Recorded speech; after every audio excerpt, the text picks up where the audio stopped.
嗯，但是你自己的电脑现在并没有出声音呢，你是从我手机出来的。我是用手机。但是你的那什么微信不是你的 Zoom 现在没有声音呢？这也奇怪啊。嗯。我截图给你看，我马上截图给你看。好。我就是按这个，对，我截图的。好，我先挂断电话啊。好，没事，哎，拜拜。吴总你好。哎，你好。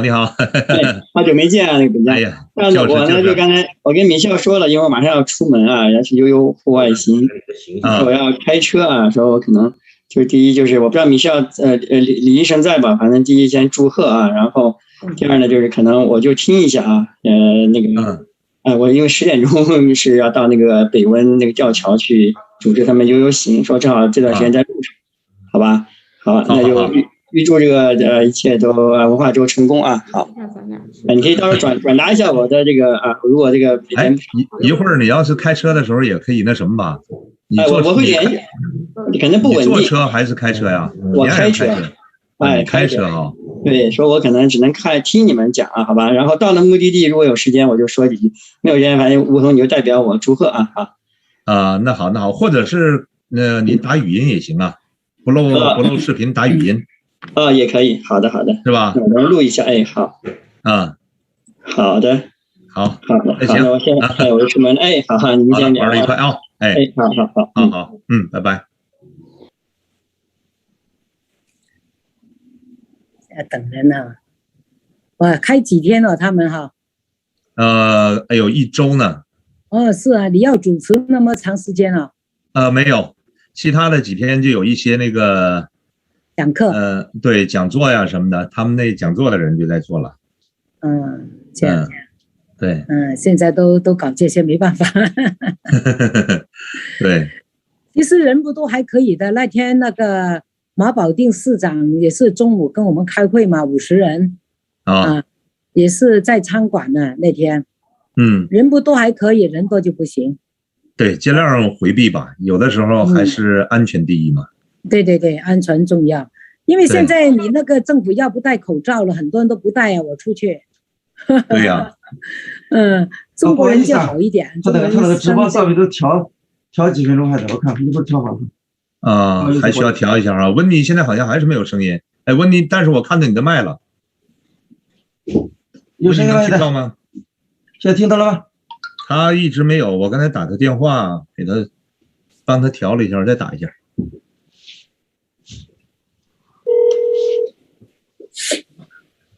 我从现在听到一点点声音了，听到一点点声音。不是，你是能听到我们的声音，但是我们听不到你的声音。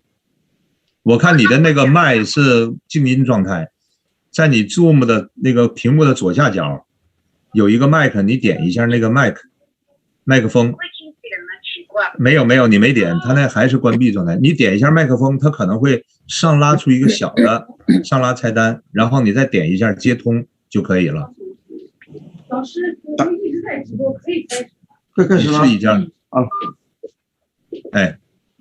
吴主持，我们现在可以开始了。开始了。没事了。好，要不然一会儿你那个就完了。对，已经调好了，对。好。然后那个佳明他领的今天悠悠户外行，他刚才在线上说了一下，让我跟你说一声。好。他等不及，他到地方如果来得及再说，或者是一会儿怎么样？好，那我们就开始啊！现在开始。好，尊敬的各位嘉宾、各位朋友，大家早上好啊！阳光明媚啊，真的是每一天都在往好的方向在变化。那么今天是世界中医针灸啊，能听到吗？能听到。我怎么回复没有呢？听到哈好，稍等啊，我得再调一下。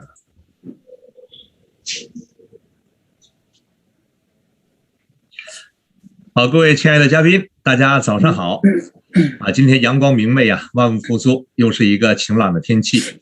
今天也是世界中医药针灸文化周的第2天，这是温哥华时间早上9点钟7月25号，我们又在空中相会了。接下来呢，我们有请世界中医药针灸文化周组委会主席、共同主席、加拿大中医药之家创始人、天一针法创始人李荣刚博士代表主办方欢迎大家，有请李荣刚教授。大家好，非常感谢各位嘉宾的到来。昨天我们呢举行了一个开幕式，专业的今天我们呢再把各位嘉宾请来，因为今天的意义特别大。今天主要是社团主席和大家专业人士分享，因为今天呢是英文的专业讲座，所以说显得特别重要。因为中医药要走向世界，那必须是多样文化了。因为从不同的语言推广中医，这样需要呢各个社团集体努力。那么也把我们的主持人吴桐先生请来，我特别感恩呢吴桐先生，因为吴桐先生是加拿大中国辽宁总商会创始会长，加拿大东北总商会副会长，北美艺术家协会副会长，还是商业庆典婚礼策划公司的总裁，头衔众多，贡献众多。我也特别感恩呀吴桐先生呀，在大型活动当中每一次都为中医界添砖加瓦喝彩，感谢吴桐先生，也感谢在座的各位嘉宾以及在线的各位嘉宾，谢谢大家。好，谢谢我们的李教授啊。我也是加拿大东北辽宁总商会和同乡总会的副会长啊，然后也是辽宁的同乡总会的创始会长。在这里呢，我们看到了李荣刚教授啊，带领着我们众多的中医界的医师们啊，积极的团结弘扬发展的中华文化，把中国的中医药传播出来，让更多的人受益，让更多的人了解。并且我们值得可喜可贺的是，在碧溪省，我们中医医生的考试可以用中文来进行，这也是加拿大第一个省份可以用中文来进行中医考试的，所以这也是我们众多的嘉宾共同努力的结果。也特别感谢加拿大3级政府为我们中医文化的推广做出的贡献和努力和支持，也感谢他们。那今天我们在这里邀请了部分的社团侨领来到我们的现场啊，请他们来谈述一下自己的感受。好，首先有请北美投资商会会长黄徐瑞平女士致辞，掌声有请。谢谢。大家好，各位朋友好。首先呢，我在这里呢要感谢那个加拿大中医之家和那华联会举办的那个活动，我呢就特别感谢那个李荣刚教授和那个米肖利博士，很高兴参加这个中医这个针灸活动。中医呢其实是为全人类的健康呢做出很大的贡献，针灸也是历史悠久的，几千年在中国。它的治疗呢方法呢就显示效果比较特殊，好像几年前呢，那个非典病毒呢发生的时候呢，在广州呢，后来也是用中医治疗，效果特别显著。中国这个几千年来历史上曾经有过317场大瘟疫，这几千年来那么多瘟疫也是传告中医的医治，中医文化的传承几千年了。因为呢，这个中医也是挽救了不少人的生命。近来那个新冠病毒呢，中国主要也是以那个中医为主导，预防和治疗病毒的起了很大的作用。这个举办这场那个活动呢，就是有助于那个促进世界文化交流，也是技术弘扬中医针灸文化，发挥中医针灸的那个优势。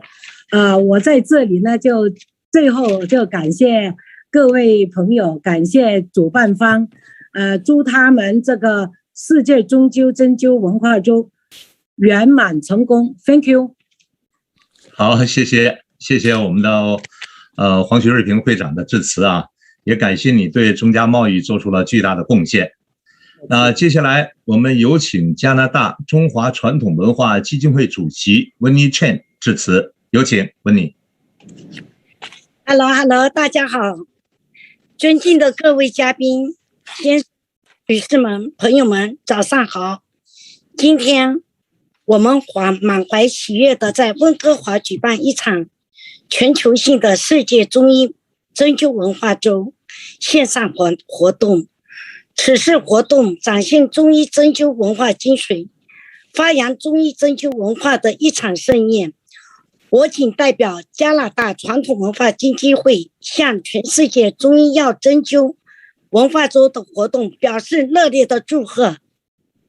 中医文化历史悠久，在3000多年前的殷商甲骨文中已经有了关于10多种疾病的记载。周代已经使用望闻问切等的诊病方法和药物，针灸、手术等治疗方法。秦汉时期，沈龙本草经作为中国最早的药物学专著流传至今。随之，世界闻名的《本草纲目》等著作不断的发扬和传统中医文化。中医药针是中华医学文明的智慧品结晶，是中华民族优秀传统文化的瑰宝，是世界性的文化遗产和全人类的共同财富。中华人民博大精深，不断浸透到中医学中，深深影响着中医的发展。中医文化根源于传统文化凹凸之中，在发展过程中又不断丰富了传统文化的宝库，二者相互融合，相互促进。中华文化是加拿大文化重要的组成部分。加拿大中医学家的创始人李荣刚教授举办这样的活动，对含华人社区在内的所有加拿大人都是意义非凡的。加拿大中华文化基金会自从2015年由 Winnie 发起，经加拿大联邦政府注册的公益组织，其中代表人有市议员、社团领袖等等。其宗旨是弘扬中华传统文化，增加中加文化交流，帮助加拿大人民熟悉了解中国文化，帮助中国传统文化艺术家走进加拿大，搭建文化艺术品牌，服务华人及社区。作为非营利组织，基金会通过举办各种文化活动，到老人院做义工，在疫情期间帮助与慰问，报取暖，为火灾难民众献真情、捐物资，爱心传递。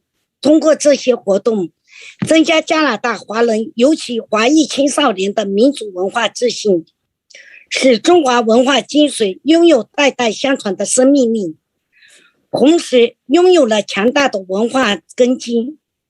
最后，再次感谢主办单位加拿大中医之家的邀请，祝全世界中医药针灸文化圆满成功。好，谢谢温妮啊，他也是我们温哥华非常知名的一个餐饮界专家，同时也是一个慈善家，做了很多捐赠啊。前一段的碧溪山火呀，还有那个Luton 的山火，以及中国的一些洪灾，他都做了很多的捐赠啊。再次感谢你对我们的支持。好，接下来有请加拿大皇家中学创始人孟伟章先生致辞，有请。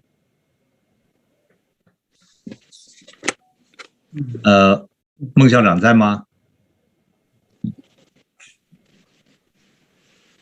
喂，孟校长在吗？可能还没有上线哈。好，那接下来呢，我们有请加拿大中国城市友好协会执行会长吴家明致辞。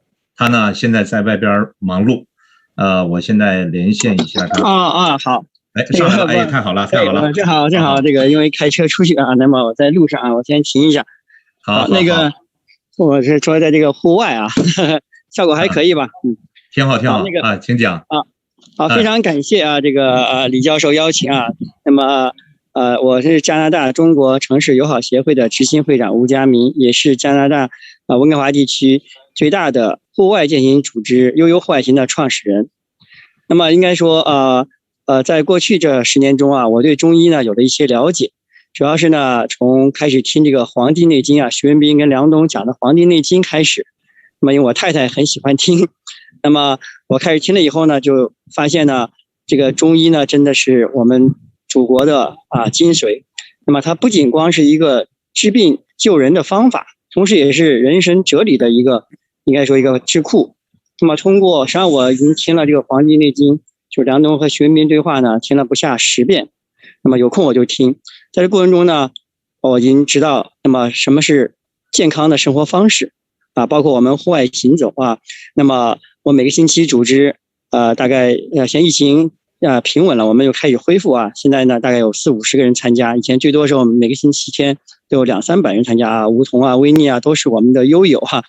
那么在这个过程中呢，实际上我们跟自然结合。那么享受这种天人共医的这种环境，也是中医的一个精髓。说我是感到，那么有李教授啊，还有大批在温哥华的中医，像我们现在每个星期，像我太太，她每个星期都要去扎1次针灸，说她的身体呢一直保持非常健康。那么我现在呢，如果有一些这个户外运动的时候遇到一些问题，也都是找中医进行针灸、艾灸，那么效果都非常明显。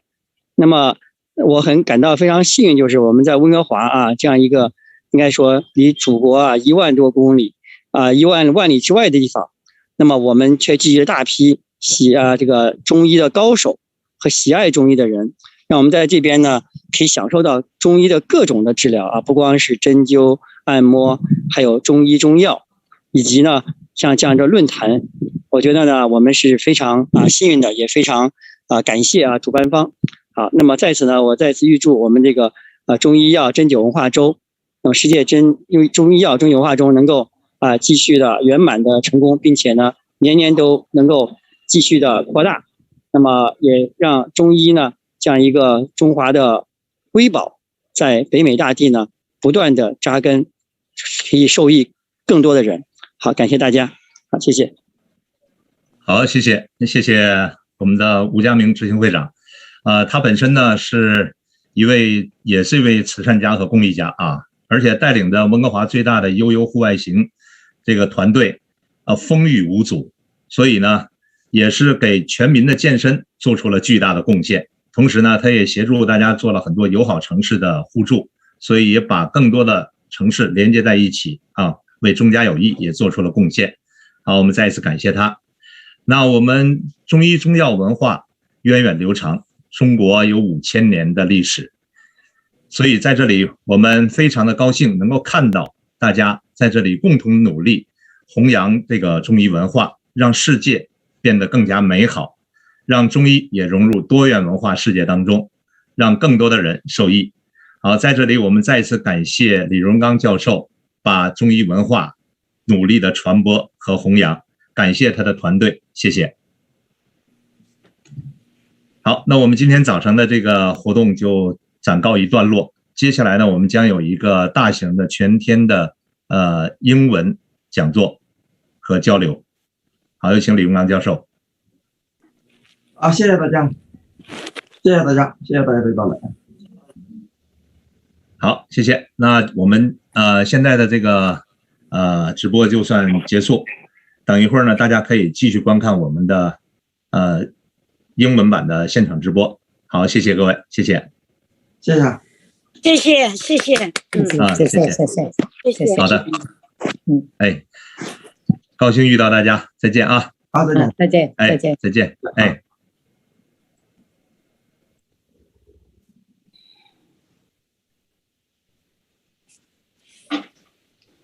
講完啦，爹哋。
这是对。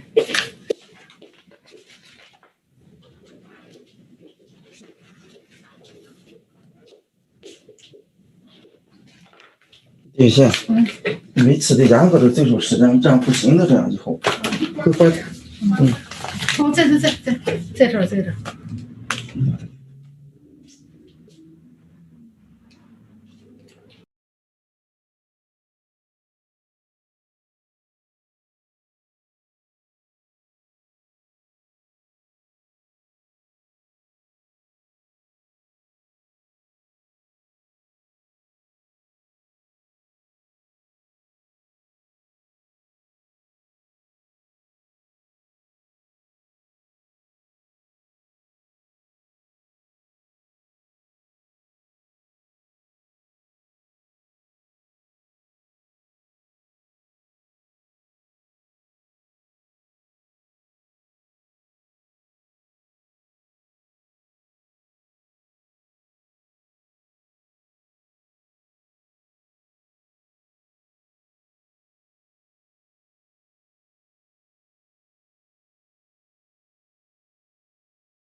点困，这个好。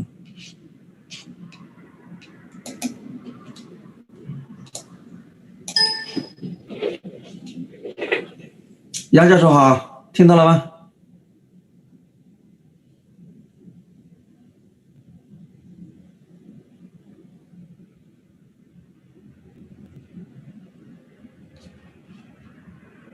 廖会长在下吗？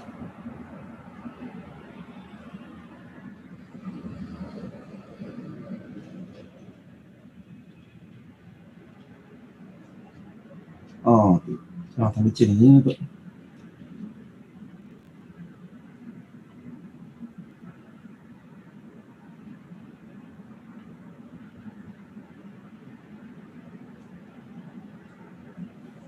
给上来转账还是什么？是。还是我亲自送？小支票。小支票不能转账。一确实我这是最好的。我知道，我们等你弄的私人支票，这个就自己清楚下，太烦了。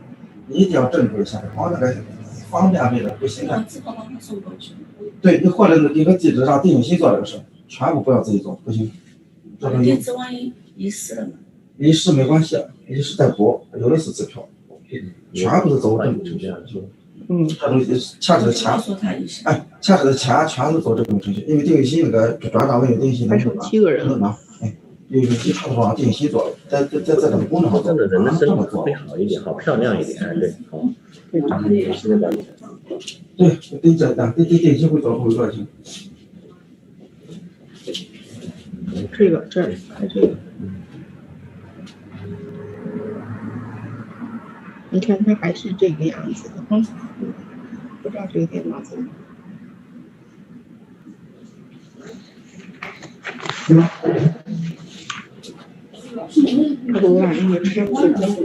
对，当时对，你看我这个就很清楚。你那个看我很清楚，你看你那个不清楚，就是你的这里跟你的这个摄像头有关系。全关灯。对。但是你看我是看得清楚的，是吧？你看你摄像头，你这个摄像头的分辨率可能有问题。那只是我自己看是这样的。我看你的也是这个样子的，你的眼睛都是亮的，不是很清楚，不漂亮，是吧？看看啊，那我们换一个电脑。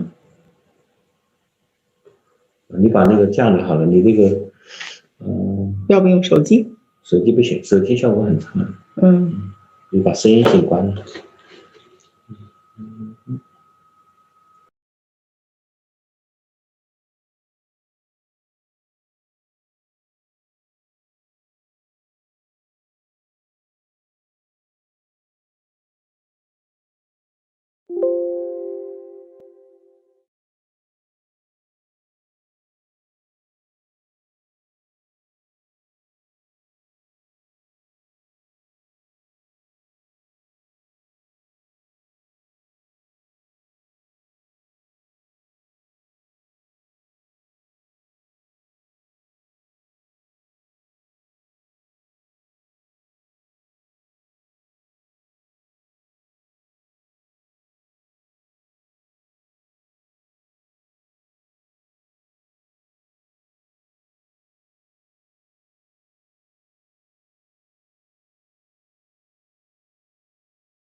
So your video is off right now, but your audio is on. You can mute that.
好 ，Hello， 你们早，有没有听到啊？请问李教授有没有听到我的话，我的声音？您的声音有点沙。The sound is not very clear. So.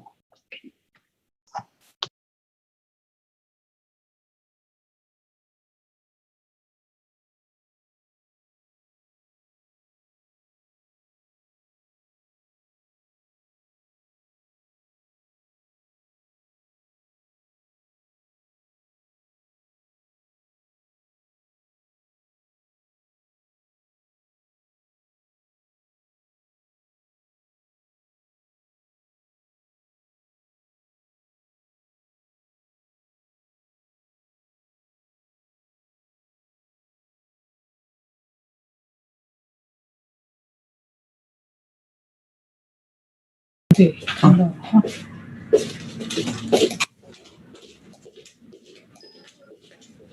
来了，按人说，听到了吗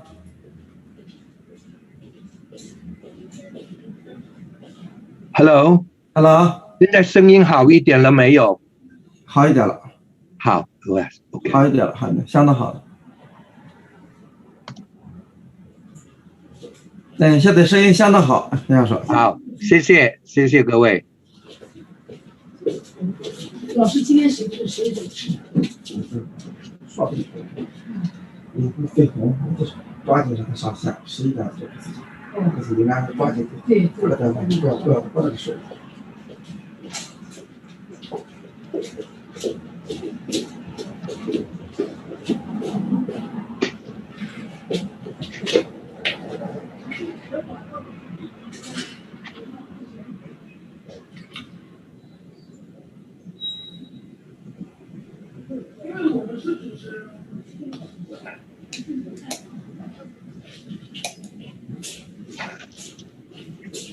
老师，我们今天谁的主持人？对，还没关掉。我们谁做主持人呢？今天。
对，好，好，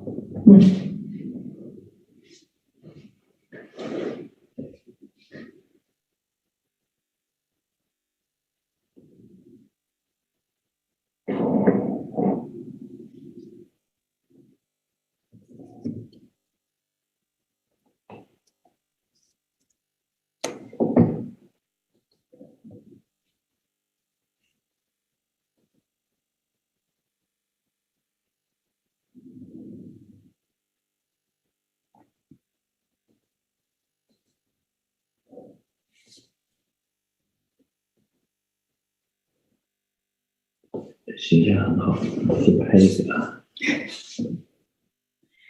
多谢多谢。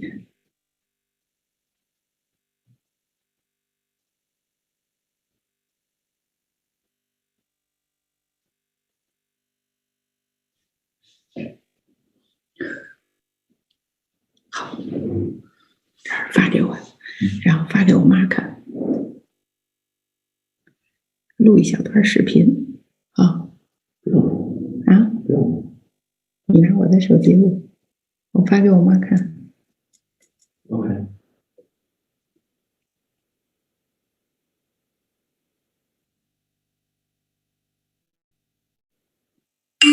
我得把这关上了，太吵了。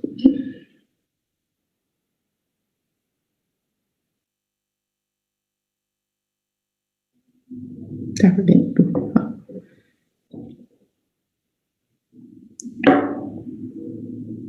哦。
谢谢。先拍了几张照片，然后再拍视频。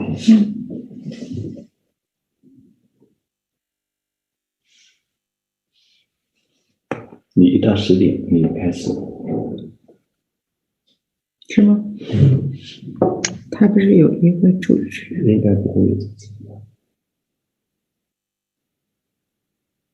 我问他一下。我看一下啊，应该没有主持。他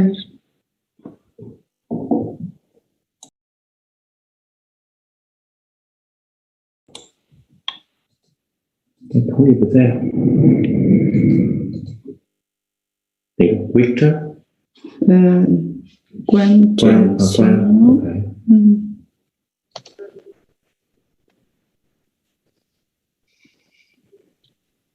Okay. Are we ready? Are we able to continue? So please give me advice. 应该是可以开始。Can you hear me? Yeah. Can you? 他们的声音我都听不见了。他们的声音没有。那杨教授可以听到你的声音了。听到吗？听到，可以听到。非常感激。那你就下令吧，什么时候开始我就稍等一下，稍等一下。好，那我就听了你的指示了。要等等廖医生，他今天是主持人，让廖医生宣布开始，好不好？稍等一下就可以了。刚才那边可能出了一点点问题。可以开始吗？现在？可以开始了，廖医生。OK， Hi, good morning, everyone.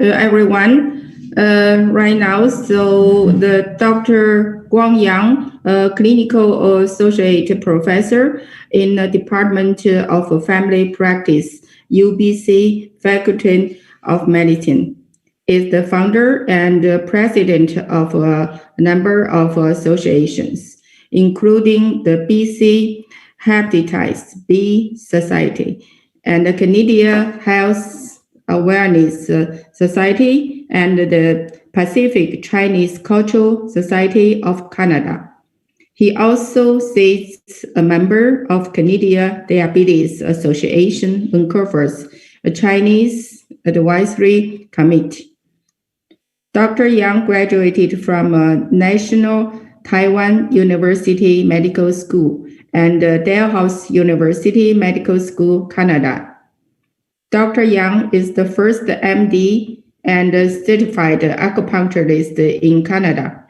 He developed curriculum and trains individuals interested in becoming licensed acupuncturist in the pre-licensed mandatory courses provided by the College of Traditional Chinese Medicine Practitioners and Acupuncturists of BC. Dr. Yang also established grade license and code of ISAC for practitioner acupuncturists and traditional Chinese medicine practitioners to maintain a high level of professional care for British Columbia. Dr. Yang is parent of many outstanding achievements in the past decades of his medical cares. His topic is acupuncture, combination of East and West experience. Please join me. Welcome, Dr. Yang. Thank you. Thank you so much, Dr. Liao, for your wonderful instruction. I truly appreciate for that. Today, I have this opportunity to share with you about acupuncture, East and West experience. And when I learned acupuncture, I learned it in a very standard, traditional Chinese way. But as time go on, with my experience in Western medicine, make me have a better understanding and better scope to explain about acupuncture. So we can share with you about the history of acupuncture. According to our yellow emperors, the canon of internal medicine, acupuncture started recorded in our literature in the yellow emperors canon of internal medicine. It's around 2,500 years ago.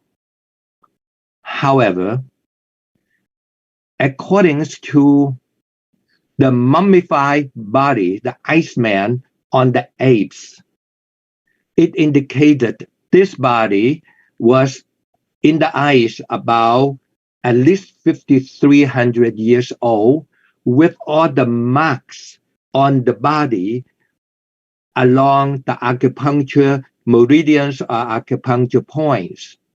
So many experts believe that acupuncture has been practiced by mankind, possible even more than 5,300 years ago.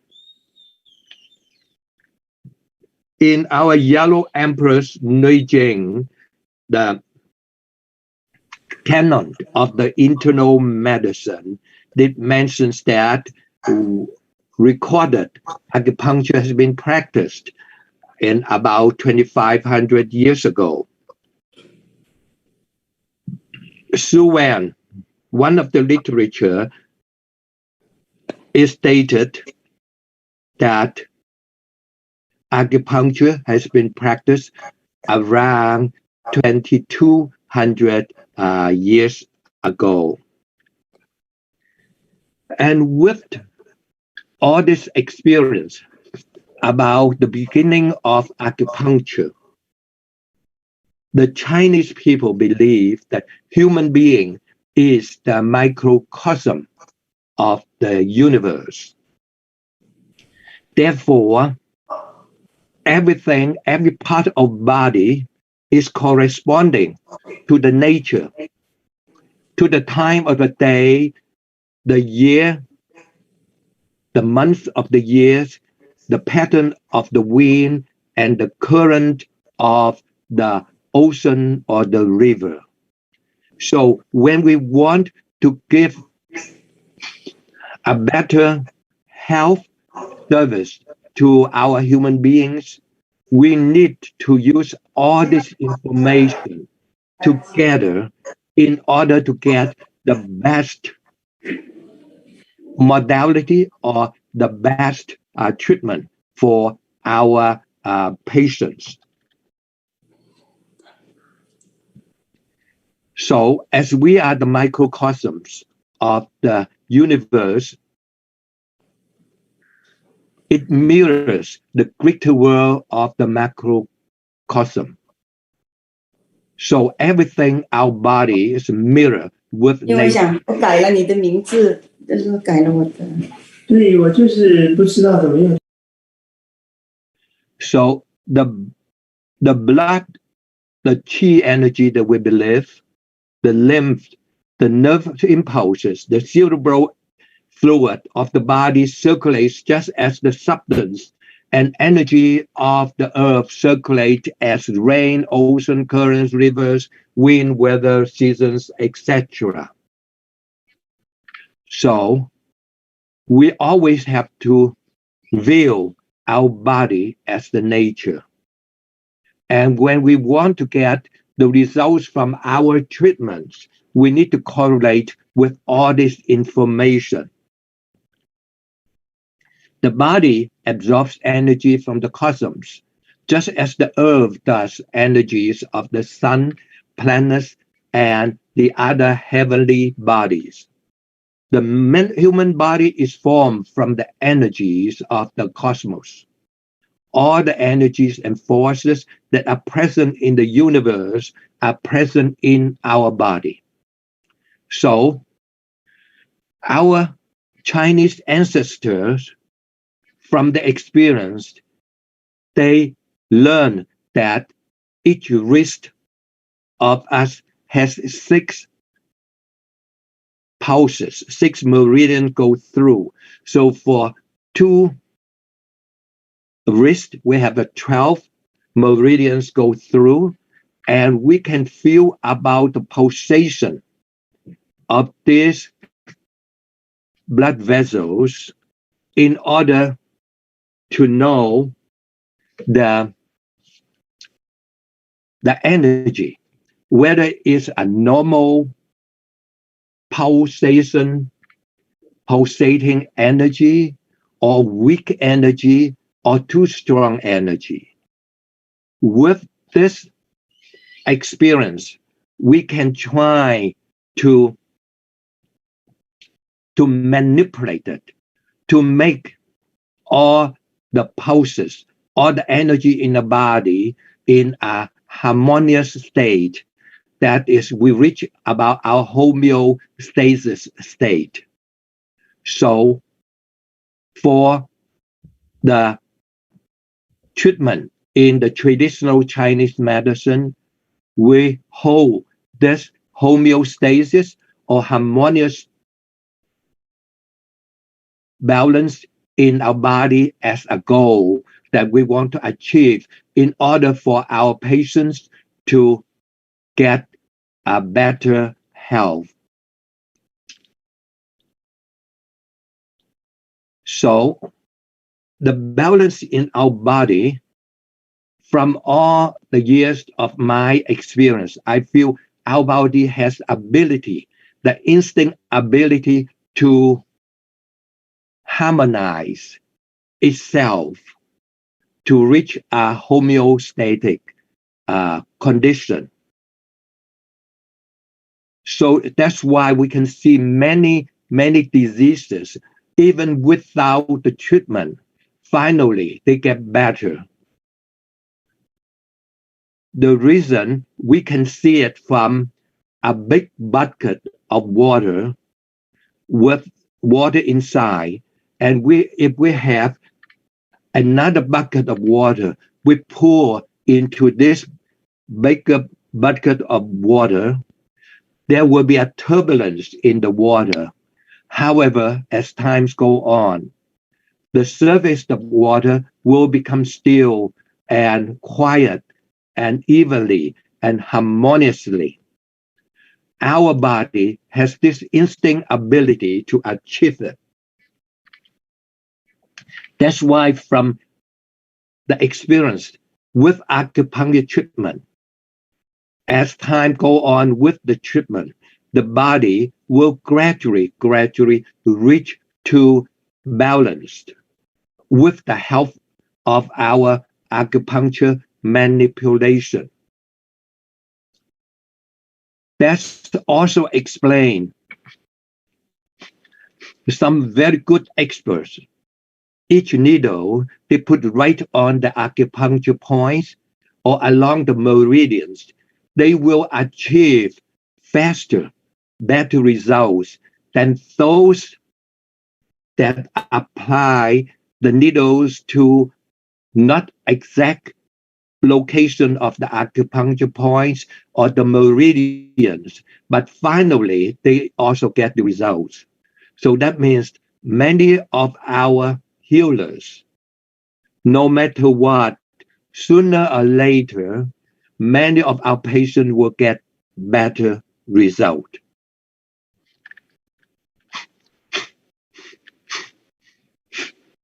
Why acupuncture is based on the principle of yin and yang and the law of 5 elements.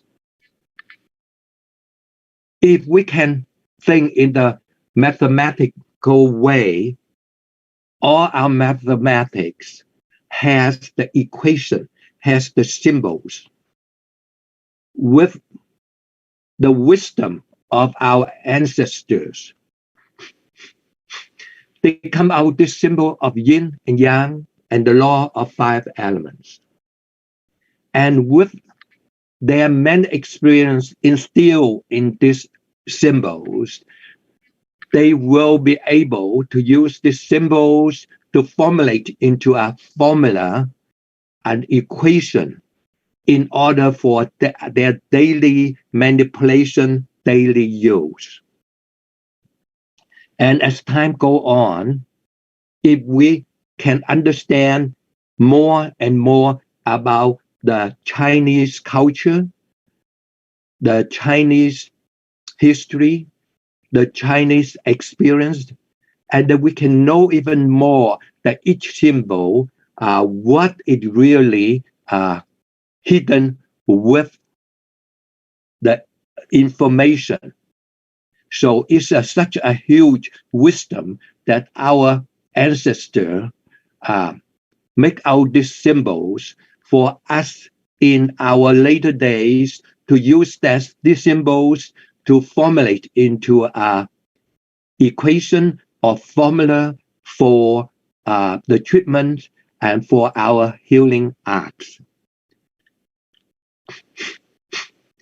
In traditional Chinese medicine, illness is believed to be caused by an imbalance of yin and yang. So that's what I already emphasized, that we have to balance our body, the energy of our body.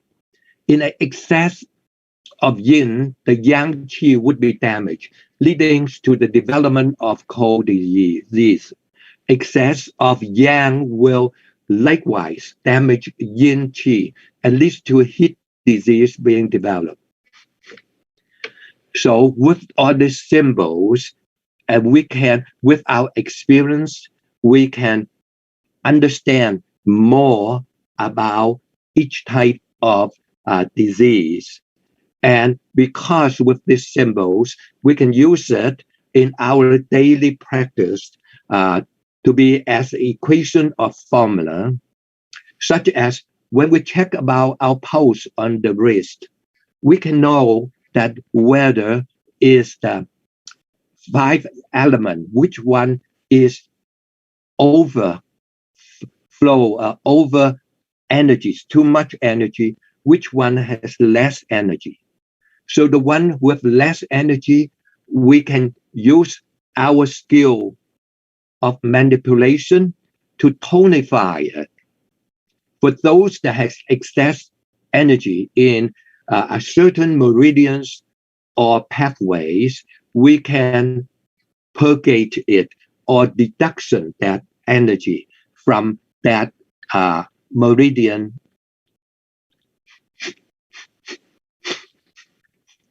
Basic treatment of this disease is aimed at replenishing depleted yin or yang. So we treat mainly at the depleted yin and yang. However, if it's too much yin and yang, as I say, we can also manipulate with the deduction of the energy. For those that with low yin and yang, we tonify it. So Chinese medicine has all this modality, has all this experience to solve all this problem. So yin and yang now, the principle of 5 elements is there for us to manipulate it in order to get the balance of a yin and yang or re-establish it to make our whole body in a harmonious state of body and mind as a whole. In traditional Chinese medicine treatment, we always want to achieve our body and mind as a whole in a harmonious state.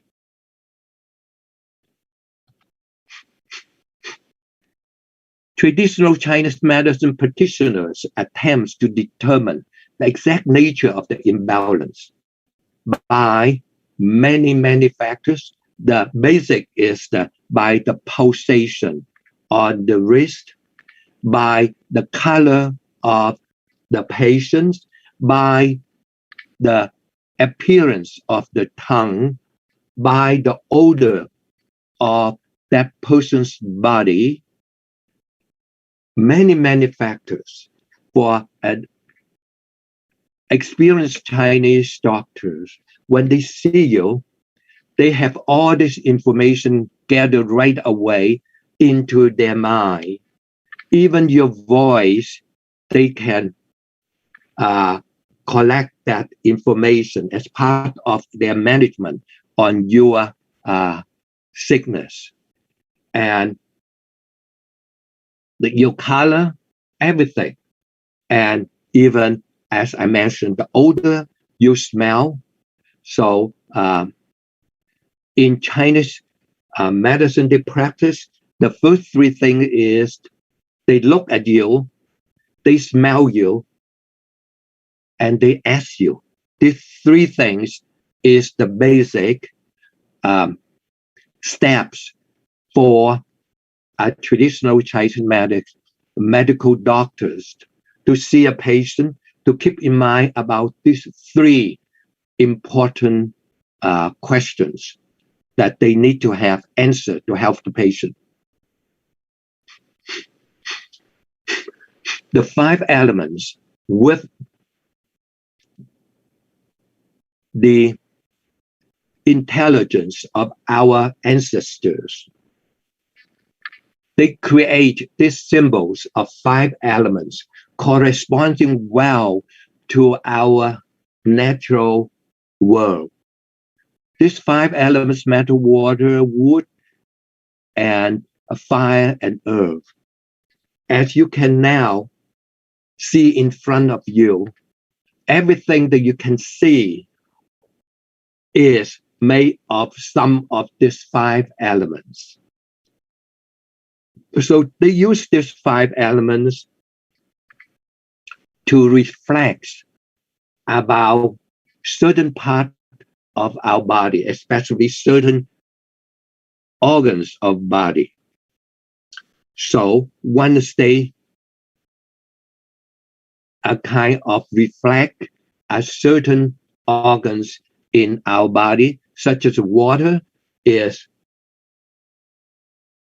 representing for the kidney like that, and earth is the liver, and metal, the spleen, the pancreas, and fire is the heart, the circulation. They just use these 5 symbols, and then they, from their experience, they will install about our couple organs into each of these elements in order for them to manipulate for the treatment of our human body in order to achieve balance. For example, on the pulse, they find that the liver is quite strong.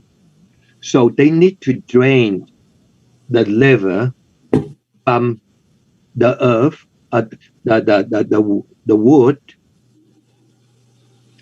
to even the earth or the metal, or they tonify it. So they can use all this to use it as a tonify or deduction of certain energy from, for example, the kidney is too strong. They want to drain that kidney. And as you know, the water is always that cannot coexist with the fire. So they can drain the more water to the fire to dry it up, to kill it, in order to achieve a balance like that. So all our traditional medicine or acupuncture, we use balance in our body as a goal to achieve our patient's health. The theory of 5 elements was developed, as I already mentioned, on the basis of theory of elements, the law of contagion, of close together, and the law of similarity, which were prevalent in that era. Even though in that Asian area about 1,000 years ago, and it still is so useful up to today, we can have these symbols and these equations, the equation of the 5 elements, that we know which one we have to tonify, which one we have to reduce it or purgate it, the energy, in order to achieve a balance in the body and mind as a whole. The law of contagion stated that objects, contagion mixed together, which at one time have been in continuity or juxtaposition next together, continue to exert an effect one upon the other. So such as liver and gallbladder are very close together. The large intestine, the small intestine, the heart and the circulation system, orders, and the skin. The skin we breathe about our perspiration, and the lung are closely related together. So our ancestors are so observant, are so smart in correlate with our organs in the body in order to get this type of method or modality to apply, to use the equation, the symbol, to achieve the balance in our body. The law of similarity stated that objects or circumstances which bear apparent similarity in form, shape, color, or sequence of events were considered to be fundamentally related. Anything similar, related. So in our Chinese culture, we believe even all the organs from from the animals are quite related with our body. So many of us believe that if we have a weak kidney in our human body, we can eat more of the animal's kidney or pig's kidney in order to replenish the energy, the lackness of our kidney in the body. So we use the similarity not only in our own body, but also expand to some other animals. So such as even not animals as ginseng. Ginseng grow like a human body, a human figure.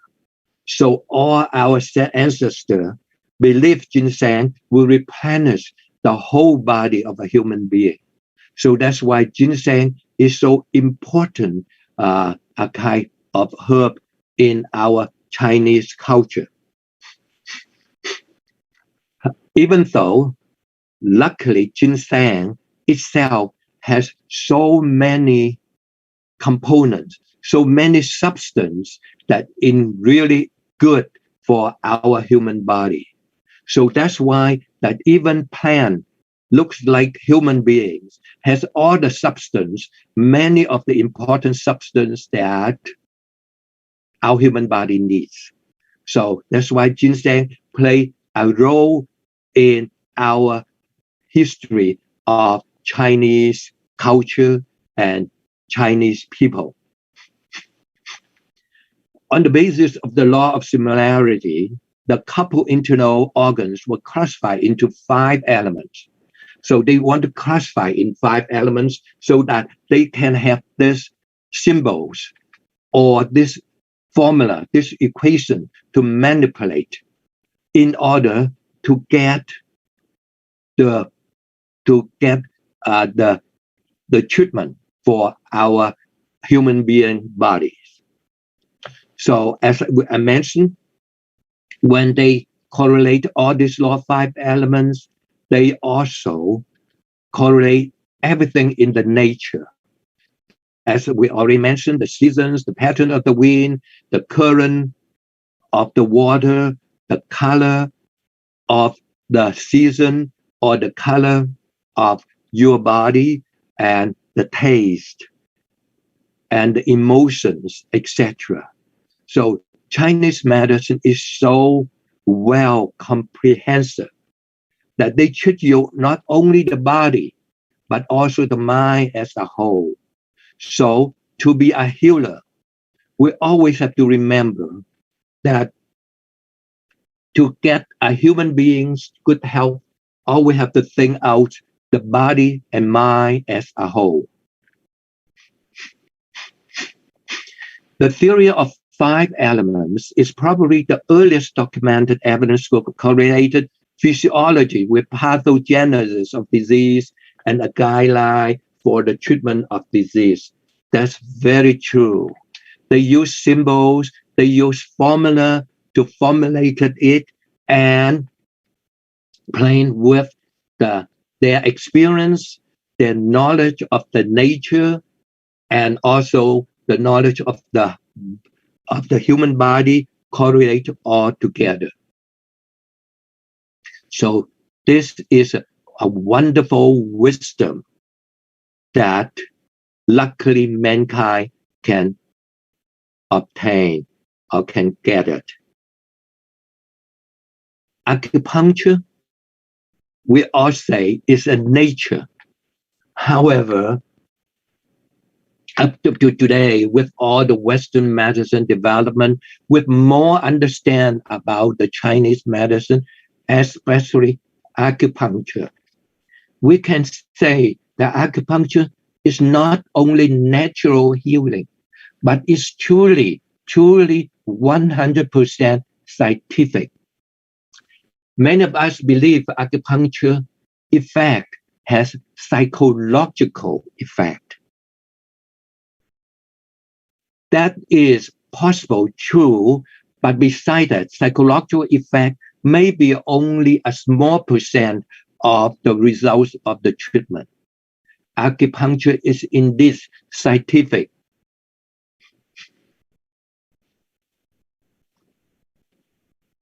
So in the neurology system part, we can prove that with our scientific advancement,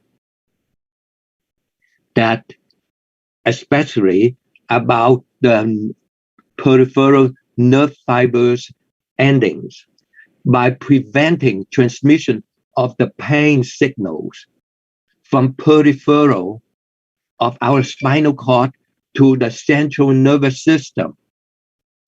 And then during that process, modulating the disease. For example, I got a pain on my hand. This will transmit through my nervous system into the spinal cord, into the gelatinous substantia on the spinal cord. From there, it will send the message up into the central, into the brain. And then we have the pain symptoms of pain feeling develop. So the person will feel pain. So in acupuncture, we can manipulate it. We can give a signal that another healthy pain at that acupuncture stimulation point.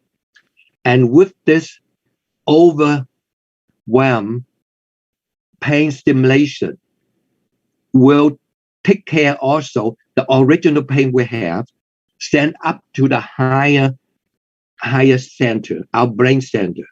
Our brain center for sure will absorb the stronger manipulated healthy pain there in order to cover for the original pain that you have. All this is related with the neurology, the gate theory that I mentioned also in next. Electrophysiology, we all know this. Acupuncture point is the point in the body has the lowest resistance with the most sensitive electrical current. So that's proof that acupuncture point has its scientific reason to be there, and also had some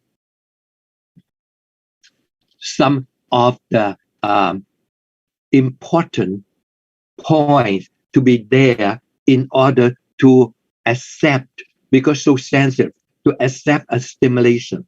So if we put that right on this sensitive point, it would totally accept your stimulation into the system, into the body. As I already mentioned, when you pour a bucket of water into a big bucket of water, turbulence will stack and harmonious state will then achieve. When you stimulate, an acupuncture point in the body will give you an enormous stimulation into the system, into the body. And all this chain reaction in the body will gradually achieve the harmonious state. And then the patient will feel better. If the patient has too much yang energy, with this, it will spread the yang energy to some other yin energy to neutralize it. And then the body will achieve a harmonious state. So remember, in treatment, especially of acupuncture, we want to achieve a harmonious state in the body. Neuroendocrinology. During the treatment, we send the message into the highest center of the brain. The brain will produce endorphin and its subgroup enkephalin. So that's why that during the acupuncture treatment, we can notice some patients lie on the bed with all the needles on the scalp, on the body as a porcupine. But this patient can sleep there soundly and snoring, because during the treatment, endorphin were produced. And we know endorphin even stronger pharmacologically than the opioid drugs. So that's why that scientifically proved that acupuncture will produce endorphin.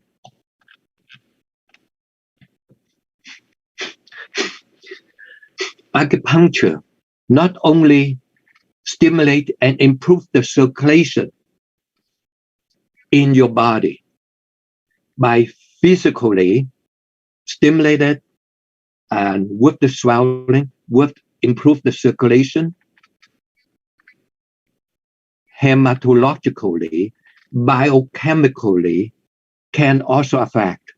During the acupuncture treatment, we can see that the blood cells, WBC, will be increased. The macrophages of WBC will be increased. The immunoglobulin will increase. The blood sugar will be increased. The adrenaline will be increased. Anything you can think about in the blood, it will affect. The gamma globulin will increase. That's why the immunoglobulin will increase. That will increase our resistance to fight against the disease, to relieve the inflammation in our body. So acupuncture is such a natural healing force in our body. It will stimulate and will turn all our body response to this treatment in order to achieve a harmonious state in our body. Acupuncture, the next, remember, is harmonious. Acupuncture to achieve a balanced stage, a harmonious stage in our body. It also affected about our lymphatic system. It improved the muscle contraction by physically, by physiologically, and by anti-inflammation. And because we improve that, the muscle contraction will be relaxed. The lymphatic system will flow much easier and circulate around. And acupuncture also triggered changes in the capacity of osmosis of the cell membranes. That's why the swelling in our body with the acupuncture treatment, it will improve the osmosis, will improve the cell membranes transportation. That will also help to reduce the inflammation in our body, the swelling in our body. Bioelectromagnetic action. This has proved that acupuncture triggers semiconduction phenomena, the muscle cell membrane. It also proved that the energy in our body can also be detected with all this scientific instrument, such as dysfunctional magnetic resonance imaging. Study shows that the activation of specific areas and structures of the brain following stimulation of acupuncture points, this technology provides very obvious evidence of the effects of acupuncture on multiple biological mechanisms within the body. So traditionally, acupuncture has proved its value, and scientifically, and even now in the modern time, it has all the high tech already proved during the course of acupuncture treatment what change in our body, what kind of response our body has already proved. It has proved that our body also has the energy that by the fluorescent photography to show the energy pictures. So all this has been proved scientifically now. So I did mention the gate theory of pain. Once the theory of the gate of theory of pain, this was introduced in 1965, and it explains that acupuncture works through nervous system to alleviate pain. It sends the message through the different gates into the higher center, and the higher center will in return produce the endorphin and will be in return send back the message to mask the pain sensation. So the gate of theory of pain is very complex and very interesting, that whenever you have a chance, look in if you are interested in acupuncture, better understand more about the gate theory of pain. The theory states that in the nervous system, there are nerves that both transmit and inhibit pain. These fibers come together in the substantia gelatinosa, as I mentioned earlier, of the spinal cord. The substantia gelatinosa then sends pain signals to the brain, depend on the amount of pain input. So if we stimulate it, it will send the pain up in order to mask our original pain. In our spinal cord, the substantia gelatinosa is around here. Yes, it's around here. From here, it collects the pain sensation, sent up to the higher up center. This is spinal cord. Acupuncture helps in pain relief by stimulating the pain inhibitory nerve fibers, which lowers the pain input and therefore relieves the pain. This can explain the effectiveness of acupuncture in short-term and acute condition. Yeah, it has the pain sensation. It also has the effect of inhibitory, a pain inhibitory nerve system. So both of this work will also mask about your pain. And when we say mask pain, many of us feel it's just symptomatic. But if you understand more about acupuncture, as I mentioned, not only superficial on the surface can relieve your pain, but in substance, in the real physiological, scientifically, and biochemistry, they all show that improvement in that disease. Now, in Chinese, we always talk about qi energy. It's something very hard to explain or to prove. However, with more advanced scientific instrument can prove that we have the energy, the qi energy from our body. It can prove somewhat of this aspect. Life energies or life force flows within our body, vital energy of the body, vital substance constituting the human body physiological function of organs and meridians. How to prove it? With advanced scientific way, we can prove somewhat of it. However, as in the beginning I mentioned, especially acupuncture, we use symbols as a mathematical symbols to formulate into an equation in order for us to manipulate our modality of treatment in order to achieve disease healing. So now we talk about qi energy. We also need to think about an equation to prove the qi energy is there. As Einstein's energy equation is E equal to mc squared. You can imagine M is mass, is our blood mass. And we know that blood circulates in the body. So that's why C, circulate in the body.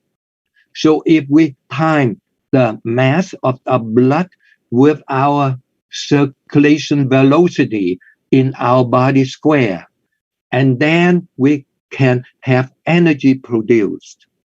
So naturally, we can use the equation to prove that Qi energy in our body is there and definitely to be there and truly to be there. If we don't understand about E equal to mc square, if we don't understand what it really stands for, we never know. So that's why in the beginning I say, especially acupuncture, we use symbols in the preliminary stage first. And we use the symbol to formulate into a formula, an equation, in order for our practitioners to follow that equation to achieve our goal. So energy is the same. We use this equation to prove that Qi energy is there. How does acupuncture works? So studies have shown that acupuncture can alter brain chemistry, we all know now, by changing the release of body-owned chemicals, neurotransmitters, and neurohormones in the brain and in the spinal cord, as we already mentioned about. So we still have about 10 minutes to go. Okay, I will be quick. Acupuncture also has been documented to affect and light up the parts of the central nervous system related to pain, sensation, and involuntary body functions such as immune reaction and regulation of blood pressure, blood flow, and body temperature. So that's what I mean. The one acupuncture point you stimulated, you will have a chain reaction in the body as the turbulence of the water. The whole bucket of water will be in a turbulent state. And a stimulate to our body by acupuncture point will get a chain reaction in the body. And our body has ability, instinct ability to achieve a harmonious state, harmonious balance in the body. So that's why with acupuncture treatment, whether intuitively, whether you hit right on the point, you get the best result. If you hit not quite right on the point, you may also get some results. So remember that. That's why some of the very skillful acupuncturists can get the results much remarkably fast, but some other acupuncturists will still finally get some results. This biochemical change can effectively stimulate the body's natural healing ability and promote physical and emotional well-being. So as I mentioned, that it will achieve in our body a homeostasis. Once a homeostatic state achieved, healing ability will be there. And our body and mind as a whole will be in a very well-being state. So as I say, acupuncture, not only physiological,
杨教授可能是掉线。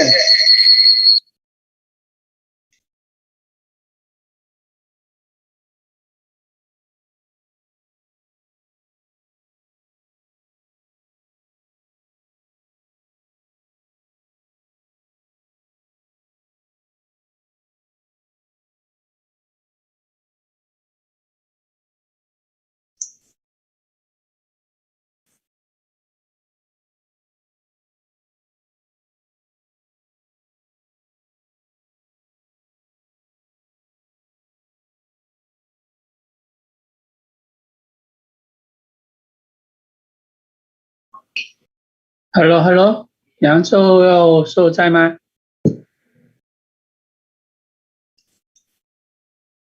他可能掉线了，然后，现在正在就是联系他。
Where is my talk? My click share.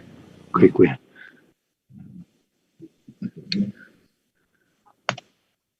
Find your slides.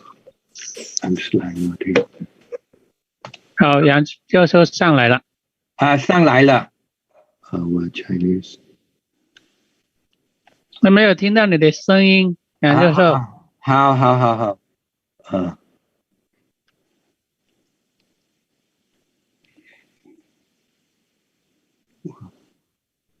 Yeah, this one. I'll go back here. Yeah. Share. And then now you choose. Share. Yeah. I'm gonna click share. Click here. No. Share. 好，抱歉。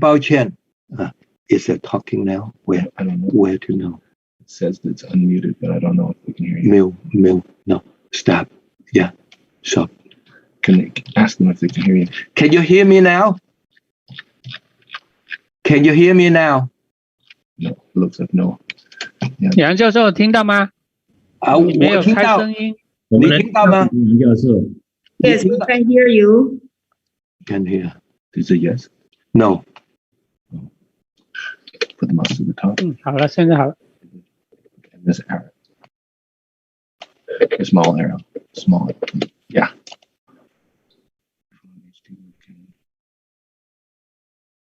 Test the speakers and microphone.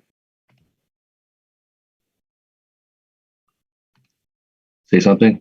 Hello. Okay, good. Click yes. 听到了。听到。抱歉。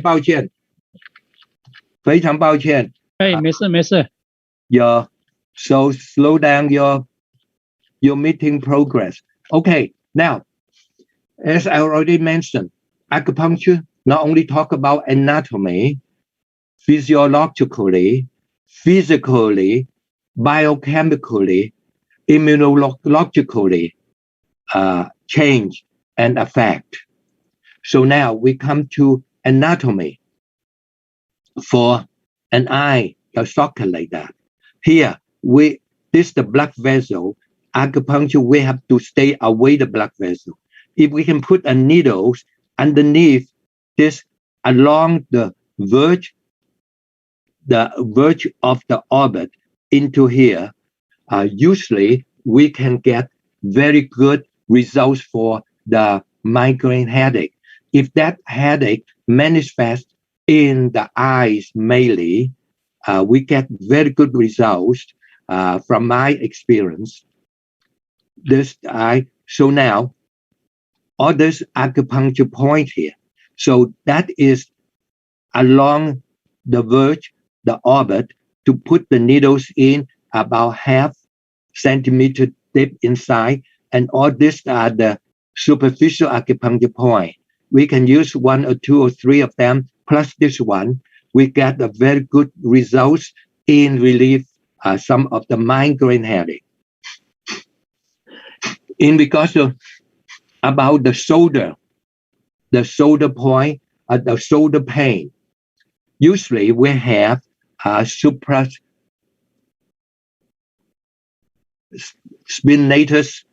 or rotator cuff tendinitis, all here deposit with calcium.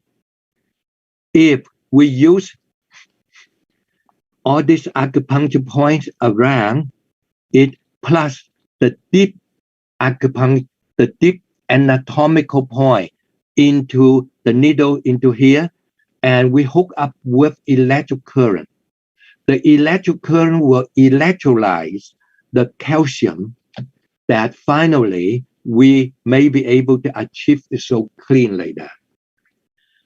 Some of the X-ray specialists surprised at some of my patients when in the beginning they see all the calcium deposit there, and how can that the calcium all disappear. So if we have patients to keep on give this kind of treatment, we may be able to, but cannot achieve in a short period of time. We need to take time to achieve the results. So these are the superficial acupuncture points, and if we put anatomically the needles inside too, we'll get better results. This is the ear acupuncture point. Ear acupuncture point I use more is the 2 lungs point and the heart point for sedation. The sedation point here. Because all these 3 points, I get very good results in the drug withdrawal discomfort, withdrawal reaction. So I did give in an institution with the drug withdrawal, we use this, run with electric currents, all the withdrawal symptoms and signs and discomfort has been released, but can be released only a few hours and need more treatment again. So acupuncture points on the ears can use for the treatment of drug addicts to relieve the withdrawal discomfort. If we have an institution to keep all these patients in an institution that they will not go out in between to get the drugs, we'll get good results, and finally we can clean out them from the drug addicts problem. So acupuncture point about this Shen Man on the ear and also on the wrist, I also use quite a lot about Shen Man. And the lung point, I also use it for even for asthma. Once you put it in, the hoarse breathing of the asthma can gradually quiet down. The patient then can lie down so relaxedly, breathe so easily, and even sleep. So all this point is so good for also asthma and sedation and for sleep. And the point on the ears has the most sympathetic and parasympathetic response. And as we know, asthma, we inhale the medication to relieve the asthma is a kind of a sympathetic effect of the bronchial of our lung tubes. So dilate the bronchioles. So about this lung point and the heart point here can also relieve the secretion of the asthma in the bronchioles, dilate the bronchioles, and sedate the patient can breathe well. So this point here is so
小关，杨医生讲完了吗？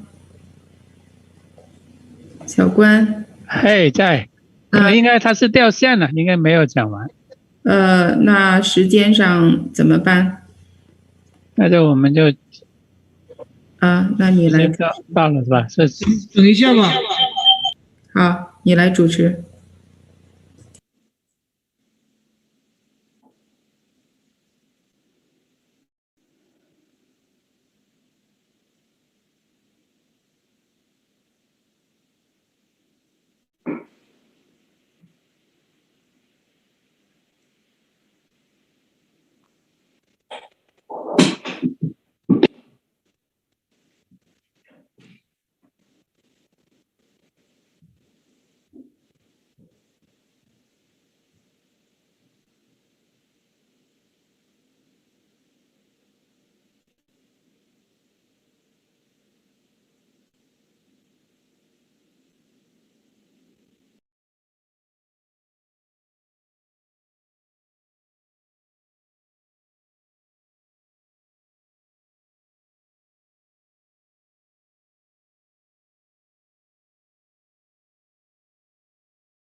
好，杨教授上来了。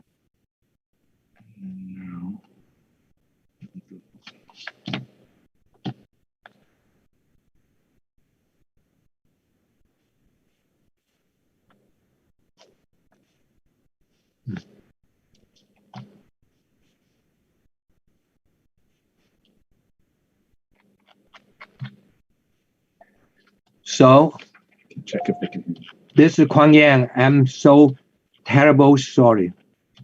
Can I hear you? Can you hear me? Hello. 听到了，杨教授。Good. 好， I'm 你接 terrible 着讲就可以了。好。Yeah. To delay your meeting progress, but I will finish it within 5 minutes. 好的，谢谢杨教授。 Okay, now, so next we talk about the eye for the migraine headache from my own experience, the shoulder pain, rotator cuff tendinitis, or bursitis. We already talked. As long as you have patience enough, that we will be able to achieve this clean X-ray of the shoulder here. So remember to use the acupuncture point around the shoulder plus the deep anatomical points. And we talk about the ear points, the lung and the heart points that is good for addiction, withdrawal, discomfort and symptoms. And also because it's so more sympathetic and parasympathetic effect, it also helps for the asthma to dry up the phlegm in the bronchioles, to dilate the bronchioles in order to achieve better breathing.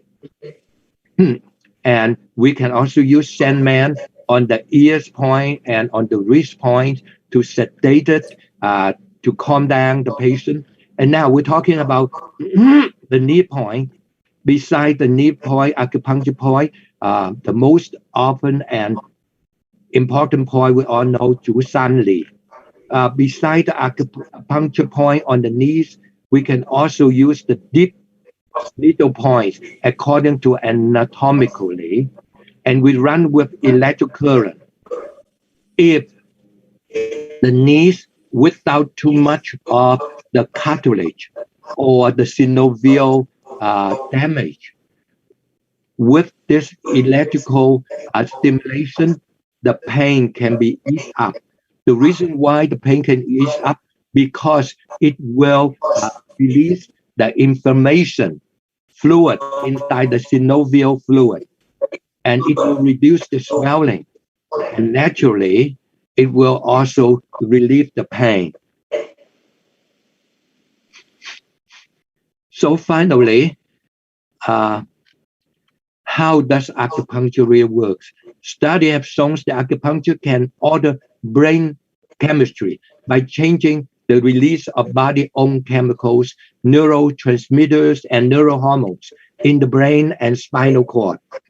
This biochemical reaction, this is an endocrinological reaction, and this is physiological reaction. However, it also has the anatomical effect. It has the biochemistry effect orders. So acupuncture itself consists all the function in the body can be affected with the use of acupuncture. Acupuncture has also been documented to affect and light up the parts of the central nervous system related to pain sensation and involuntary body functions, such as immune reaction and regulation of blood pressure, blood flow, and body temperature. So we all know, as I mentioned again and again, biochemically response, anatomically response, physiologically response, physical response, and immunological response. All the response in the body can be achieved by acupuncture.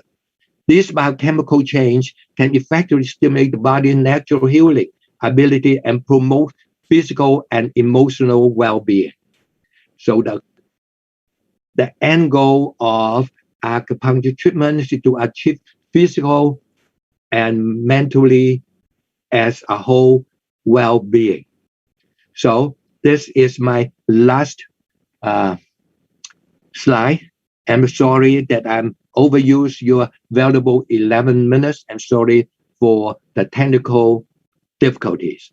Thank you for having me to share my experience with all of you. Thank you again. Thank you, Dr. Yang. Gave us a great presentation. Thank you. Thank you.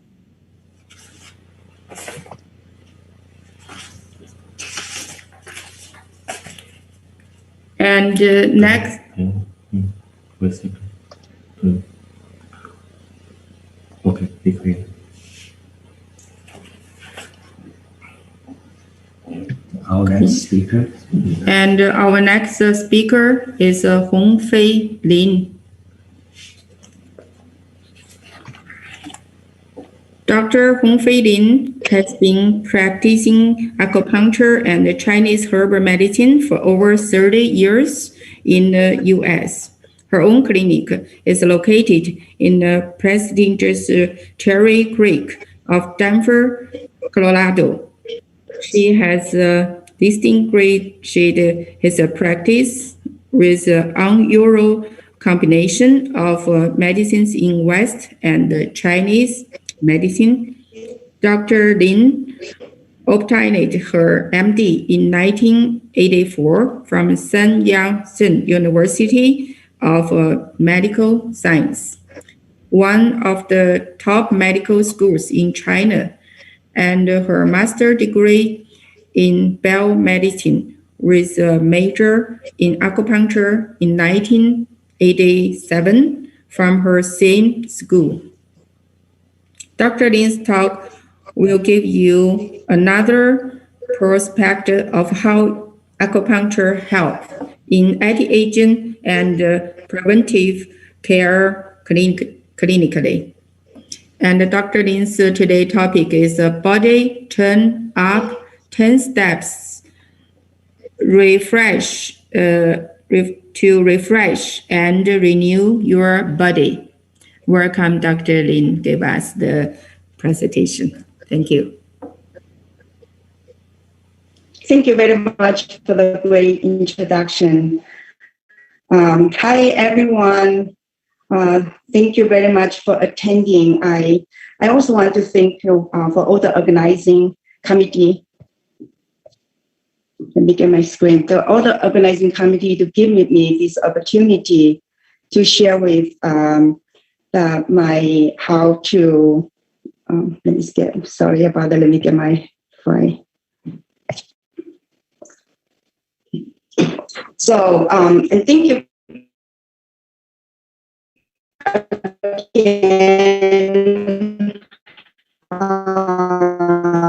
I really enjoy the Dr. Professor Yang's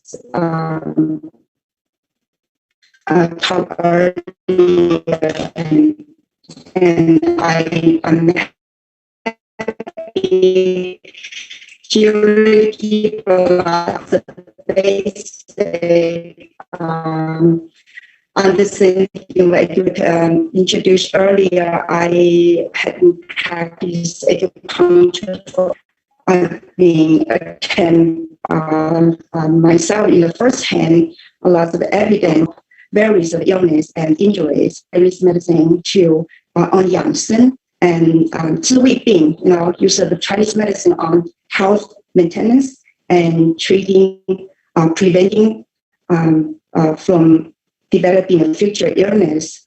That is something I compassionate about the most.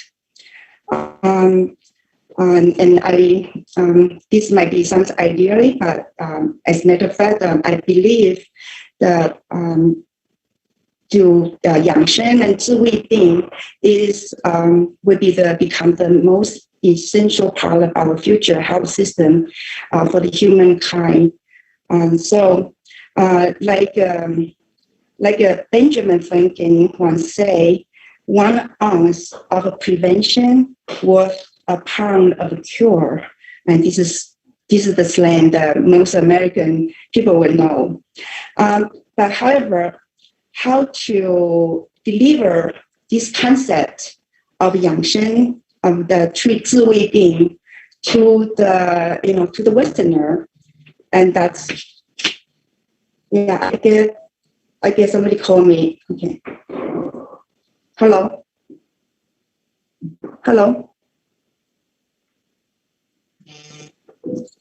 听到了没有？听到，可以继续。OK， 叫我继续嘛 ，OK， 不好意思 ，OK， so so here is the challenge. So how we be able to deliver the 养生概念，还有智慧病的概念。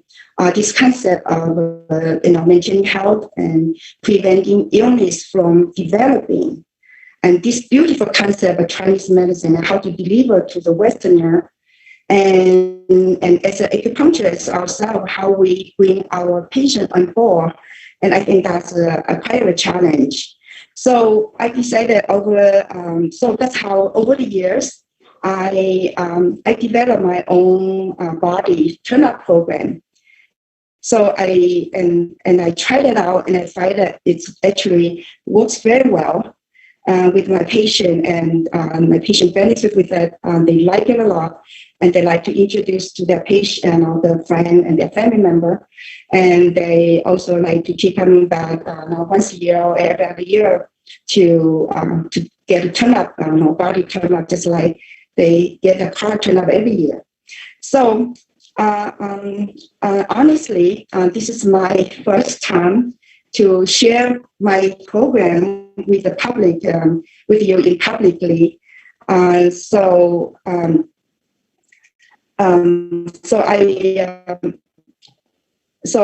reason I really is that because I was moved so much by Canadian TCM week, and I thank you very much for all your hard work.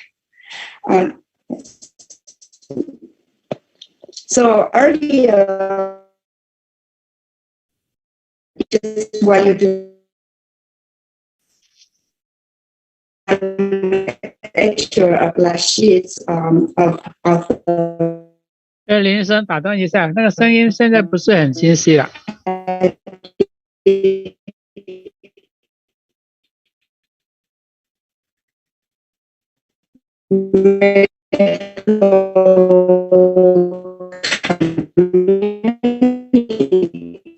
林医生听到吗？不好意思，打断一下。现在声音不行。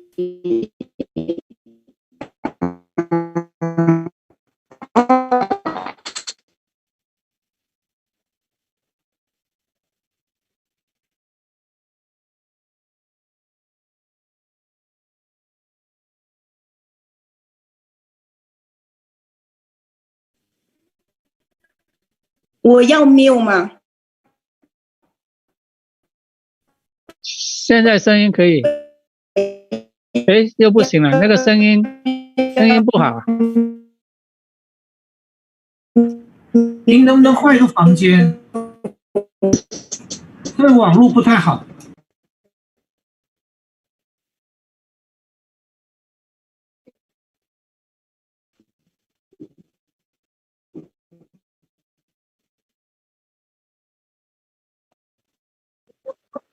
我这个房间是有 WiFi， 所以我就认为这个 WiFi。go through myself。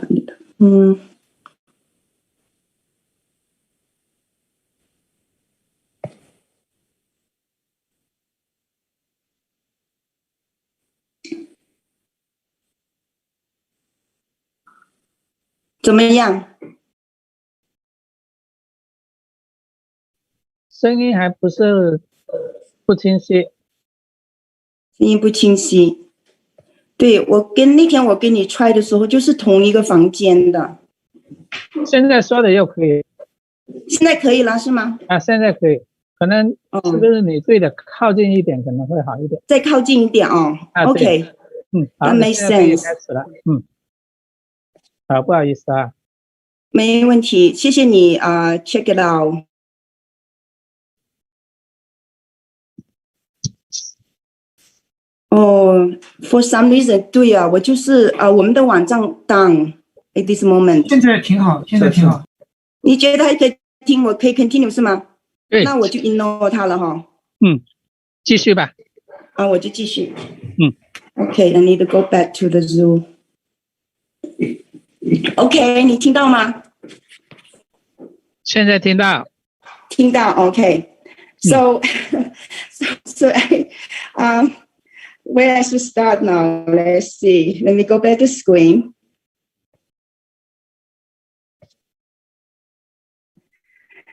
So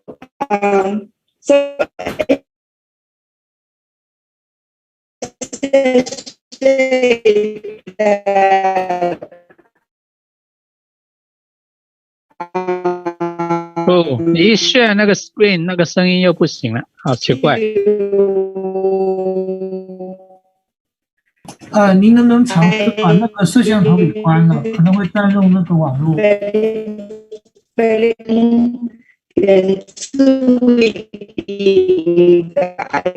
Discussed to the Westerner. So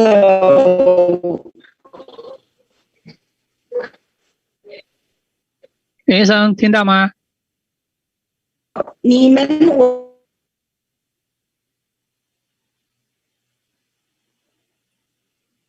或者你把那个视频关了看看怎么样？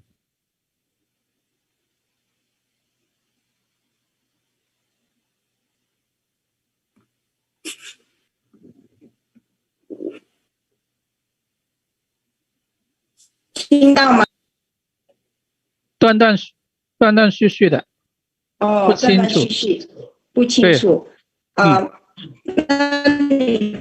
你再 go back。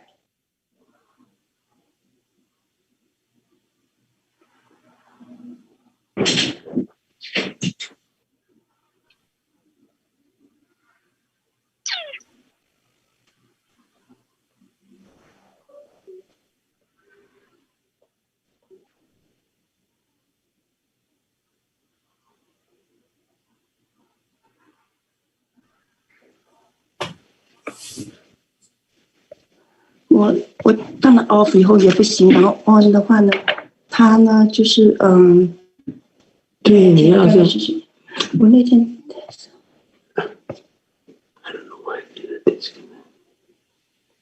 你反而现在说话的声音可以啊。Victor， 你接一下老师的电话。对对。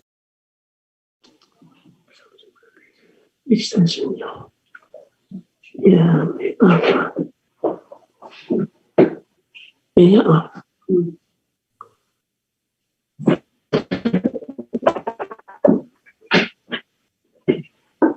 Yeah, it's calmed down.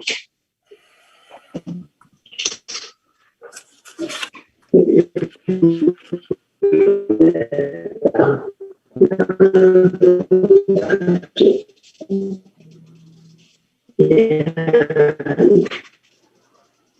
哎，林医生，要不你先调着，我们先进行下一位，好不好？好的。嗯，好，你先调一下，不好意思哈。我先调一下啊，不好，没问题。好的，好的，嗯。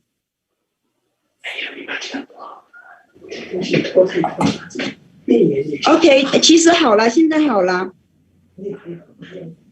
来一段时间。好，你接着讲。OK， 因为刚才是可能一个 button， 我们那个网络的其实是那个 WiFi 那个线松了一点。那好，那我继续吧。那我看我能 continue， 谢谢您。那小关，这个不行的，还是换下个讲吧，因为都等着，时间都是设定的，正好下个人了。不行的，不行的。Right now， 林医生，你可以晚一点讲，我们跟你联系，安排今天或者明天什么时候？对，今天就等等再讲。先等下一位，因为我们刚才那个时间超了半个小时，对，好吗？已经超了半个小时了啊。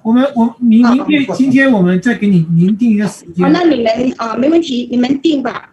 没问题的。好的，但是我明天没时间。没关系，过几天也可以。过几天也可以啊，没关系。我们是吗？现在给您联系。好的。OK， 好的。对不起啊。没问题。我们先进行下一位吧，谢谢您。不用谢。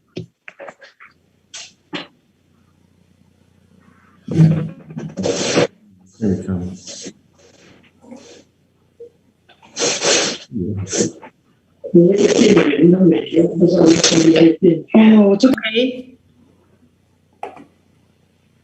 So right now, we welcome the PhD, Ye Meng Chen. Okay, the Ye Meng Chen, PhD, is president of New York College of Traditional Chinese Medicine, president of the National Federation of Chinese TCM organization, and the editor-in-chief of Journal of Complementary Medicine and Alternative Healthcare. Dr. Chen, today Dr. Chen is also guest professor in Shanghai and Jiangxi University of Traditional Chinese Medicine and Academy of Integrative Medical in Fudan University.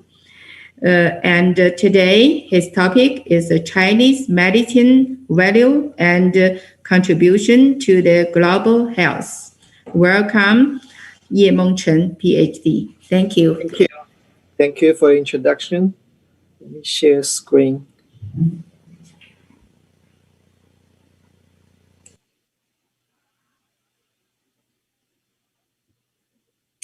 Thank you, everyone. It's my honor to be invited to have a presentation during World Traditional Chinese Medicine and Acupuncture Week.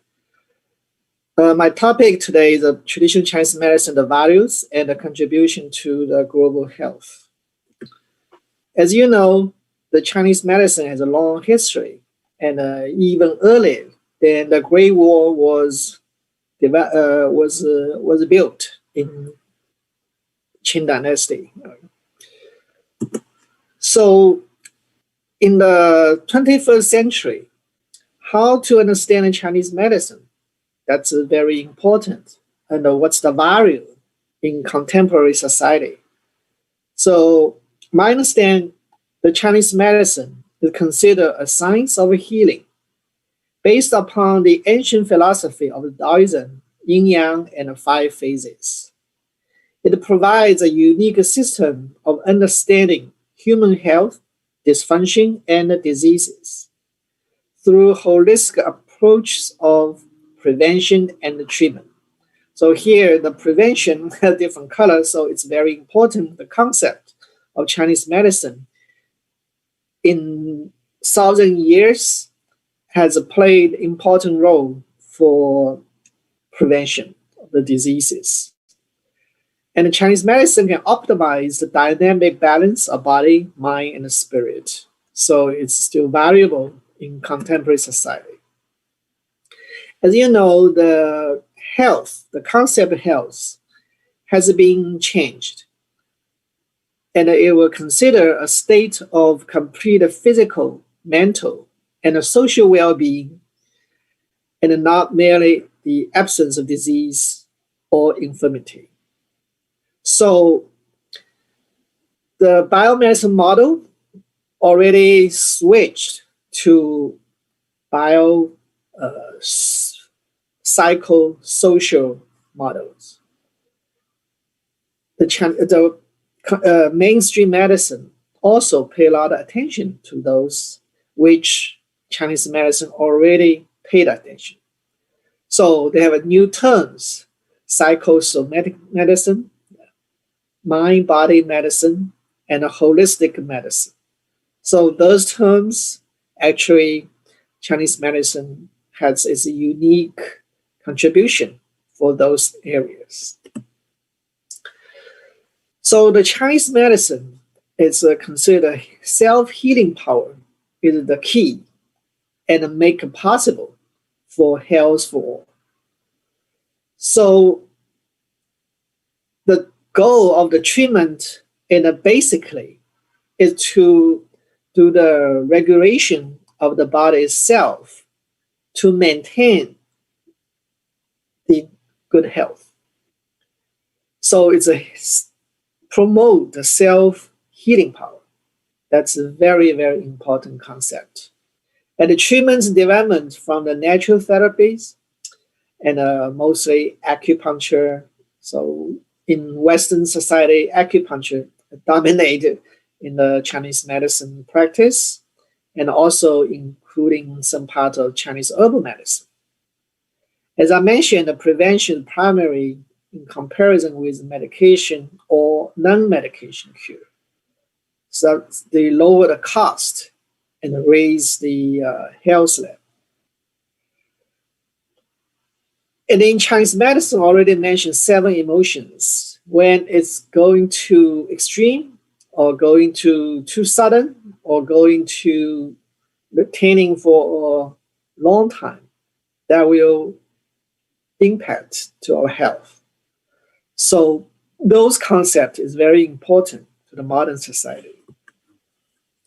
There are 5, they call it 5 branches, is a modality of Chinese medicine.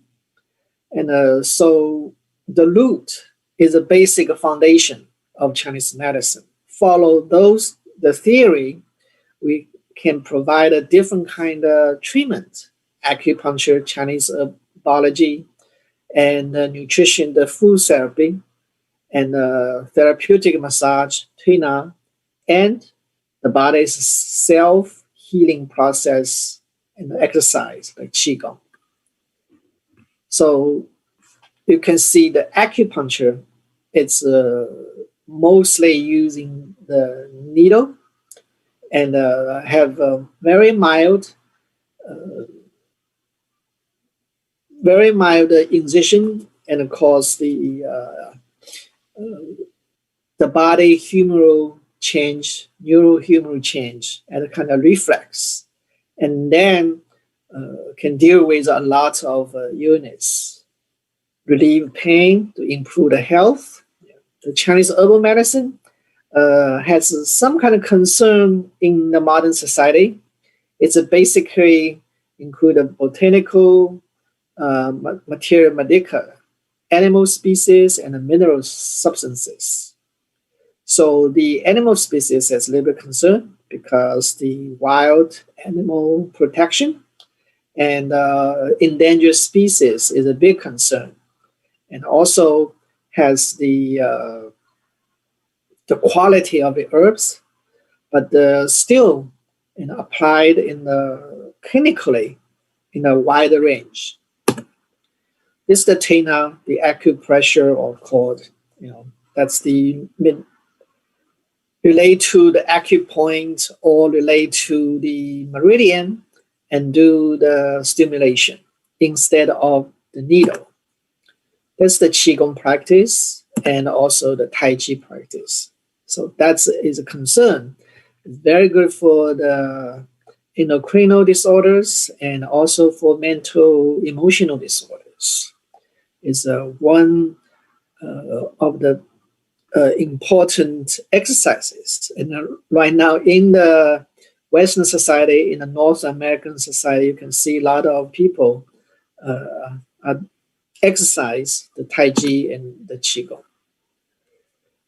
The food also has a different kind of property and a flavor. So according to the theory, each one, the person has a different constitution. Someone more related to hot, someone more related to cold, someone more related to qi stagnation, or someone related to blood stasis. So corresponding food is also very important. We always say the disease came from what you eat, what you eat. And also the healing comes from what you eat.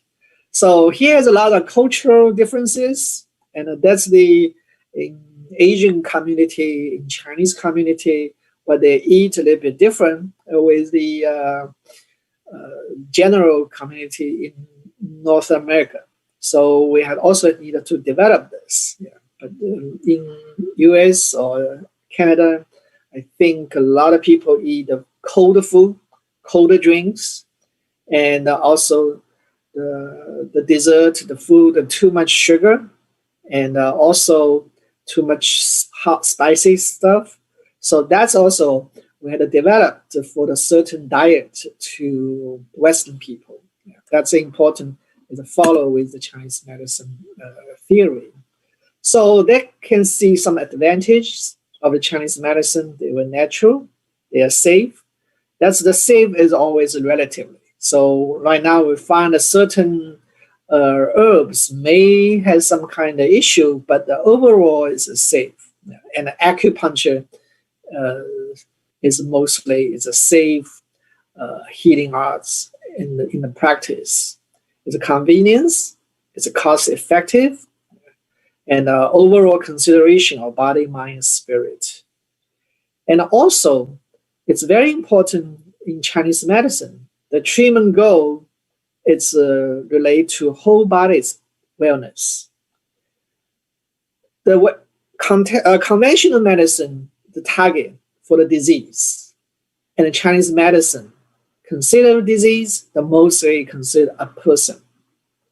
So sometimes like a patient have cancer, so the concept could be survive with cancer and use the different kind of herbs, or instead with the very targeting chemotherapy and radiation therapy. So overall is okay, but there's kind of new things. Definitely, they not damage the cancer cell. It also damage the normal cells. So it's very important to find the range and how to balance and make people the better quality of life. And also that's the important. We not only consider the disease, but also people's physically and mentally in a good shape. So the comparison between the traditional Chinese medicine and the conventional medicine, there are certain ways can identify. Culture and a way of thinking different, theoretical foundation different, diagnostic methods different, and treatment approach and goals different, and therapeutic methods different. So Chinese medicine pay more attention. Is based on the philosophical believing of the Taoism and the Qi and holism. So the human is one part of the universe. So it's very important correspondence to change of the universe. Universe will change the human living area. We always say 3 levels: heaven, earth, and the area we lived, 天地人. So any kind of environmental or the natural changes will impact our body. So we treat people, not only consider the person, we also concern the natural surrounding environment. And that's seasonal changes. So that's all very important. And with the Taoism, that's considered as the theme philosophy Chinese medicine adopt. Conventional medicine is atomism. The physical world is composed of fundamental individual components. That's the atoms. So the nature consists of 2 fundamental principles. One is the atom and one is void. Philosophical atoms come into an infinity variety of the shape and the sizes. And each indestructible and immutable and surrounded by the void, where the collide with the others and hook together, forming a cluster. So cluster of different shape, arrangement, and position gave rise to the varieties of the macroscope substance in the world. And the second is the reductionism. So this association between the phenomenon, which can be described in terms of other simpler or more fundamental phenomena. It is believed that the whole of the reality consists of the minimal number of parts. Application to methodological reductionism attempt to explain the entire system in terms of their individuals, constituent parts, and their interactions. So that's a total different concept. One is the macro views and one is a microview and goes to had to find a reality, the physical, had to see this. And of course, by the advance of science technology, and now into the molecular level or even further, and see very clear or one part. So those two medicines could be at integration, and we need to know what exactly happened, but we still have to go back and see the whole picture of body, the whole picture of the relationship of the human and also the universe. So the way of thinking is different. So Chinese medicine, according to some part anatomy knowledge, and then do the rationale, do the analogy by fundamental appearance, and we call it xiang. So the organs xiang, organs phenomenal appearance, zang xiang. So that's the importance to observe from the exterior phenomenon to detect the interior disorders. The conventional medicine is doing the anatomical and morphological observation. So they usually experimental approach. So those two also different, and I think it's also good to do the integration. So the diagnostic method is different. So we just general 4 diagnostic methods, and conventional medicine is very detailed, very concise, and can find any problems. This will be very interesting. The Chinese medicine, and they usually use the Tai Chi graphic, and this graphic mostly talk about balance.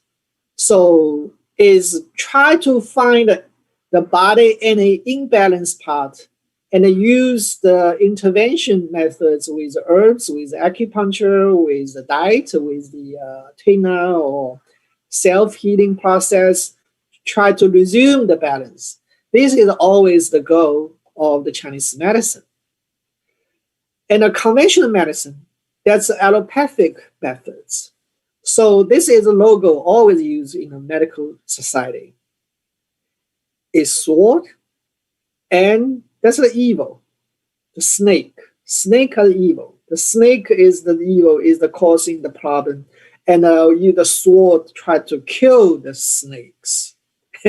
So it's that's a very common logo, can see the basic concepts. Of course, the treatment is all different. All different.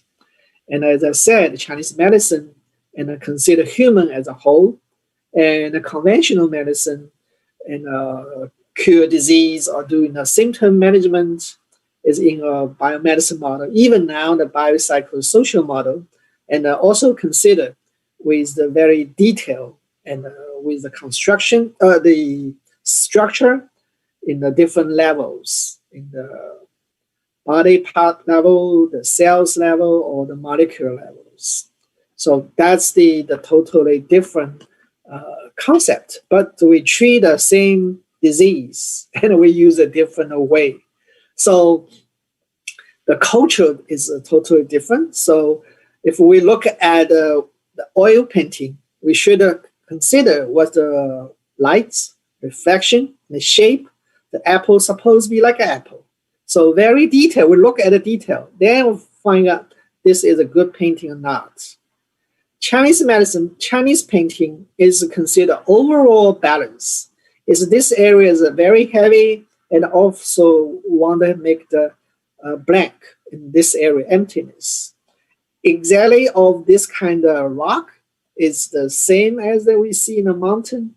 It seems not too we matter of this, and some mountain really have this kind of shape of rock, but is a consideration is the overall picture. Then I decide I will hang on the wall. If we keep the balance, keep the calm, and also good for the spirit. So that's the two difference. And the life modifications, so diagnosis is different, and different modality used for balanced body, and treatment has different components, and also including the lifestyle modification, and also meditation plays important part. So the potential value to spreading the TCM knowledge and not in the Asian community and overall the world, it will be important to change the using way of drugs to avoiding its side effects. And a more effective therapeutic method can be applied and invented. And also Chinese medicine is suitable for both in developed countries and also in the developed countries. And with the gain optimal well-being. And right now in the West, we think that those kind of indications is the most common and also clinically approved efficacy. And that's the mostly we can see in each doctor's Chinese medicine or acupuncture practitioner's clinic, and a little bit different with the acupuncture practice or Chinese medicine practice in the mainland China.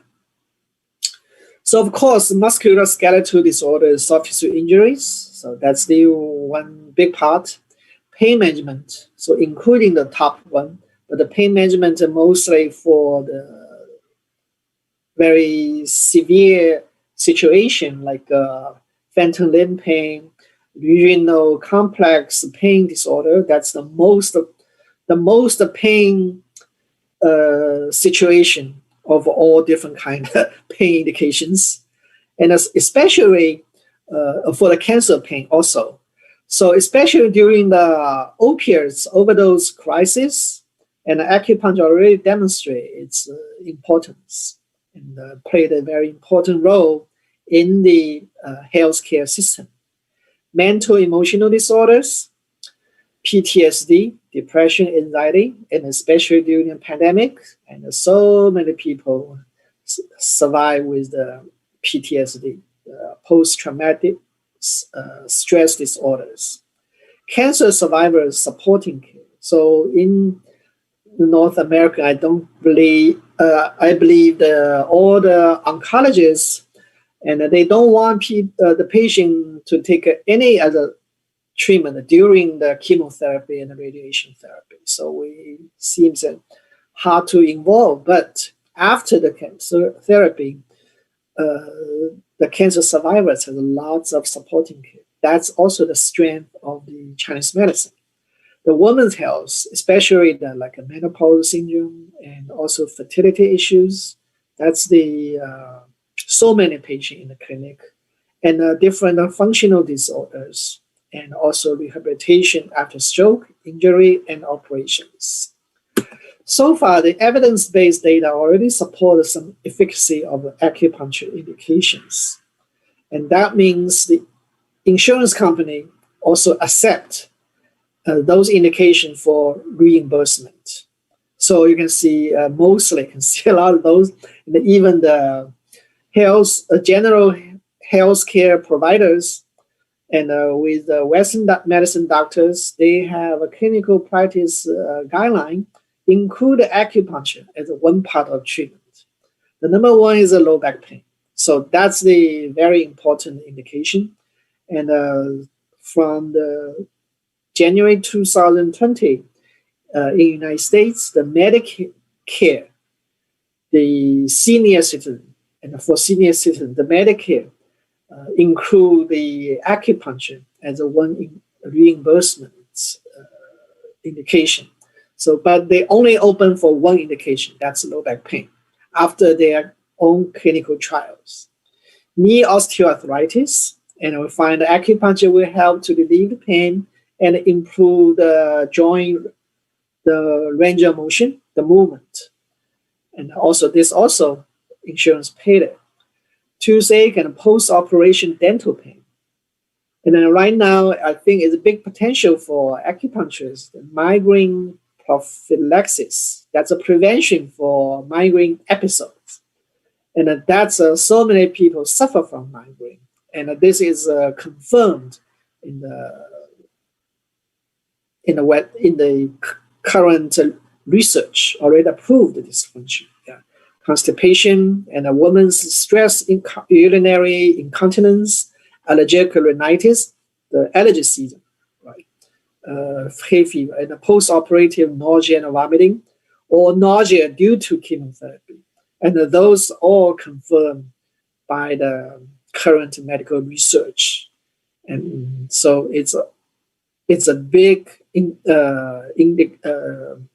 patient groups. They suffer from this, can have the acupuncture treatment. So right now, I think it's very important to have a concept of integrative medicine. So from the United States, and the concept, the term switching and shuffling from alternative medicine, complementary and alternative medicine, and integrative medicine. So alternative medicine is the patient go to see orthopedic, they say, I have a low back pain and disc herniation. So the doctor gave him some prescription and say, don't need to surgery. So you just take this pill. But it doesn't help. And he find across street at the acupuncture clinic and tried acupuncture and improve the symptoms. So the orthopedic doctor doesn't know he's trying acupuncture. Acupuncture doesn't know what the diagnosis the orthopedic doctor they made it. So later go to the complementary and alternative medicine stage is the patient the same issue and went to the orthopedic doctor, and orthopedic doctor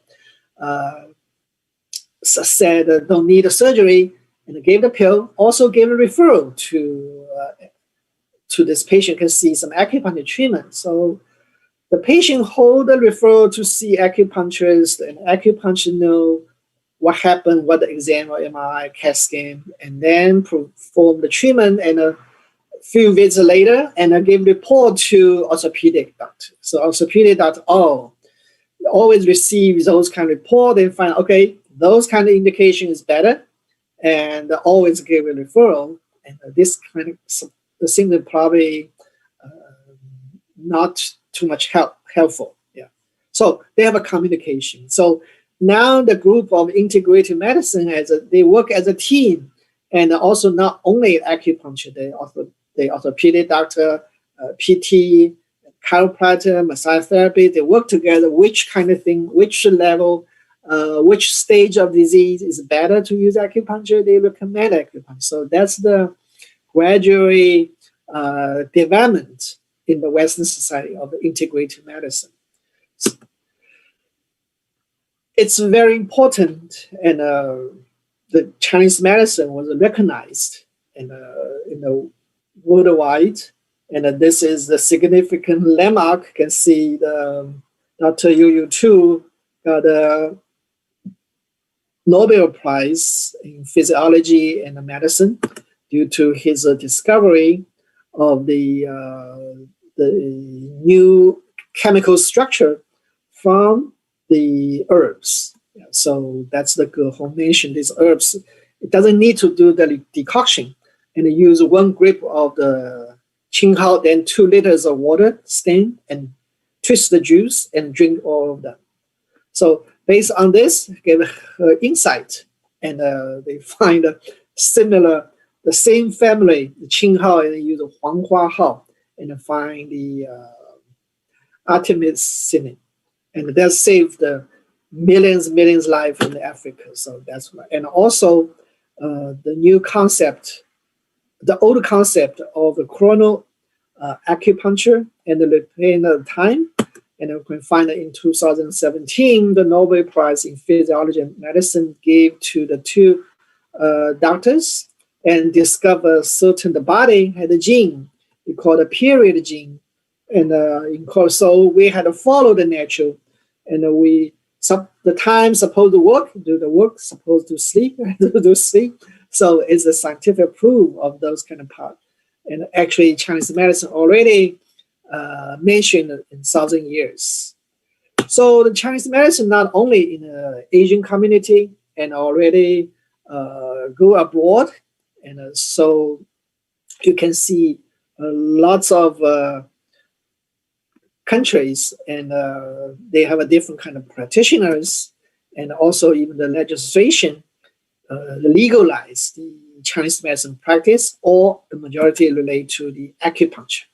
So this data show the World Health Organization, it's 170 member countries, 88% in 2018, and already have the traditional or Chinese medicine. That's included one.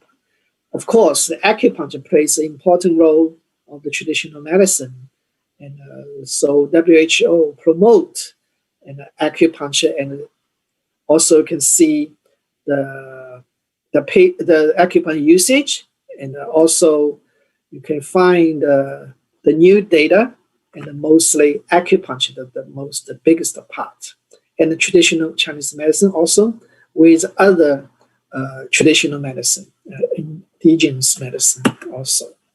So that's the current 2019 WHO report, and talk about education. So we have education system outside of China and the English language system. So in the United States, about 51 schools. The New York College Traditional Chinese Medicine is one of them, and has over about 40 more years development, and it's very systemic and has its own criteria, and it's an important part of the healthcare education. So that's also the degree or offered in different countries. It's the data. So I think the time's up. So it's foreseeable that the TCM will play more important roles in the global healthcare system. Thank you very much.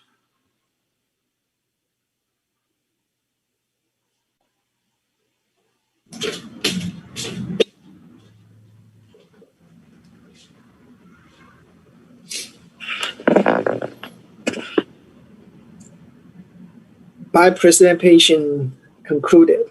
Thanks.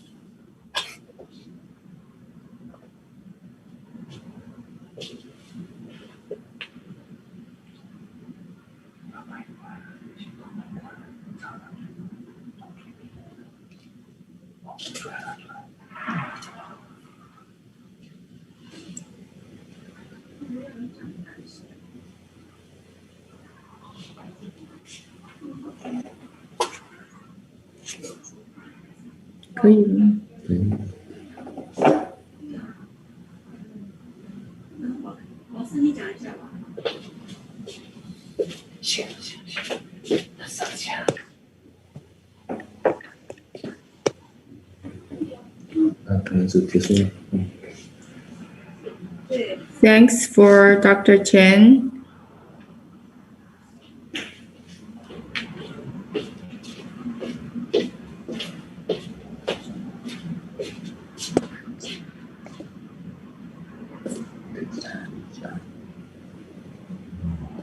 Okay, we come the next speaker.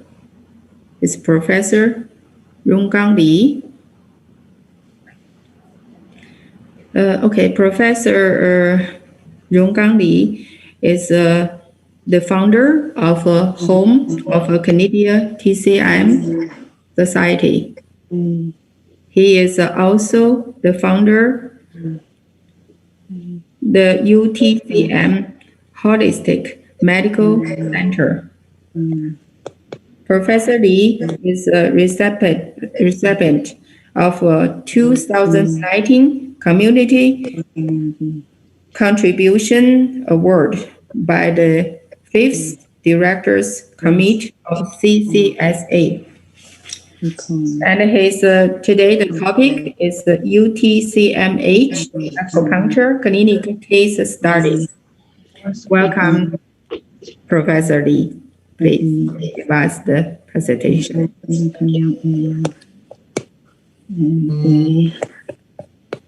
Reset.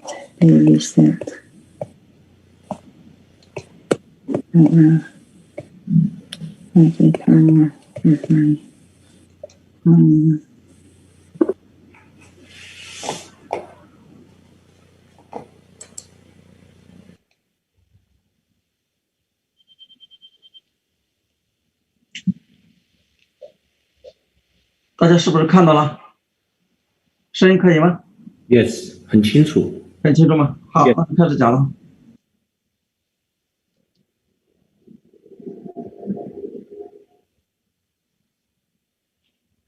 Ladies and gentlemen, first of all, thank you for coming to share experience and knowledge during epidemic.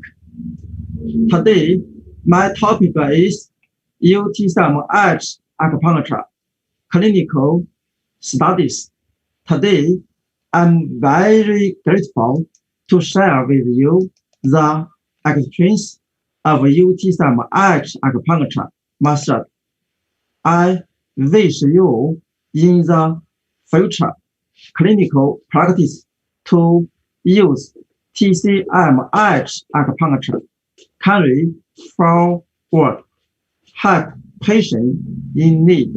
The first part to share with you is UTCMH acupuncture, the clinical significance.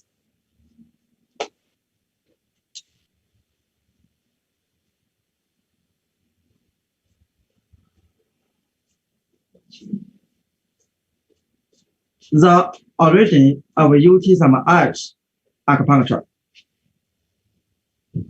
come from ancient classics, from long-term medical practice, from UTCMH Science of Acupuncture book has been published and another books. The features of UTCMH acupuncture: inheritance and development of classical needle work. It is forming the unique theoretical system and guiding clinical practice. It is both treating human body and treating disease, combination of the Taoist and techniques.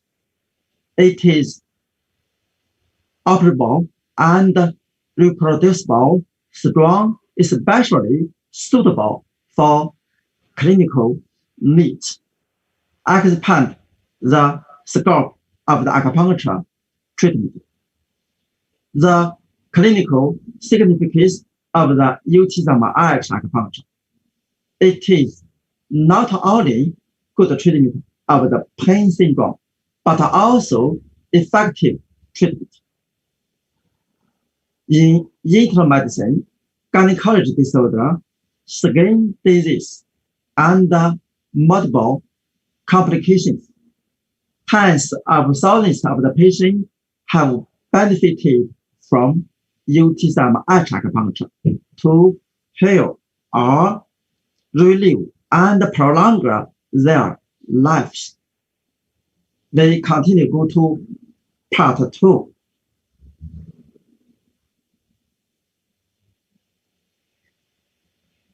Clinical study UTCMH acupuncture in sub-health treatment. Concept of sub-health. Sub-health refer to the state of the body between health and disease, with many clinical manifestations, physical aspects including fatigue, poor appetite, and other symptoms similar to chronic fatigue syndrome.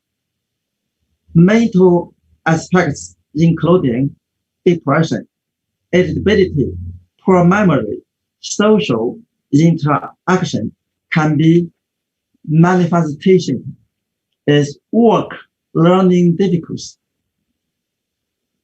Western medicine examination is negative reaction.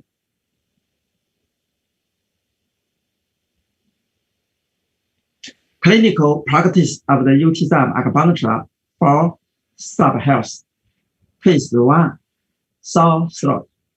Patient, male, 20 years old, UBC University student. Sore throat lasts for 4 years.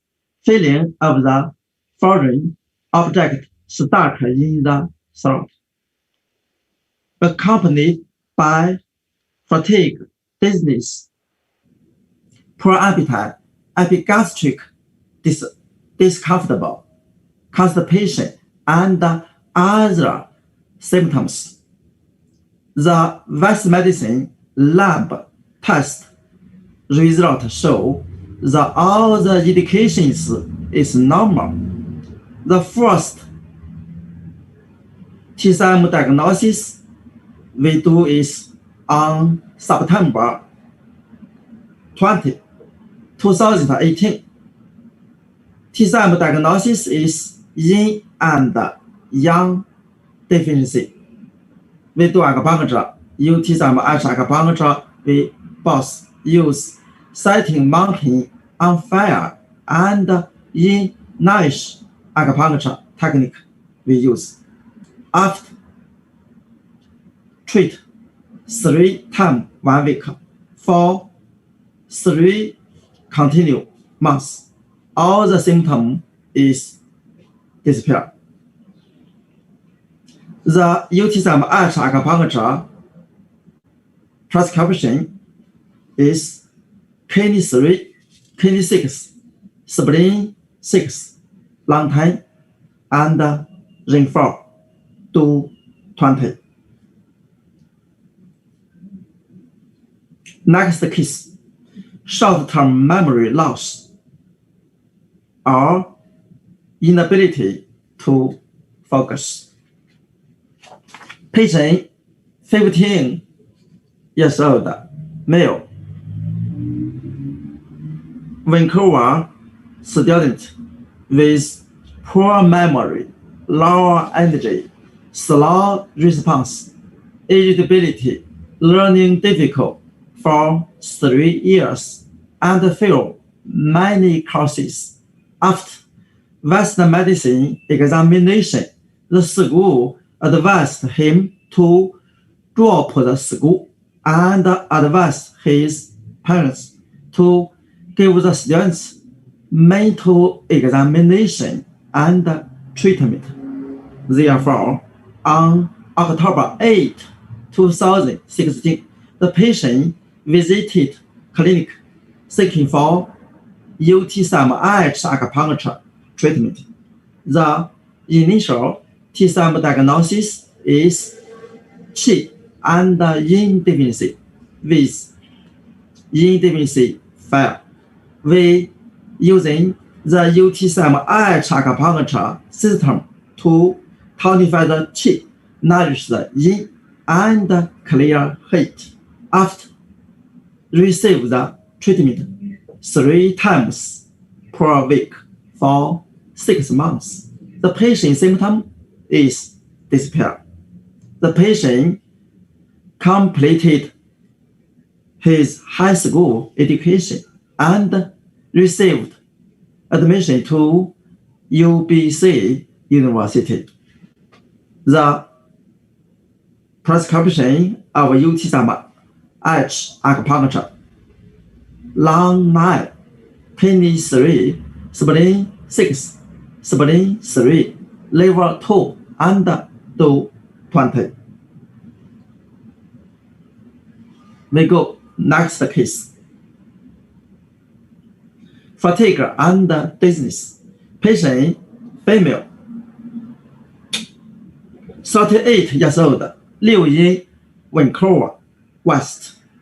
Fatigue, dizziness, sometimes headache, shortness of breath, heart region discomfortable, poor appetite, stomach fullness for near 10 years. West medicine examination found no abnormal, but low blood pressure on June 10th, 2015. The patient initial TCM diagnosis is yang deficiency, setting mountain on fire technique. Technique was applied 3 times 1 week for 1 year. all the symptom is eliminated, especially blood pressure had returned to normal. Patient felt warm and energy over the whole body. UTCM acupuncture prescription including 6 stomach 36 lung 9 rain 4 and 220.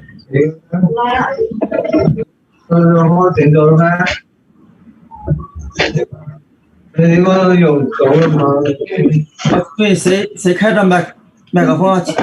关掉啊，关掉麦克风啊，谢谢。Summary: Sub-health is important issue in medicine. UTCM acupuncture system through adjusting the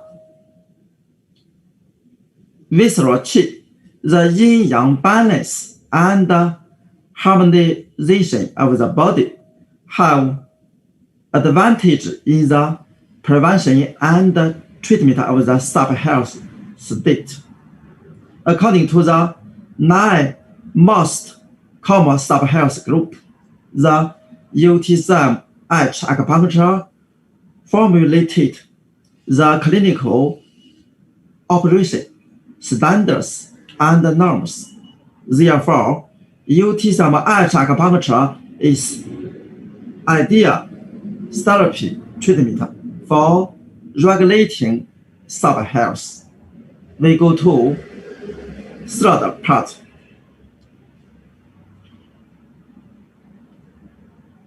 Third part is UTCMH acupuncture in lung disease prevention and treatment.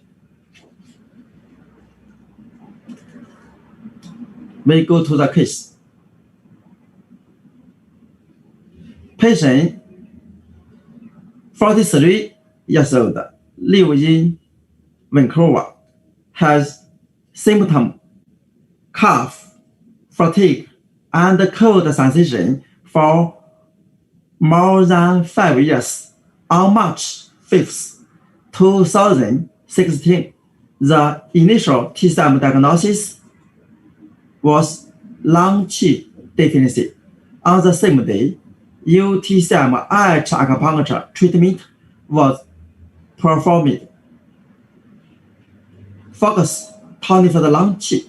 After continued treatment 2 times 1 week for 6 months, the patient no longer had cough, energy go up, and had very few cold. UTCMH acupuncture prescription is lung 9, stomach 36, rain 4, 220, and lung 1. We continue. Treatment of lung disease. First case is qi deficiency, cough. Patient male, 60 years old, weak cough, asthma for 5 years. Phlegm clear with the same color, white. Poor appetite, shortness of breath, chest tightness, fatigue, pale tongue, white tongue coating, and weak pulse. The UTCMH acupuncture system prescription for lung qi deficiency is lung 8, large 1, spleen 3, stomach 36. The UTCMH acupuncture operating procedure is: first is tonify bilateral side stomach 36, spleen 3. Second is tonify bilateral side, lung 8, and large intestine 1. After take treatment 3 times 1 week for 4 months, cough and asthma symptoms almost disappear. Thank you so much. We continue case study.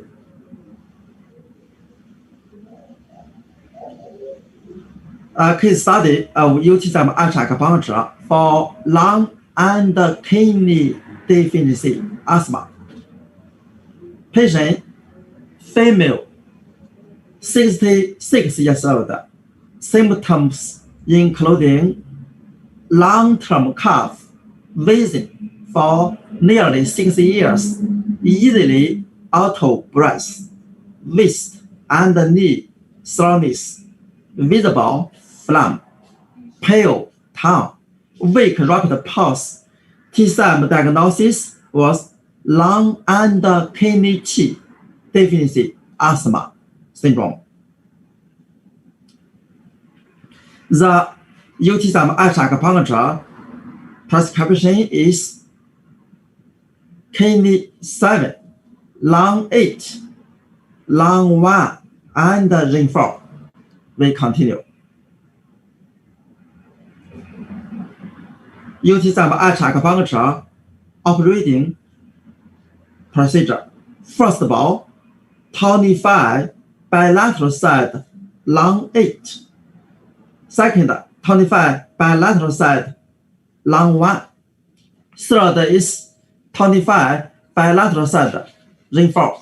Finally, we tonify bilateral side, kidney 7. The treatment continue 3 times 1 week for 4 months. Both cough and asthma symptom is disappear.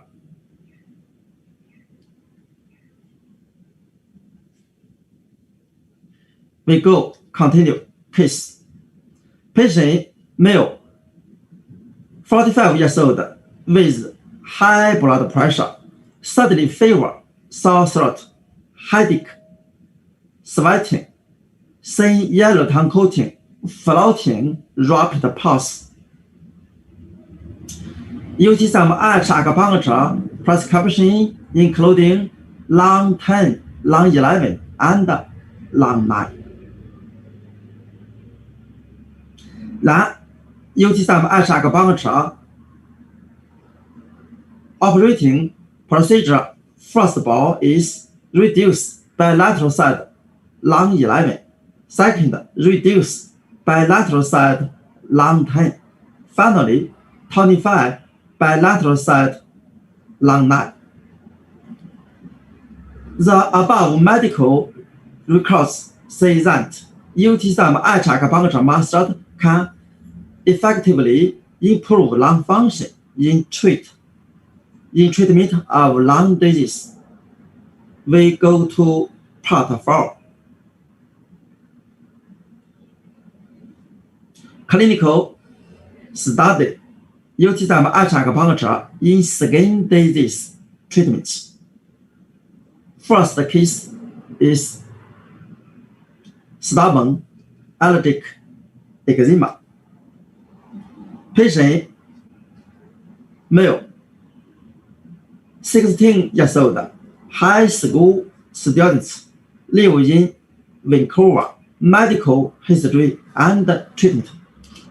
The patient have very severe allergy to many foods.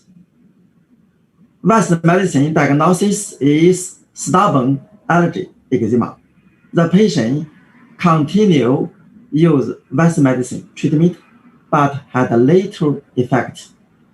He also sought help from traditional Chinese medicine and acupuncture treatment.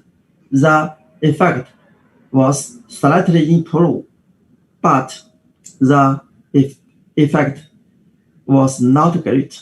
Later,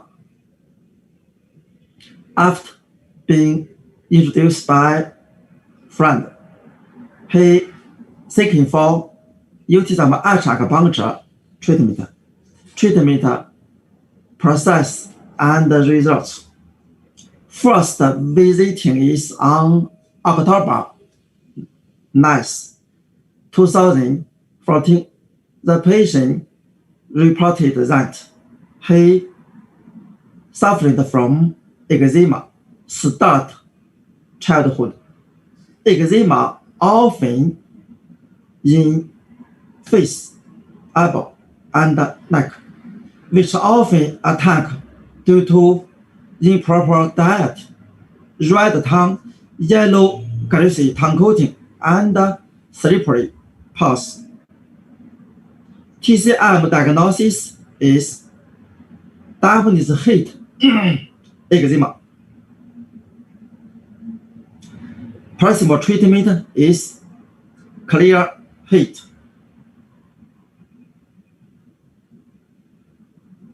Dispelling the darkness. After 5-time treatment, the patient eczema was significantly improved. We continue treatment for 3 times per week. After 3 months continued treatment, all the symptoms is dispelled. The UTCMH acupuncture system prescription for Japanese heat, including the points is spleen 6, spleen 9, large 11, large 4, stomach 36, and ring 3. UTCMH acupuncture operating procedure, first of all, is reduce bilateral side, large 4, large 11. Second is reduce ring 3. Lastly, reduce bilateral side, stomach 36, spleen 9, and spleen 6. Please see the picture. We see how to change. This is before treatment picture. Middle one is during treatment. That is after treatment.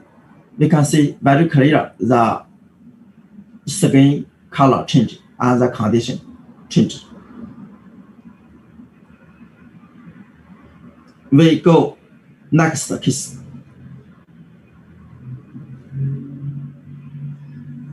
Menopause with eczema. Patient, female, 54 years old, Canadian citizen, had hot flashes, night sweating, palpitation for more than 3 years, and eczema for more than 30 years. Medical history and treatment. 3 years ago, the patient had menopause syndrome and eczema. The patient was allergic to many foods. For many years, patient continued for Western medicine treatment, but effect is very little. Because his boyfriend was the student of the Chinese medicine, he turned to Chinese medicine and acupuncture for many treatment. So this patient, by his boyfriend, go to UTCMH acupuncture treatment procedure and results. First visiting on July 29, 2019. The patient self-reported is suffering from menopause and eczema. Frequent attack is hot flashes, night sweat, and palpitation for more than 3 years. Eczema on the eyeball and neck, dry eye for many years. Red tongue with a little tongue coating. Slippery, thin, rapid pulse. Chinese medicine diagnosis is kidney insufficiency with definite heat. On same day, we use UTCMH acupuncture system treatment. Plasma treatment is nourish the in and clear heat. After treatment, the patient had no hot flashes and night sweat. The eczema disappeared. The treatment was continued 3 times 1 week. After 2 months continued treatment, all the symptoms is disappeared.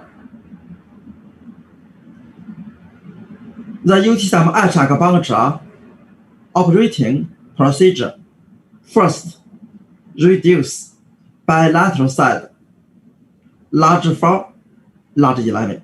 Second, reduce ring 3. Lastly, reduce bilateral side, stomach 36, spleen 9, and spleen 6. Please see the picture. Before treatment, we can see the skin, and after the treatment, the skin getting very well.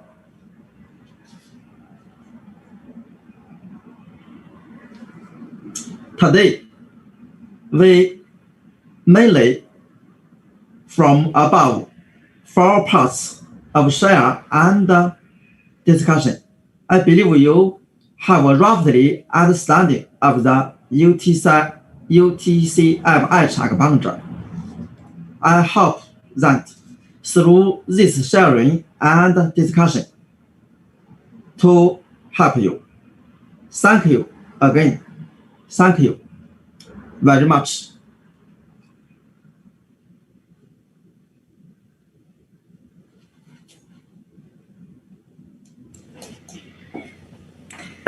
Thank you for Professor Li gave us is a very great presentation. And the next speaker is Mr. Tiejun Tang. Dr. Tiejun Tang graduated from Heilongjiang University of Traditional Chinese Medicine with a BSc degree. Dr. Tang is the president of Chinese Medicine Alliance UK, the executive council member of a World Federation of Chinese Medicine Society, and vice chairman of a special community of a clinical case study of WFCMS. And his topic today is use Professor Deng Tietao's clinical experience to treat and prevent COVID-19 pandemic. Thank you. Please, Dr. Tang, give us the presentation. Hi, hello everybody. Good morning at your time, and for the colleagues in the Europe, and good evening and good afternoon. Can you see me and hear me clearly? Hello? Hello? Yes, we can hear. Yeah. Very clear. You can see me and hear me. Can you see the PowerPoint slide? Yes. Oh, very good. Okay. Yeah. That's fine. Yeah. Good. Yeah. I just make sure. So it's my pleasure to have this opportunity to share my experience, and thank you for the invitation. The topic I would like to talk is use Professor Deng Tietao's clinical experience to prevent and treat COVID-19 pandemic. Professor Deng Tietao is my PhD tutor. He was appointed as the leader of the SARS expert group in 2003 by the National Administration of Traditional Chinese Medicine. Under his guidance, the first affiliated hospital of Guangzhou TCM University has achieved 4-0 in the treatment of 71 cases of SARS, which is 0 mortality, 0 hospital transfer rate, 0 sequelae, and 0 hospital infection. All the patients' body temperature back to normal within 3.26 days. Due to the extensive intervention of Chinese medicine, SARS getting under control in China at about 3 to 4 months, Professor Deng contributed his prescription for SARS treatment. To analyze his prescription for the anti-SARS will give us a high value of reference for the treatment of COVID-19. During the COVID-19 pandemic, I applied Professor Deng's clinical experience for anti-SARS to prevent and treatment of the COVID-19. Look at this picture. So this is the SARS virus. This is COVID-19 virus. The structure of these two viruses is very similar. And also, they enter the cell from the same receptor, which is ACE2 receptor. So these two viruses are very similar. The symptoms they caused also similar. So the reaction to the treatment should be similar. So that is the published paper just last year, about a year ago. You can find this paper if you have time and read this. So I just think why these two viruses is so similar, but SARS getting under control in a couple of months, but COVID-19 seems none of this. So if we select a similar treatment, maybe better, maybe have a different situation.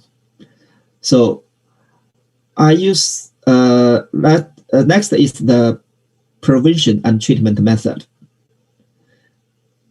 Let's talk in prevention first. I use 玉屏风散 modified to prevent COVID-19. 玉屏风散 has been used for prevent disease since the Yuan dynasty for 700 years history. But for prevent COVID-19, we need to do some modified, not original 玉屏风散. In the 玉屏风散, in the Yuan dynasty from Wei Yilin's prescription, 3 ingredients is the same doses. 黄芪、白术、防风, same doses. And some people use 黄芪 as the big doses in the later generation. I saw many people use the 玉屏风散. They always put 黄芪 as the biggest doses. But Professor Deng always use 白术 as the major herbs. The biggest doses, 黄芪 doses plus 防风 doses should be equal to 白术.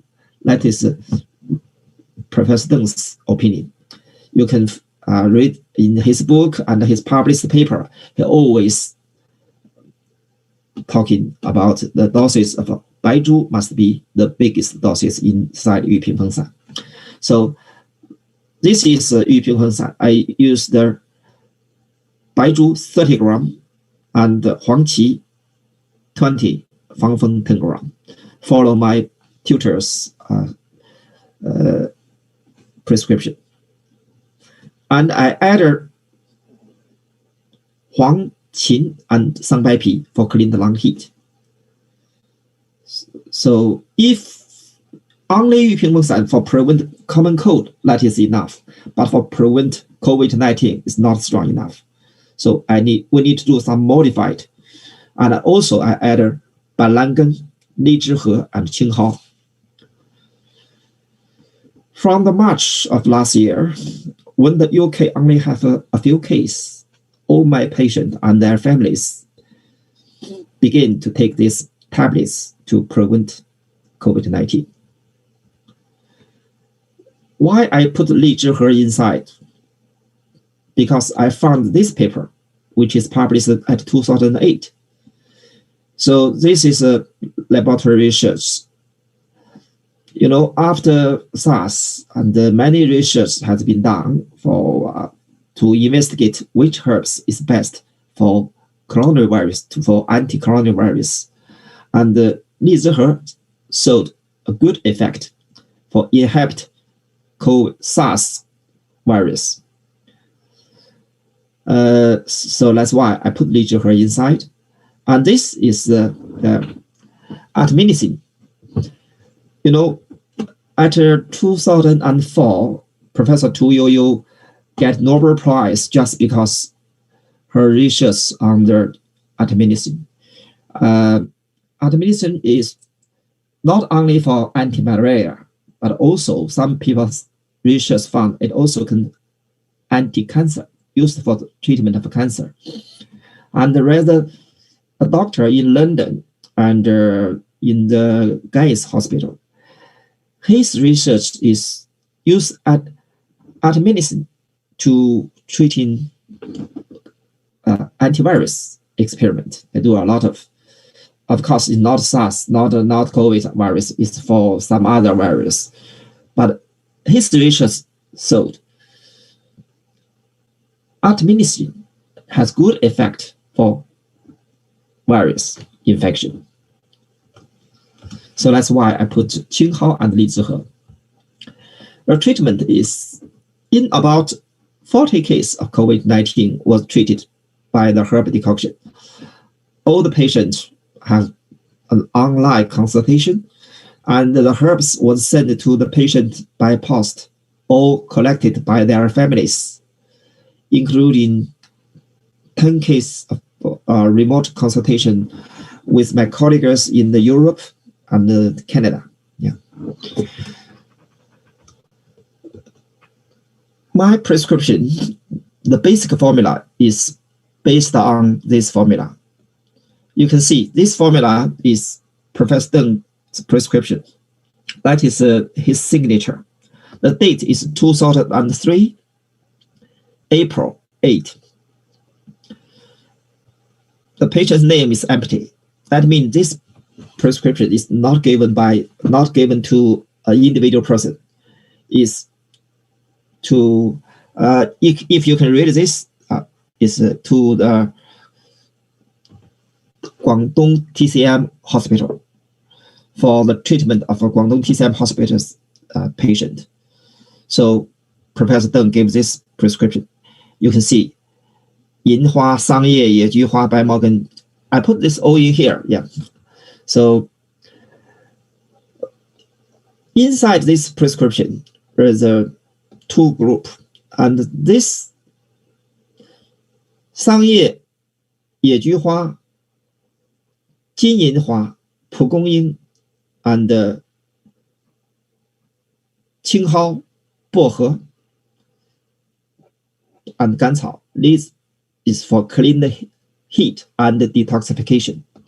And this is 杏仁、薏仁、冬瓜仁、白茅根、藿香、桔梗 and 桃仁. That is for expel dampness and dispersing lung. So some ingredient in this is from the Sangjuyi, and this part including is modified 三仁汤, modified 三仁汤 and Sangjuyi modified. That is Professor Deng's prescription for treating the SARS. When I treating the COVID-19, I basically is based on this formula. But of course, not every patient uses the same formula. I do some modification. At the early stage, if the patient, the diagnosis is more due to the wind cold or wind damp, I will use modified 九味强活汤, select some herbs from 九味强活汤, and Also, some patients will use 经防败毒散、9味羌活汤、经防败毒散 and 杏苏散 for wind cold. For wind heat, 银翘散、桑菊饮 and 桑杏汤. These formulas all from Wu Jutong, from his book 温病调变. And in the middle stage, sometimes I use 小陷胸汤、葶苈大枣泻肺汤、疏子降气汤. If more asthma, more short of breath, we will select 疏子降气汤 and 三子养心汤. For severe case, we use modified 生脉散 yeah, and 四逆汤 and 独参汤.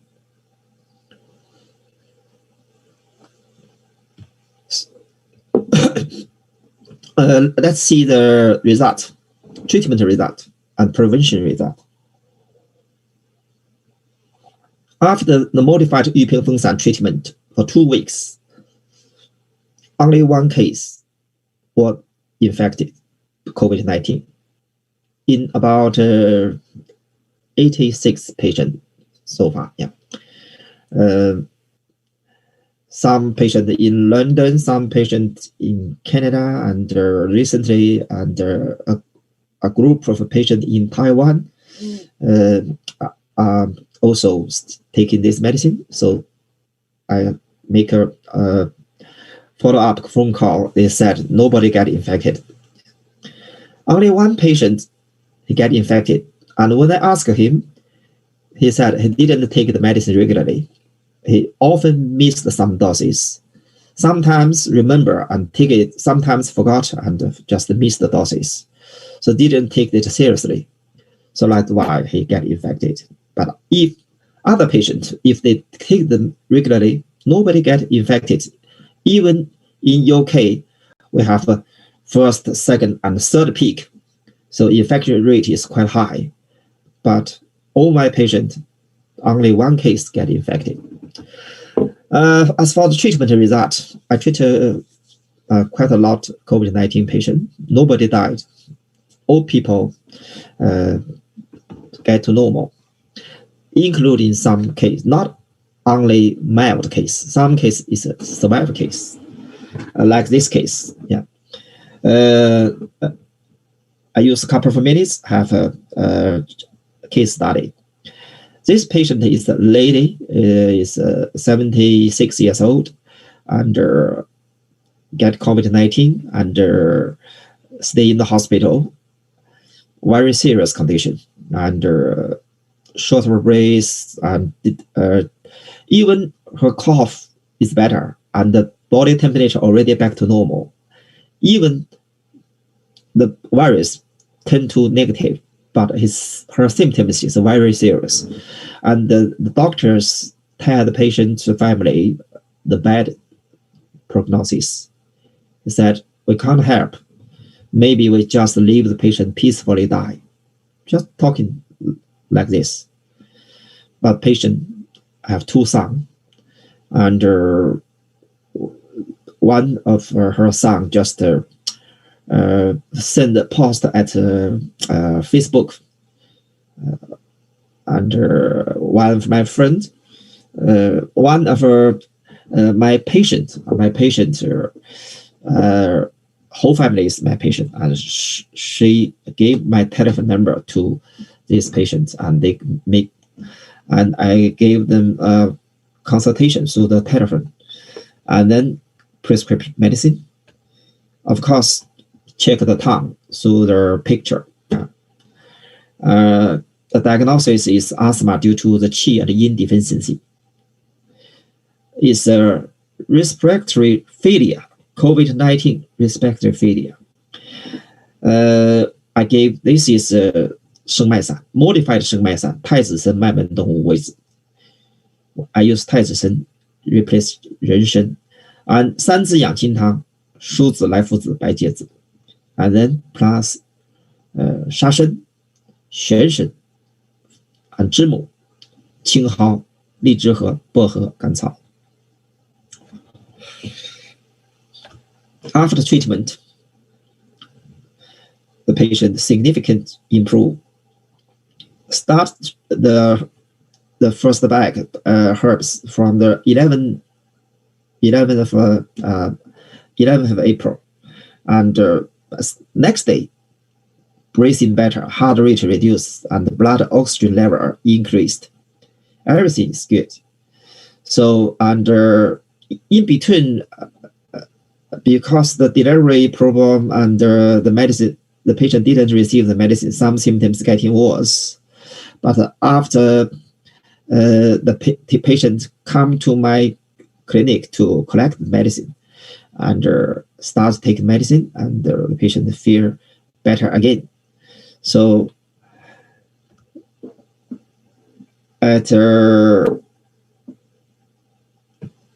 12th of May, the patient back home, discharged from the hospital, and reduced the oxygen taken. Her blood oxygen level keep improving.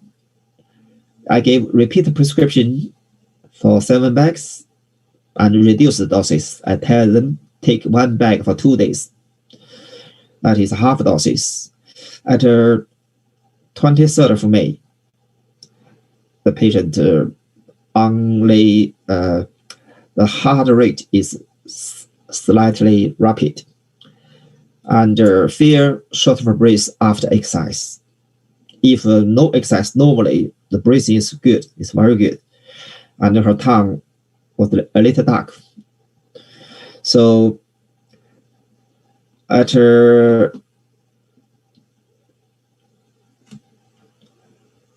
12th of May this year, I have a telephone follow-up. You know, this is last year, May of last year. So after 1 year, I gave telephone phone call and follow-up, and I have gave a very good feedback. So everything is normal, very healthy, stay at home. So look at this, that is the tongue. 8th of April, 12th April, 27th April, and the 23rd of May. The tongue from the crimson turned to red and a little dark, but this already have some coating, white and thin coating. And the oxygen intake from 6 liter reduced to 5 liter and reduced to half liter. When after back home, she already currently she didn't use the oxygen. Heart rate from 120 reduced to 92, and the blood oxygen level from 86 increased to 96 now. So it's much better. So discuss.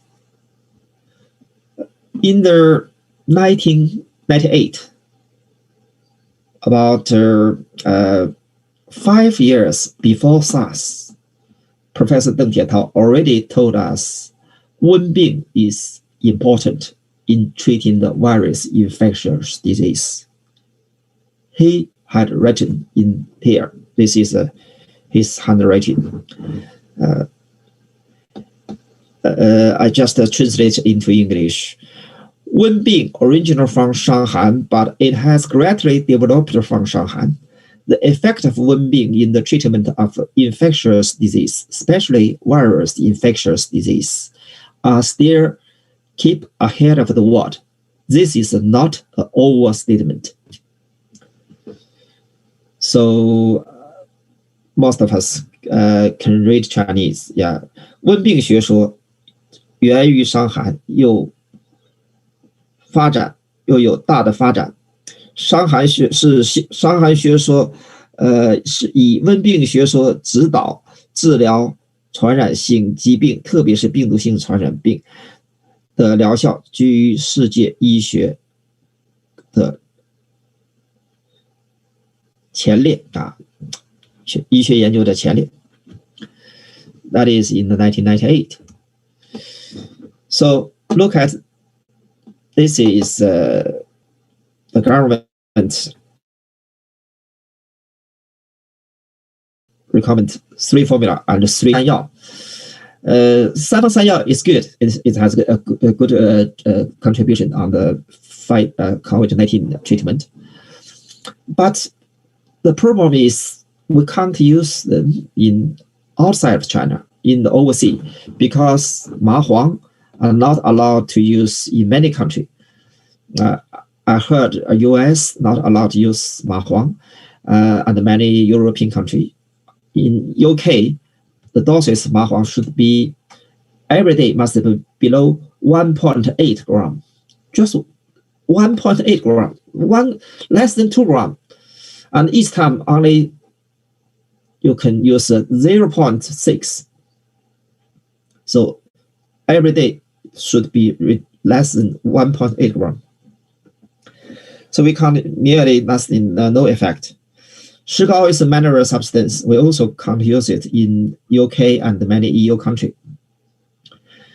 And xixin is endangered herbs, so also are not allowed to use. And ziyuan contain the pyrrolizidine accurate, so also have some can cause the liver damage. In UK, still not allowed to use. So that is the biggest problem. How can we fight the COVID-19? We must find a better way. If we can't use these things, I suggest use modified Sangjuyin and Sanrentang, which is prescribed by Professor Deng in 2003 for SARS treatment. In Professor Deng's prescription, no Shigao, no Ma Huang, no some area herbs is legally, we can use legally. Look at this. In UK, the third wave of the pandemic was caused by Delta variant. You can see the yellow part is the Delta variant. 95, more than 95 cases in the third peak. Third peak is due to the Delta virus. So the Delta virus, a public health England study published on the 22nd of May found that a single dose of either the AstraZeneca or Pfizer vaccine reduced the patient's risk of developing COVID-19 symptoms caused by the Delta virus by 33%, compared to 50% of Alpha variant. And the second dose of the AZ virus under boosted protection against the Delta to 60%, compared to 66% against Alpha, where two doses of Pfizer jabs was 88% effective, compared to the 93% against the Alpha. So you see, the Delta virus can reduce the effective of the vaccination. And Professor Deng has written this. So he had written at 2010.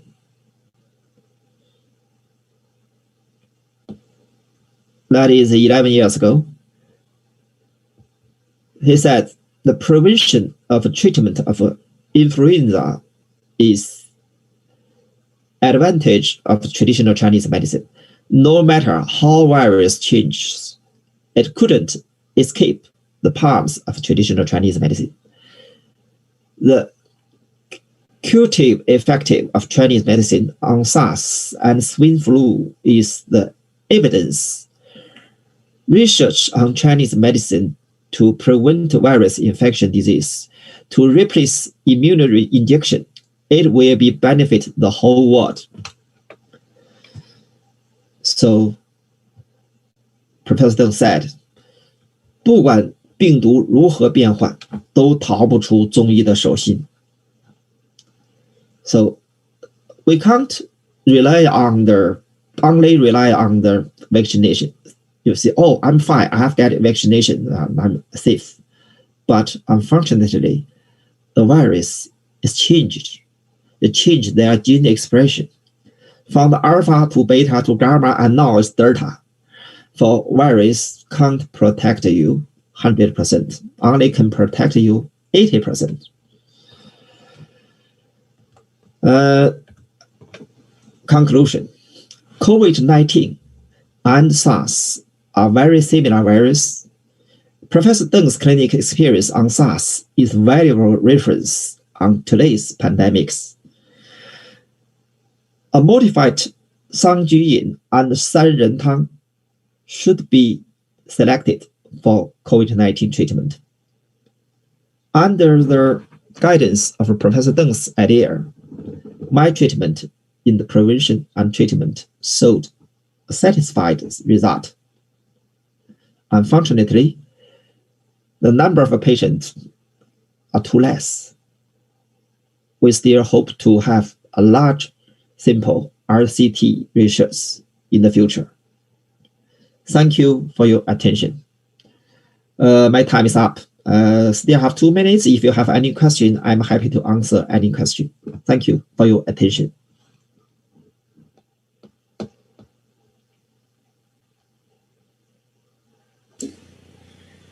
Thank you, Mr. Tang, gave us a very great presentation.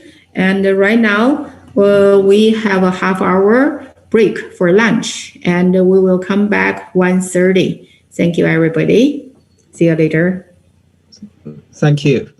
Thank you. Thank you.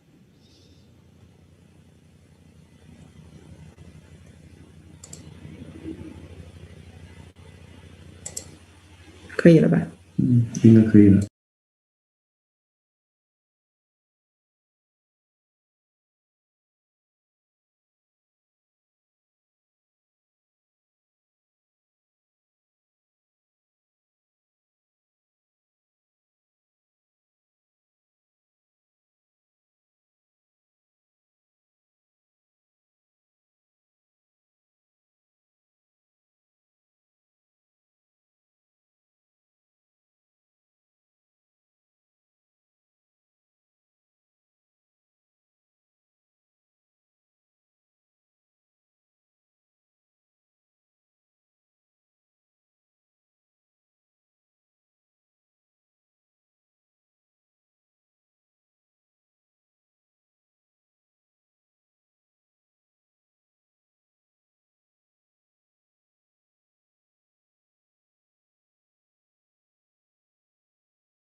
Okay.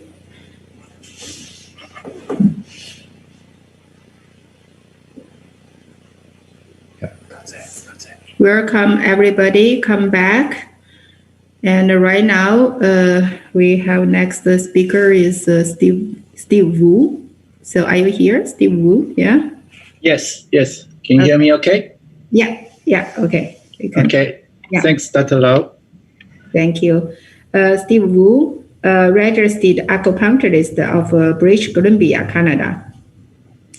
Currently completing the Doctor of TCM diploma program at the Tzu International College of Traditional Chinese Medicine. He is a senior software engineer with over 20 years of working experience in the full-scale industry. Graduated with a Bachelor of Applied Science degree in Engineer Physical Program from UBC. And today his topic is UTCMH, Acupuncture, a short introduction. Please, Steve Wu, you can begin your presentation. Okay, thank you. Thank you, Dr. Lau. And thank you everyone for tuning in on the Sunday afternoon to watch my presentation. UTCMH Acupuncture, a short introduction. So first of all, what is UTCMH? It is an abbreviation for Universal Traditional Chinese Medicine Holistic, meaning that the ultimate goal of this traditional Chinese medicine acupuncture methodology is to balance the human body holistically and become nature with one. My name is Steve Wu, and in the next 30 minutes, I will give a short introduction on this acupuncture treatment system invented by my teacher, Professor Li Donggang. This treatment system, Professor Li, together with his over 30 years of clinical practices, formulates a standardized and systematic framework to tailor the acupuncture individual, aiming to change and to balance the body's internal environment holistically, and for a higher level of result repeatability and high efficacy. Thus, this proposed system will make acupuncture to be a very effective and powerful weapon in the disease treatment for TCM doctors and acupuncturists, especially for tackling internal medicine, gynecology, chronic and geriatric diseases. First of all, I'll briefly introduce my teacher, Professor Li. He is a disciple of Dr. Liu Ziming, national TCM masters in China. And after receiving his PhD, Professor Li in colleges, he then decided to settle and to call Vancouver his home in British Columbia, Canada. Professor Li's main research interest is acupuncture and clinical practice. He realized that even though acupuncture is a very effective TCM treatment modality, it lacks replicability, i.e., not easy for students to replicate the treatment effect, and high repeatability, not easy for the students to repeat the treatment effect time after time, and high efficacy, not easy for students to produce effective results each time. And because of that, after years of research with trial and error during his clinical practice, Professor Li developed a standardization for acupuncture, not just needling technique, but starting from diagnosis, acupoint selection, acupoint prescription, to the whole treatment strategy plan following the disease progression. And so in 2017, he published the book, UTCMH, Science of Acupuncture.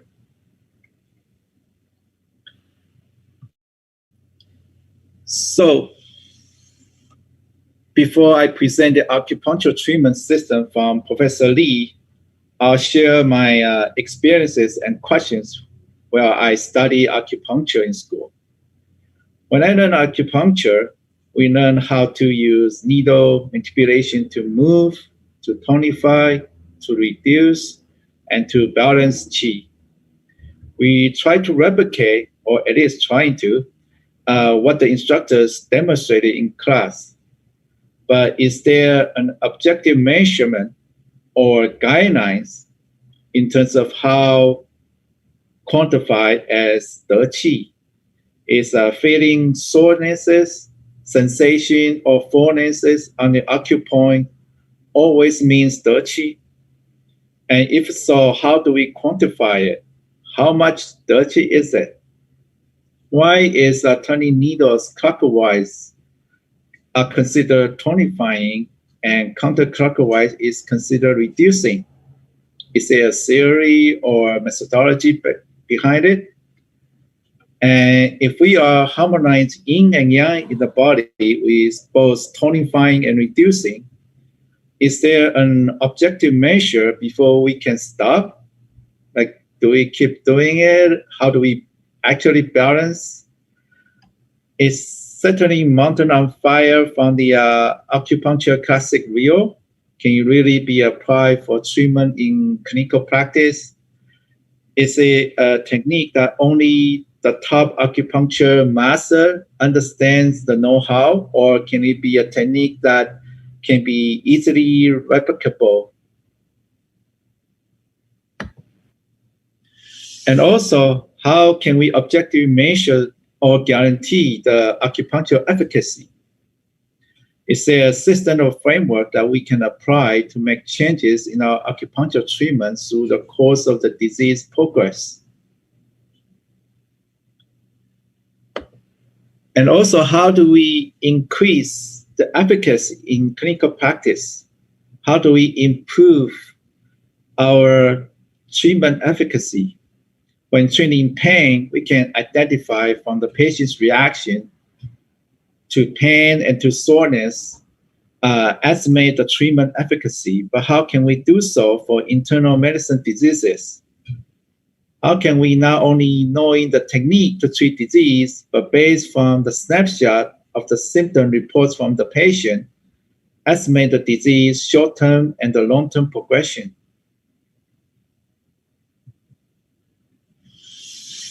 So in school, we study many TCM series, such as the Yin-Yang series.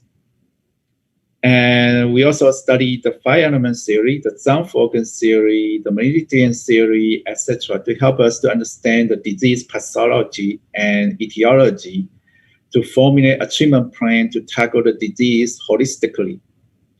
We also study the classics such as Huangdi Neijing, Compendium of Acupuncture and Acupuncture, or Midnight Noon and Egg Flow Doctrine.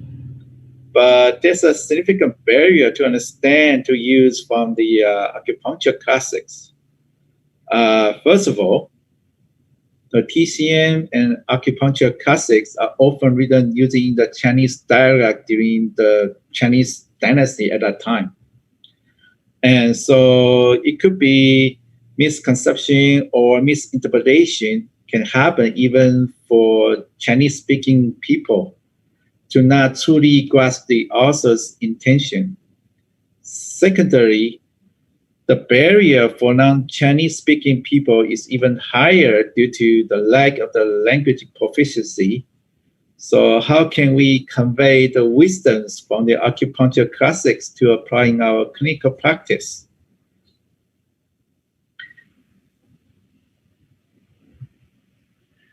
So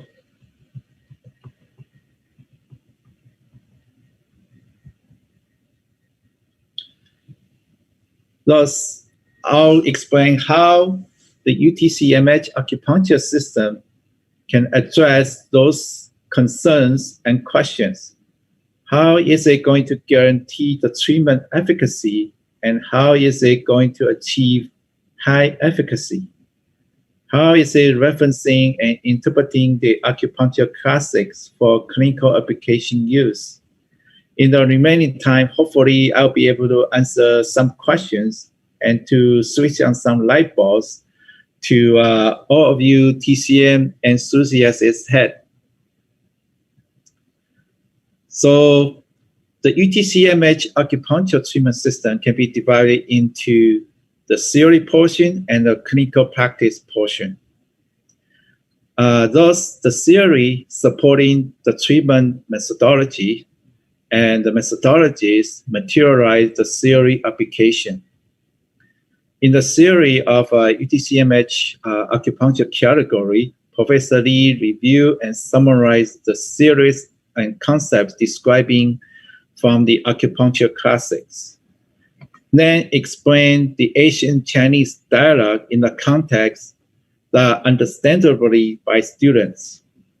Next, with the theory as the foundation, Professor Lee expanded the theories further in the holistic view with the intention to harmonize and to balance the body's internal environment. Then in the UTCMH clinical practice methodology category, the one on the left, on the right, Professor Lee discusses how the diagnosis, the acupoint selections, and the acupoint prescription, and the treatment planning, and most of all, the needling techniques that have so many variables and uncertainties intertwined due to individuals' body constitution and disease progression, all can be standardized and systematically implemented to ensure the level of the treatment efficacy and repeatability. Next, I will give a brief description of the two topics under the theory of UTCMH acupuncture. One is the foundation of UTCMH yang tonification system, and the other is the foundation of UTCMH meridian qi circulation. So the origin of the foundation of a UTCMH yang tonification system is yin-yang theory. The ancient Chinese scholar uses yin-yang theory to describe the contradictory relationship observed in nature and in just about anything from agriculture to economics and to politics. The traditional Chinese medicine, taking and developing this contradictory relationship to describe the relationship between body and nature, between disease and nature, between body and disease, and between normal and abnormal. Thus, yin-yang theory is one of the fundamental concepts in traditional Chinese medicine. The common applications of yin-yang theory in acupuncture treatment includes to address right side by treating left side, to address left side by treating right side, or to stimulate yang from yin and to stimulate yin from yang. And to treat the medicating the upper body, we use the lower body, and vice versa. To treat the lower body, we use the upper body to treat. However, there's some inadequacy to the yin-yang theory in clinical applications, because the application of the yin-yang theory in the acupuncture context are mostly limited in the disease locations, selection of acupoints, or selection of meridians. If we are able to incorporate harmful organs, disease etiology, and body's pre-existing yin-yang conditions, then Professor Lee theorized that we will be able to extend the yin-yang theory to the next level. And so what is the next level? Professor Li proposed that for the UTCMH yang tonification system as an extension of the yin-yang theory, with its application at treating yang deficiency disease and yang deficient body. The yang tonification system can be divided into two classes of perspectives: the atomistic perspective and the holistic perspective.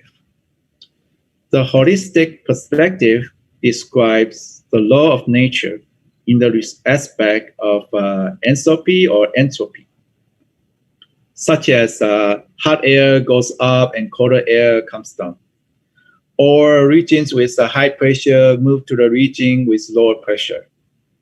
Thus, from the holistic perspective, Professor Li developed the holistic treatment theory, describing the treatment theory for tackling the body constitution's pre-existing conditions and for stimulating and activating both the body's metabolism and immune system responses. For the atomistic perspective, Professor Li defines the concepts for treatment. He describes that how the techniques setting mountain on fire in the acupuncture classics can be utilized in the context of yang tonification and the context of disease treatment. Thus, combining both perspectives, the UTCMH yang tonification system further develops the yin-yang theory for yang deficiency.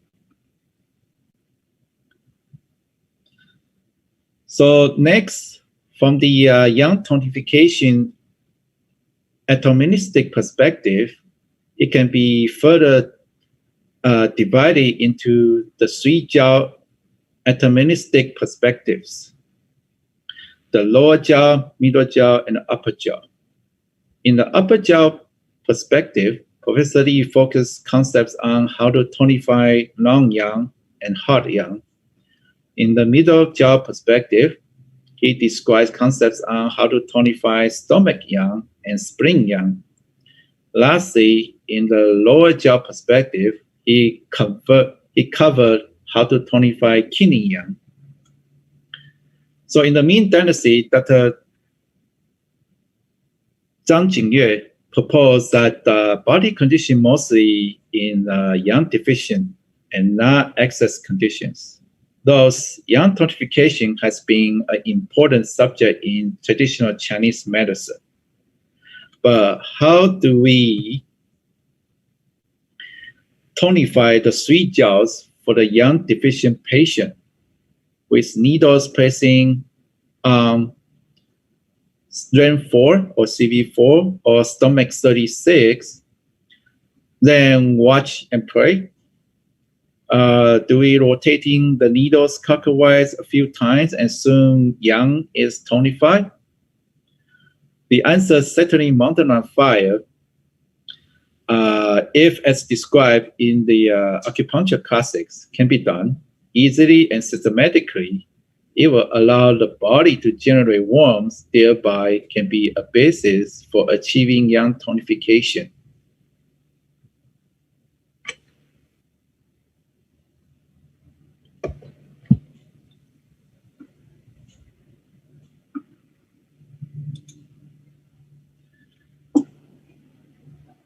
So for Professor Li, he found out that the setting mountain on fire technique has developed in China in more than 2,000 years ago. However, nowadays, the technique is becoming a lost art. And only a select few acupuncture masters can really demonstrate the technique. And even fewer masters probably can truly utilize the technique for disease treatment. So Professor Li, through years of research and clinical practice, and he was able to decipher the mystery behind setting mountain on fire and utilize the technique as the fundamental basis for the UTCMH yang tonification system. And so not only it is possible to do settling mountain on fire at the acupoint, it's also possible to do it along the meridian, on the zangfu organ, or even the whole body. And so the next topic, I will talk a bit more on the meridian theory of UTCMH meridian qi circulations. In the meridian theory, we know that the sun, the moon, and earth all follows its own circular revolution path. And the same with human body. In the Book of Change, Zhou Yi, it described that circulation is the fundamental concept of Yuan Dao. And examples in the traditional Chinese medicine context are the qi meridian transport dynamics from acupoint to acupoint, and from one meridian to the next meridian, and from one organ through the interior-exterior characteristic to the next organ, and the yin and wei qi relationship and clear turbidity qi transformation are all indications of such circulation phenomena. And so one of the most indicative scenario is the Ren-Du circulation pathway, which is also called minor qi circulation pathway. And with the Ren-Du circulation pathway, the two meridians, Ren and Du, join one end at Huiyin or CV1 below the pelvis as one of the yin-yang mix point, and the other end join around the mouth, form a closed loop circulation. Within the meridians, Professor Li proposed that qi flows smoothly in bidirections along the meridian path. Balance the qi transport from top to down, front and back, and right to left. The Ren-Du circulation pathway can be viewed as a simplified representation and model of how qi is flowing along the 12 meridians. And next is the major qi circulation pathway, or the 12 meridian circulation. The 12 meridians symmetrically divided on either side of the sagittal plane, with the qi traveling bidirectionally along each of the 12 meridian paths on both sides of the body. Through the UTCMH meridian qi circulation theory, Professor Li explained the technique to qi guiding in the acupuncture classics and resolved the issue of how directing qi physically to the disease location in the clinical practice.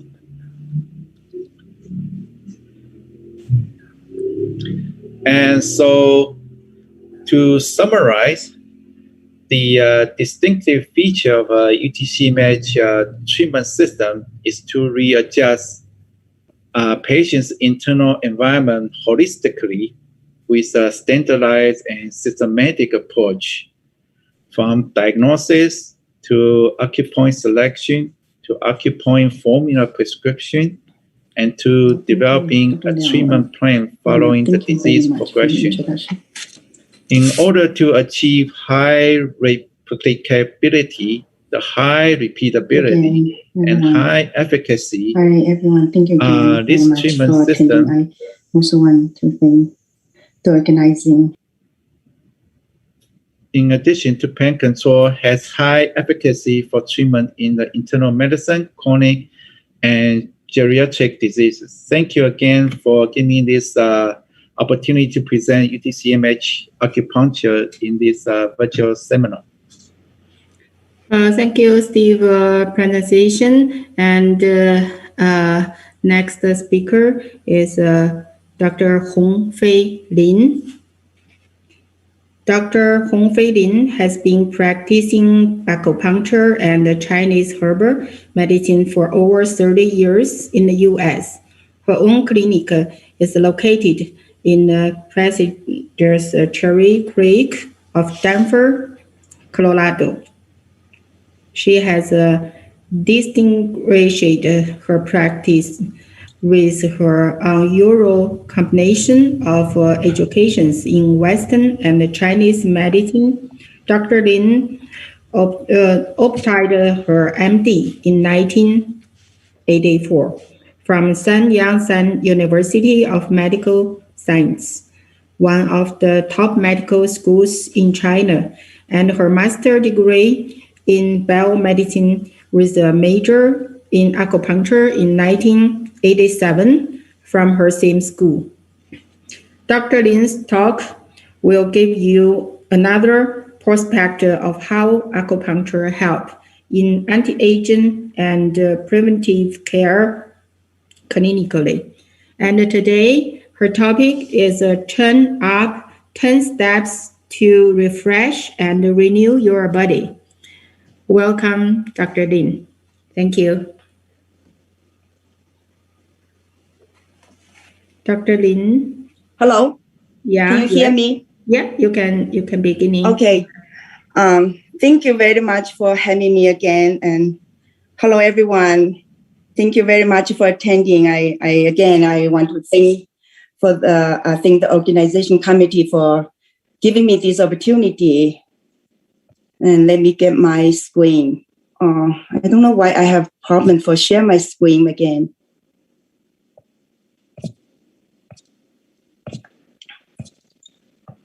They say I cannot start screen share while other participant is sharing. Hello.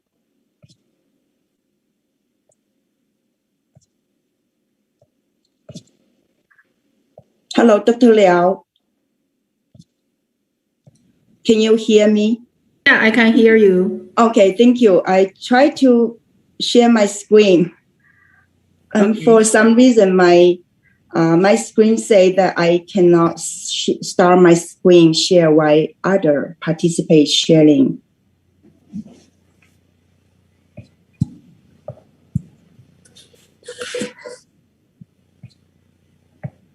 Try again, please. Okay, I got it now. Yeah, you try again. Yeah, we can hear you very. Okay. Yeah. Can you hear me? Yeah. Okay.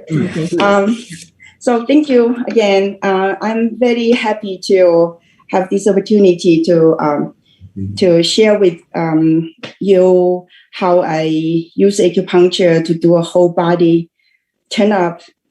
And this is 10-step program. And I've been, as Dr. Liao, thank you very much for the introduction. And I've been enjoying practice acupuncture for over 30 years in the US. And by helping treating effectively with many different kinds of illness and injuries, I obtain a lot of firsthand evidence, and that it's really made me feel very rewarding.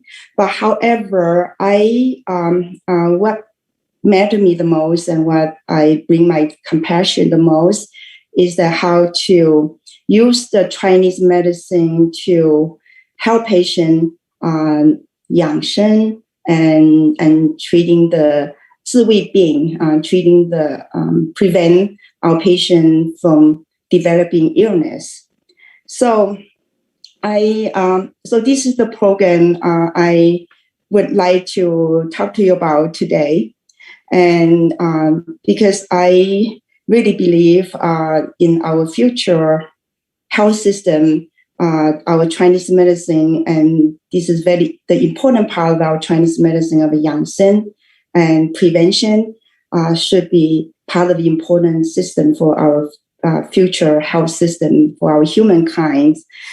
So today I would like to share with you this program, and then by helping patients for prevention, there always comes a very challenge.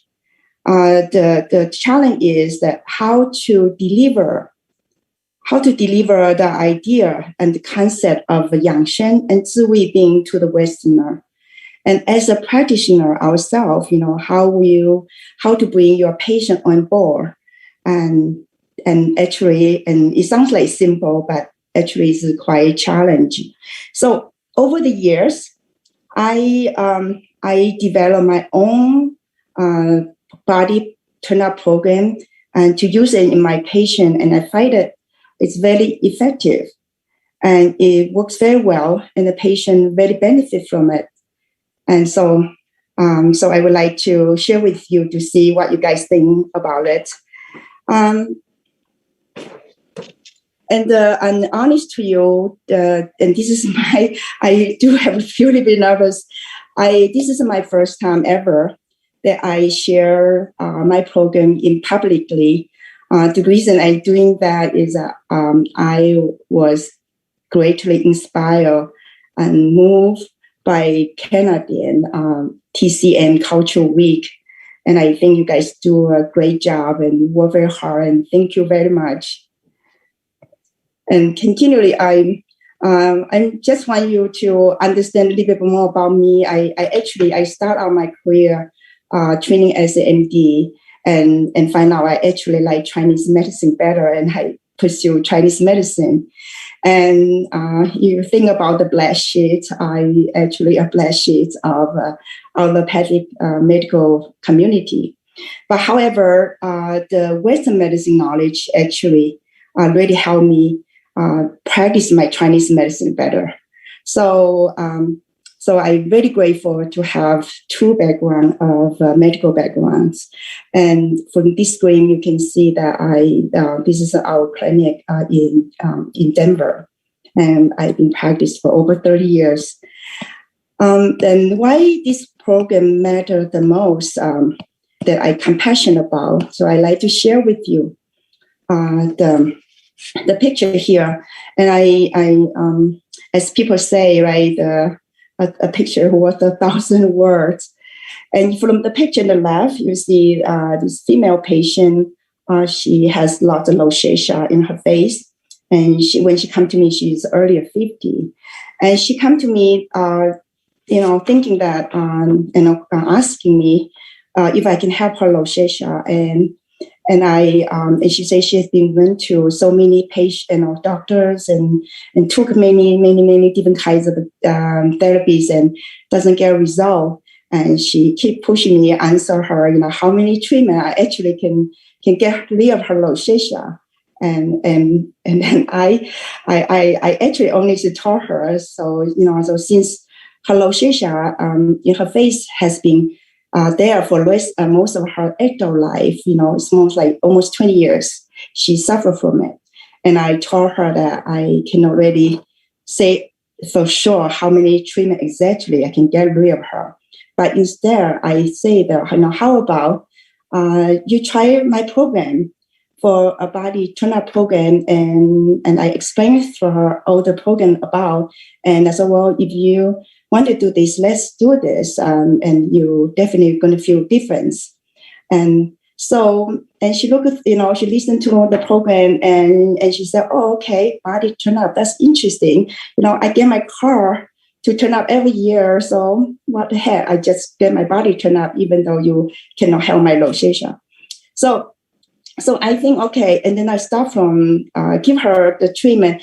And the reason in this case is that I actually want to discharging her, that it's not because I don't want to treat her rosacea, because I don't want her to 100% focus on the rosacea. And she can be very, very nervous every time she would look at her mirror, and every time she would come in and she said, oh, I don't get much better, or I get a little better and it feel worse again, because sometimes it makes it very hard if a patient overly focus on the problem.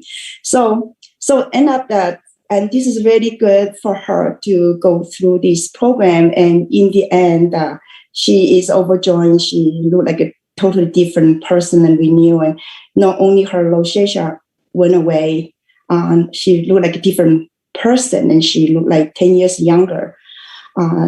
So This is one case. Another case I have here, the woman, she is a retired, she came to me when she's 67, and she just retired for a couple of years, and she just doesn't feel right, and she has a lot of issues. And she said she went through dozens of doctors, and many doctors don't know how to take care of her, and some of them give her some medication, and she actually feels sicker. So she came to me, and for a situation and case like that, she's definitely a woman having hard work all her life, and she also suffer lots of emotional stress and in her.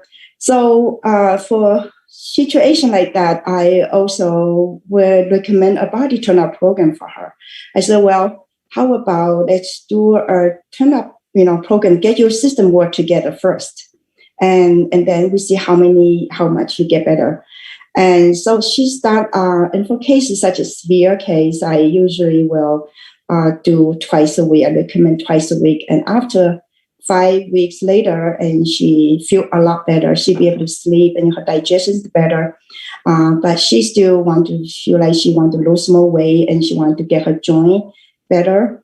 And so I continue for another 5 more sessions weekly, and afterwards I do every other week for another 5 weeks, and then monthly for a couple of times.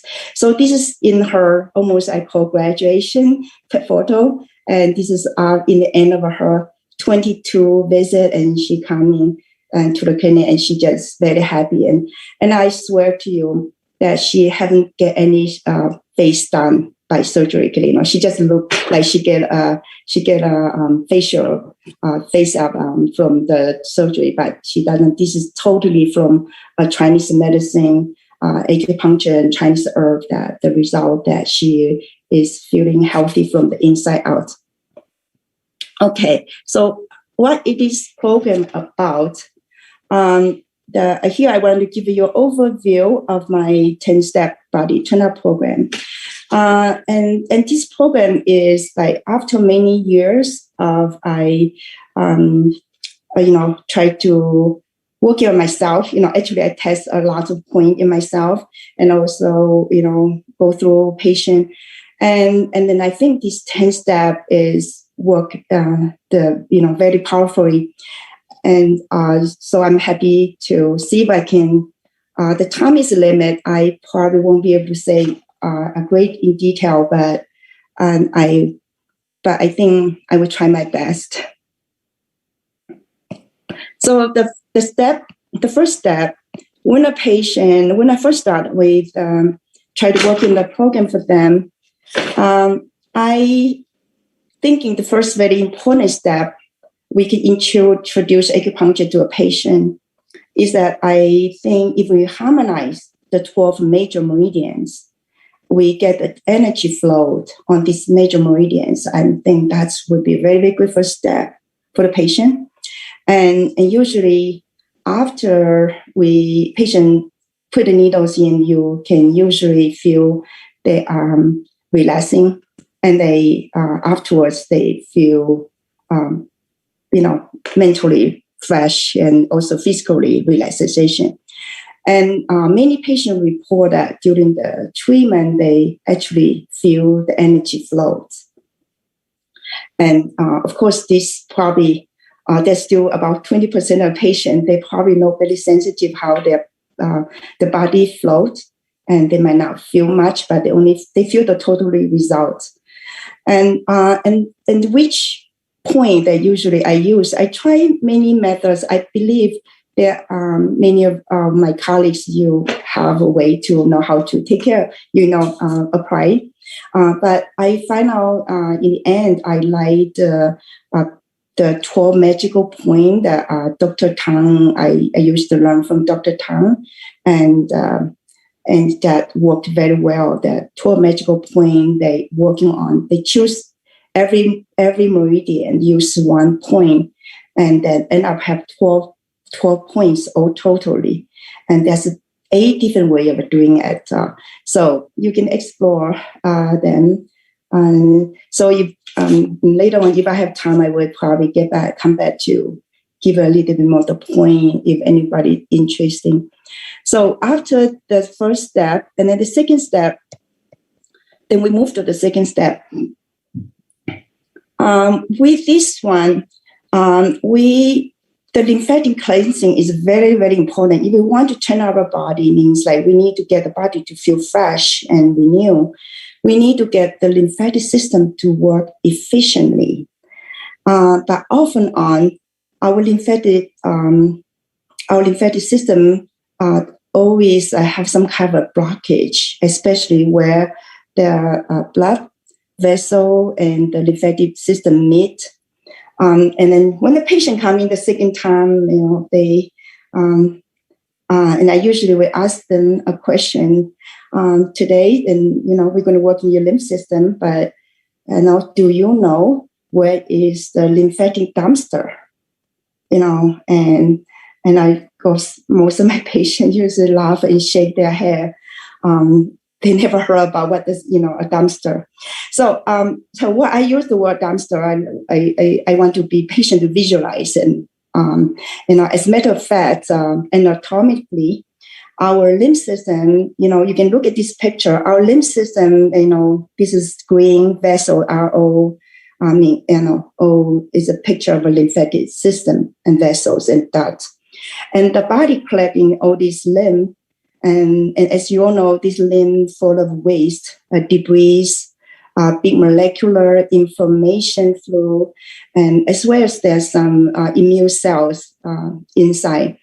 And they need to, when they collect together, they need to finally dump it to the bloodstream. And then they will depend on our liver, our spleen, our kidney to, detoxify the rest. And where do they meet? Where do they dump to? Unfortunately, there's only 2 dumpsters in our body for the lymph to dump to. And the location of the dumpster is located on our neck, where it is a thoracic outlet.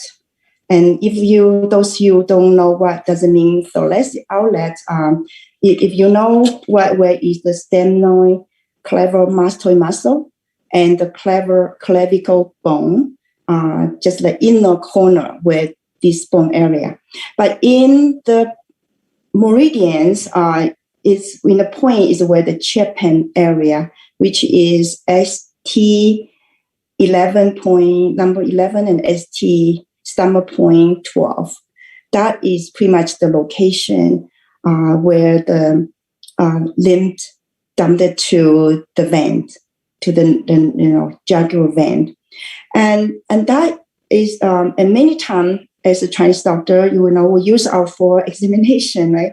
It's very easy by observer. If you really observe your patient, and you can see that actually when things are blocked there, they usually look very full. And you put your hands there, and then you normally, the patient usually feel very, very painful when you put your hands there. You pressure it a bit, and then they feel very painful, and that's usually you can diagnose with a blockage. And many times I do feel if the blockage there are very severe, you usually can see there is a pulse. The lung pulse usually would show a little bit of normal. So once you identify the problem, you can really share with the patient and the problem.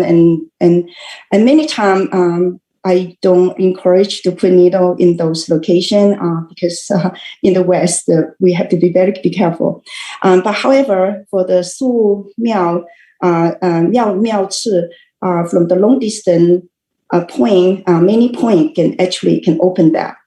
For example, like spring 6 or Da Jui or do 14 or bladder 11 or 12. Those are the points should be able to efficiently open those.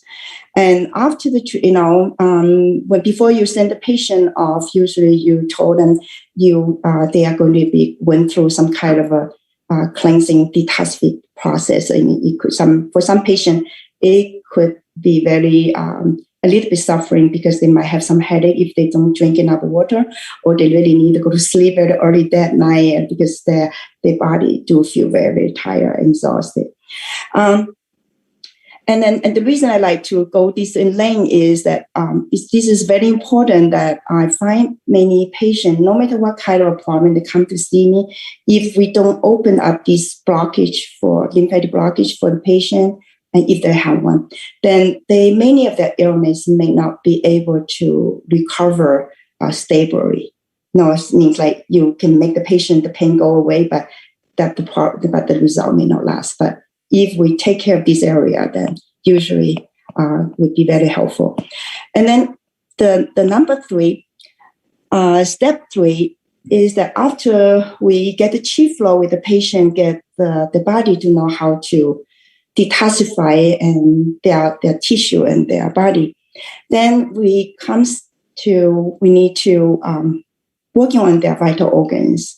And this step usually is very individualized treatment.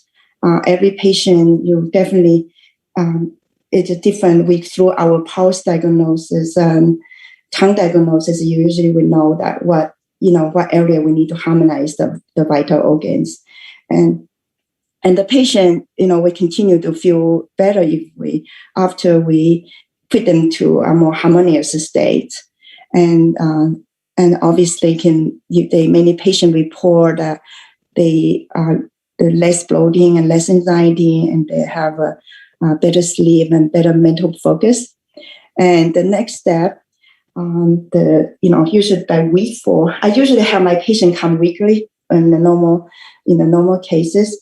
And then when they come in the 4 week, in the week number 4, I will working on their organs more. And depends their situation. Again, this is very individualized treatment for they are different based on their different situation. And if patient they don't really have a problem, I actually just like stimulate the organ, just like increase the function of all of these 5 organs is very important. And once the organs working better, then there are visitors that the 辅光就会also would follow to get better. And the number 5, after I work with the number 5 is when a patient coming, I like to work with their balancing their hormones. And usually after this treatment, patient usually feel very sweet, especially women. They somehow they can feel their hormones off. And I focus a lot on, for the hormone balancing here, I focus a lot on get their thyroid to work better and also get their sexual hormones to work better. And the meridians I work very well with me. In addition to working with the Zhen Mai, the conception Mai, the meridians, I also work with a lot the gallbladder meridian, pericardium meridians, Sanjiao meridians, liver and spleen meridians. And usually afterwards, the patient usually feel very breeze, just kind of sense of happy and balance. And they have a better metabolism. They can report back. When they come back, they report they do feel like they lose weight, they lose some water retention, and cause that they increase their libido and the stamina. And do many patients report they have a more gentle menstrual cycle. And for those patients has irregular period, that they will start to see the difference. And number 6, and then comes of working on their yin and yang. In the United States, I do observe lots of patients have a yang deficiency. In the United States, a lot of patients, they understand they have adrenal fatigue, and this is something they use the word a lot.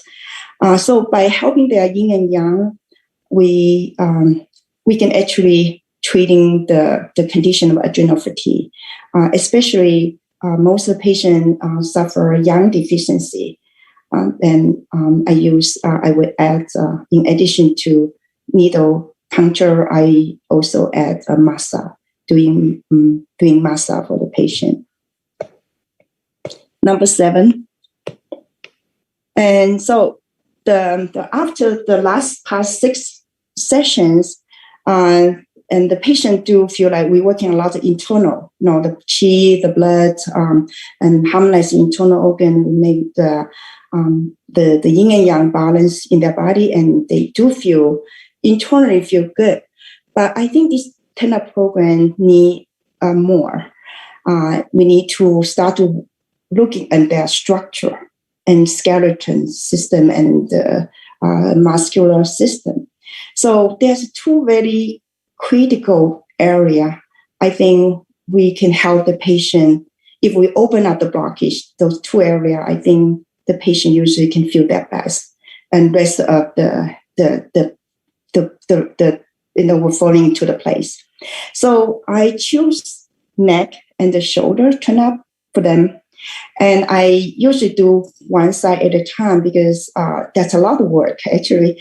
The neck has, as we know, our neck has at least 20 pieces of a small muscle for one side. For one side alone, there's 20 pieces of muscle, and there's layers into it. And many times you will find, and then for our shoulder, it has at least 9 group of muscle. And then ultimate muscle, I was surprised that when I palpate my patient, when I do the exam for my patient, many of them, the muscle do feel very steep, adhesion to each other. So that's a lot of, things just not working right. So by working on this area, you actually would not just promote this muscle, make the muscle work more efficient for your patient, the neck and the shoulder, but also were beneficial for the nerve, as the picture shows, the nerve system underneath, and also the thyroid. The picture may not show here the thyroid gland in the front of the neck. We can promote more circulation to our thyroid, and with promote the thyroid function.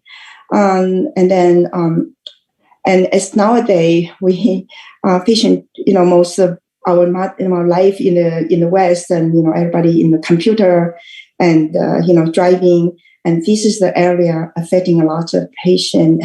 A lot of patients do suffer some chronic issue there, and even some patients, they don't have a complaint. They come to me, they don't complain. They have a neck pain and shoulder, but when I put my hands there, I actually can feel a lot of abnormality, and the patient also, feel ouch. They say, oh, I don't realize they have a problem there.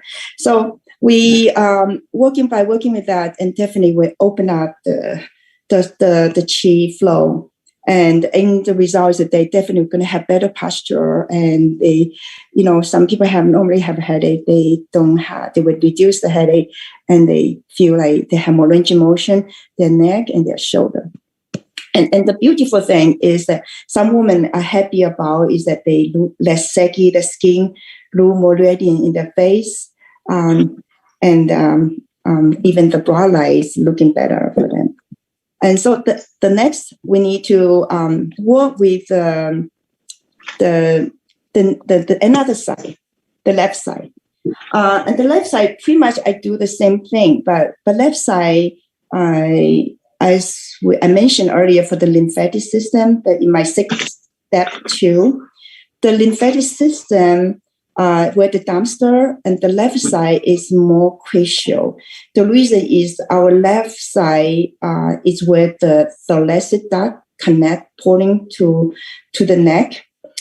So our left side, the lymphatic drainage on the left side, in charge more than 80% our body lymphatic circulation. So I really would want to make sure, again, make sure the lymphatic dumpster that I always mention is working properly. And then by working this neck again, then this is we're going to help for that area. And so after and then use with these two, with the step 7 and step 8, and it's very crucial. I need to tell my patient to make sure they don't skip. 是不行了，那个什么 APP， 你怎么还需要你那个银行的那个 APP 呀？哦，对，你在哪？话筒关了，他划款了。我看看把我静音关了。So obviously, so for these 2 sessions, usually I want to make sure patient don't skip, because usually after I work on the right side, the patient, when the muscle very relaxed, they are going to look lopsided. And then so they need to come quickly the next time that I can make the other side, work in the left side, so they can be more even. And most of the patients, they shoulder to look to better look like more relaxing instead of, hold your shoulder up. So number 9, and after we get the upper body posture working correctly, the next thing I think is very important, and we should be covered for the tune-up program, is that the hip and the back. And the hip and the back is very crucial for prevent like a hip fracture that I usually explain to my patient, because our hip joint, you can see here, the femur, the head of the femur, is very easy to get fracture for women, after menopause age, or women after older woman, it's very easy to develop hip fracture. But the reason is that why the hip more easy to develop hip fracture than rest of the body is that because the bone of the femur, they only have one very small artery, give them blood supply. So as the acupuncturist, I think if we often on to support stimulate the qi around the area, and the Huang Tiao point usually do a great job for that so they can increase the blood circulation for the hip, and this is to me is the more effective way to prevent a patient from develop osteoarthritis on the hip joint. And the back, of course, also we need to work on the SI joint, and also the lumbar thigh, sacrum joint. Those need to be cared. And then as a result, many patients that would feel better posture again, and better joint, they walk better, because if the energy is very tight on our pelvic, on our hip joint, many times people would walk. They don't use the center to walk. They don't use the hip. They don't walk with the hip. They actually only walk with the knee or the ankle, and end up they're more stressed to the ankle and the knee. And another notion I want to mention here, the cellulite, and the reason this treatment also reduce the cellulite, because I often am also working on the Bamiao point for the patient, especially if the patient, they have cellulite in the thigh, especially for women. And usually the patient get very quick result from that, and they are very happy to see the benefit. So the last thing I like to integrate to my program is that the brain. We need to really help the brain. The brain rejuvenation, that's everybody want nowadays, and my patient love this, the final step. And many ways we can help our brain rejuvenation. But one of the things I want to bring out today is that we need to really make sure the CSF circulation work correct. This circulation work right. CSF means the cerebral spinal fluid. And this fluid, they're traveling through the ventricular brain and also go through our spine. And as we mentioned earlier, our brain actually don't have much of a lymphatic vessel. So a lot of our waste product from the brain tissue largely also depend on the CSF circulation. So to keep the CSF flow to be fresh is very important, and there's a lot of our acupuncture point or working the dual meridians, and definitely would help this area. And the patient usually do get very good feels, they have better focus and they feel more clear. And again, they have a better sleep and improve their memory. So this is, seems like my time is running short. And then, so this is, as a summary, this is my 10-step body turn-up program. And I'd love to share this with you. And I,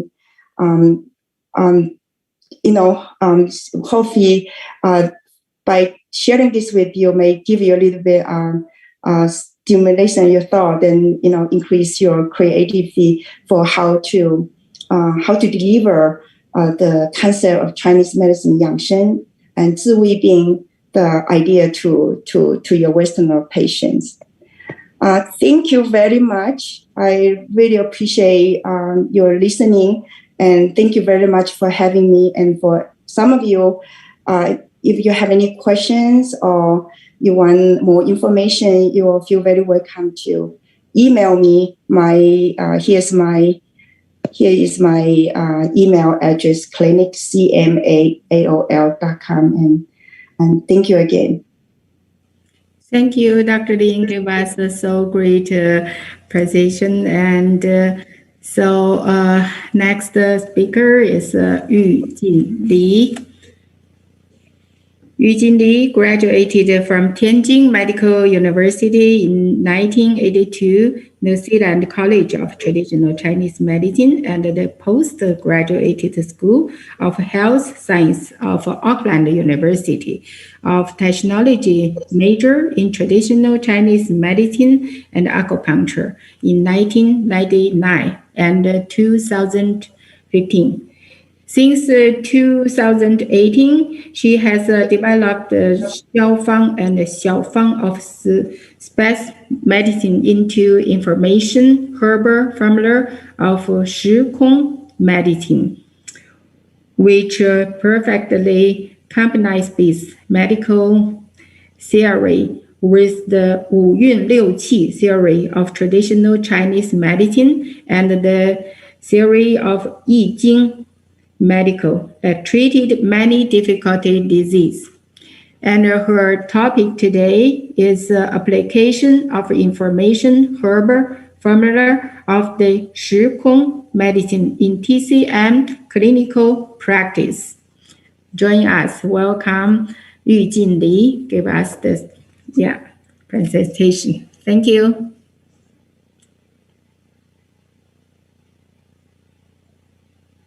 Yeah, please, you can begin. Yes. Yeah. Can you hear me, dear? Yeah, we can hear. Okay, thank you. Thanks for the introduction. And I'm so honored to be here. First of all, I would like to say thanks to the Dr. Li and another organizer and Professor Dr. Liao. So my topic is application of information herbal formula and the universal energy acupuncture of Shikong medicine, which is Shikong medicine is the temporal and the special medicine. Okay. So I'm the founder of the information herbal formula and the universal energy acupuncture of Shikong medicine. So I would like to talk a little bit about the information herbal formula and the universal energy acupuncture of Shikong medicine. The information herbal formula and the universal energy acupuncture of Shikong medicine was developed by myself during teaching and clinical practice and after lecture counseling in order to help the doctor to break through the neck bottle to solve the problem and deal with the difficult cases in the last 6 years. So I want I would like to talk a little bit of the feature of the information herbal formula and the universal energy acupuncture of Shikong medicine.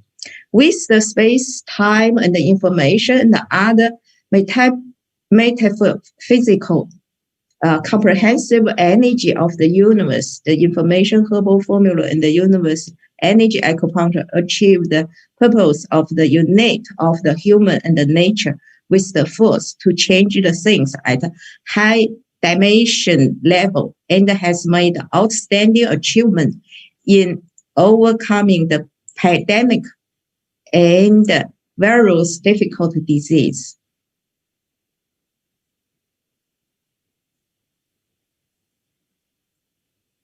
So I use this picture to show the contents of the Shikong medicine. Okay, there is 3 branches in the Shikong medicine. First of all, we call the space medicine.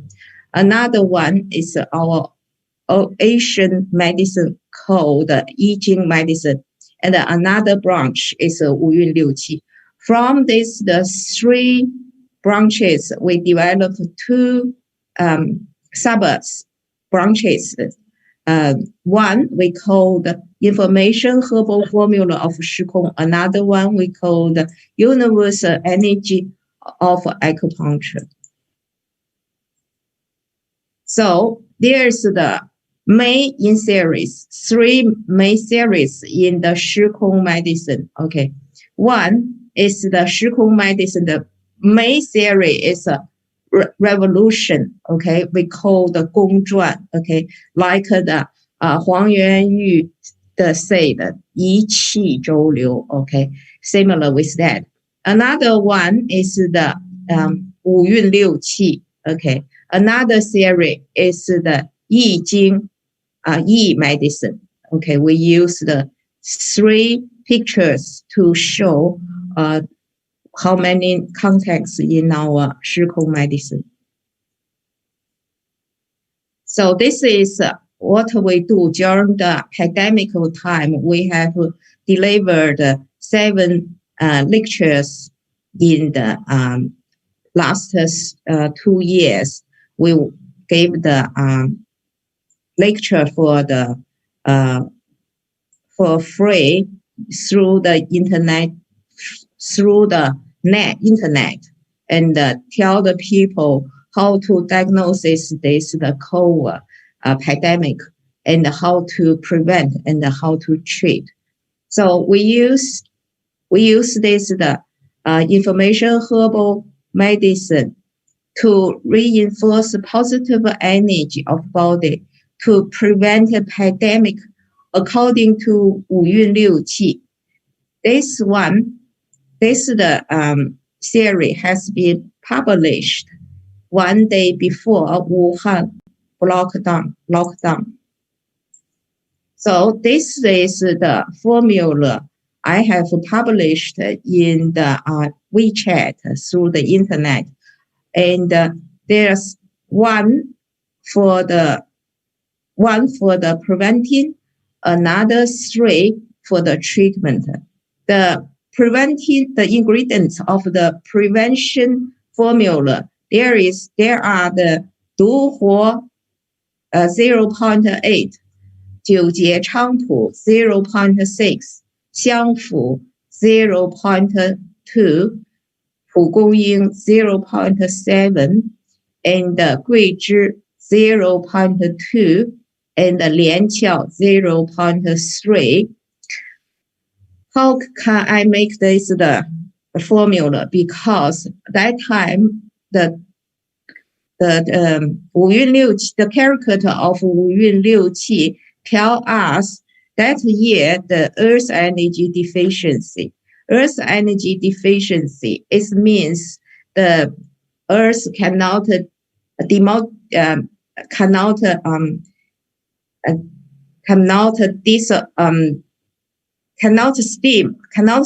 the dampness. Okay, so it's a lot of dampness accumulated in the universe, and we know our people is part of the universe. when the universe got the dampness, all people, the body should be have the dampness. Okay.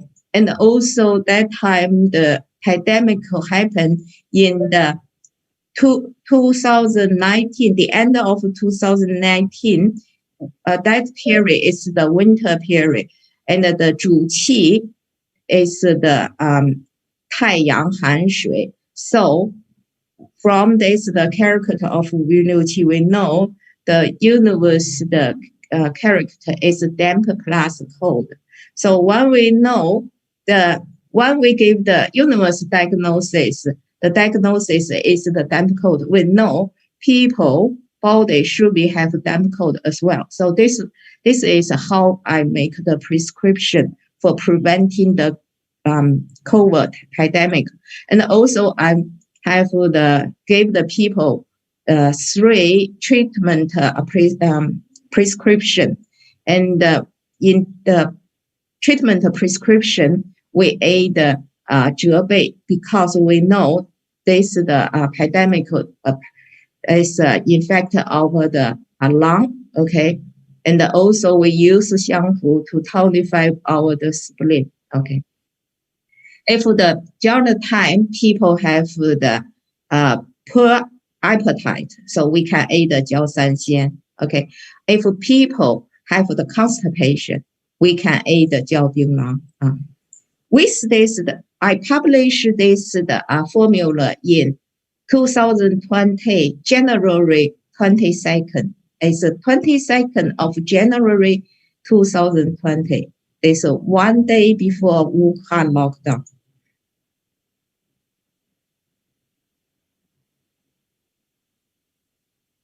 So this is the feedback from the doctor who is in the USA.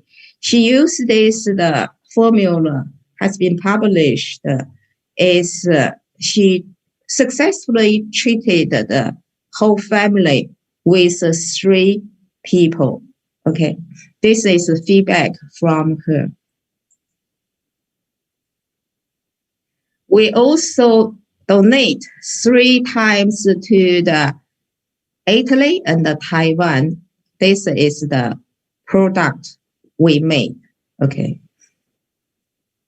So roughly, until roughly the statistic, we have our team around the whole world successfully treated more than 1,000 patients with COVID-19 and highly suspected COVID-19. This is the number in the different country.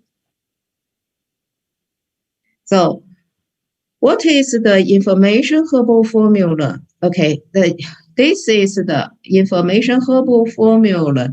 We make it just like the tea bag. Okay, normally there are 4 to 8 ingredients in this prescription. Okay, the dosage very light. The dosage from 0.1 to 0.8.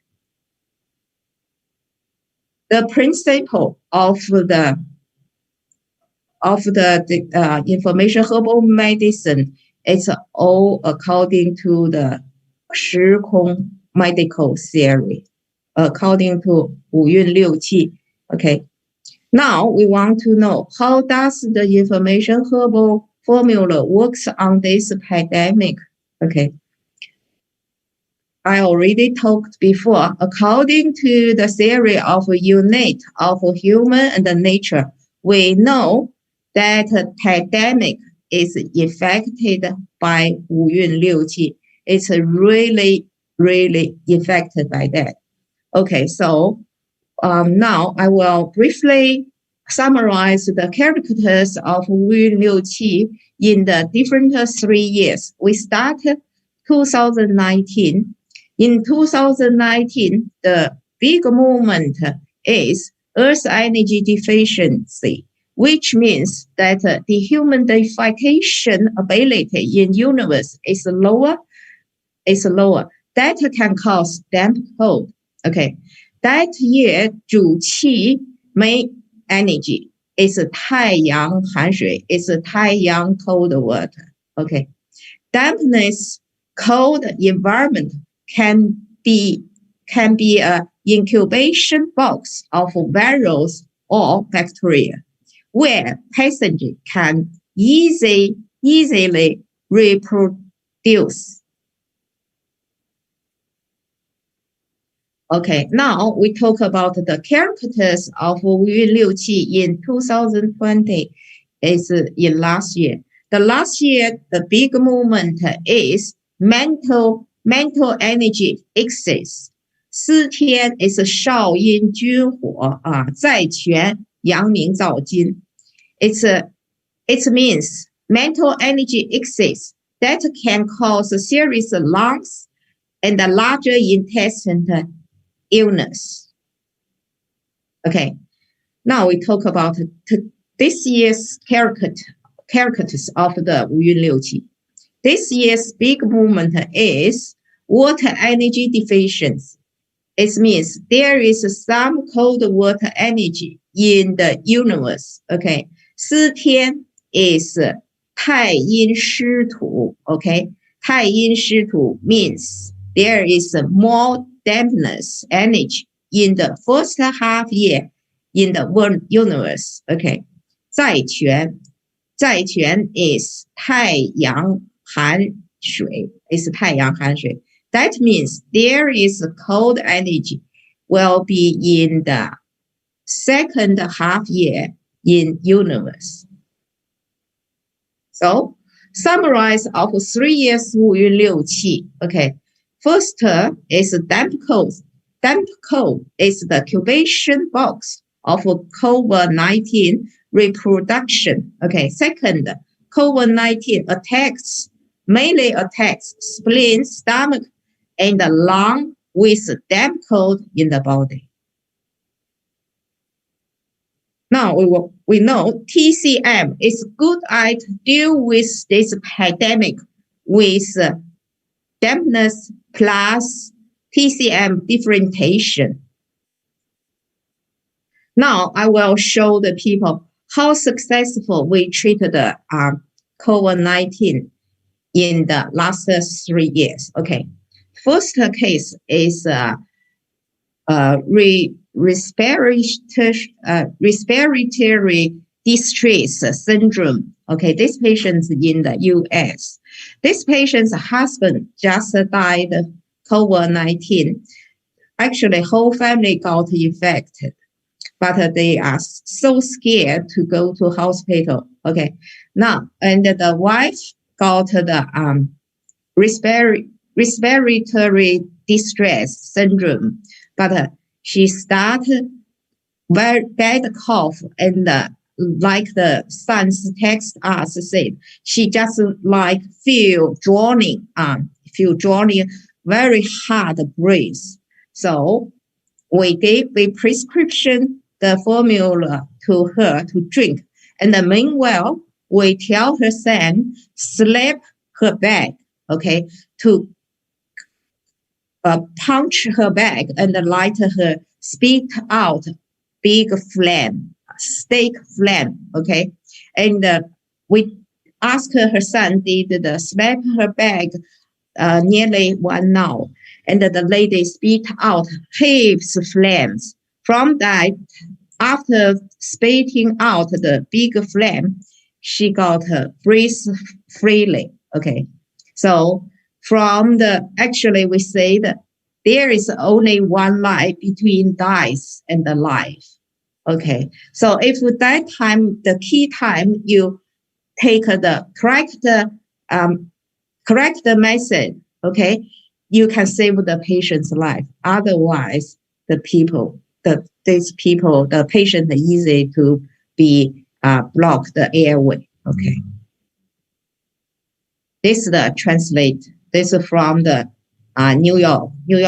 That time I threw the phone to guide the doctor around the whole world, tell them how to treat the emergency situation. Okay, the doctor from the America, she said, now patients start go to the social welfare office to find the money because that time they lost the job.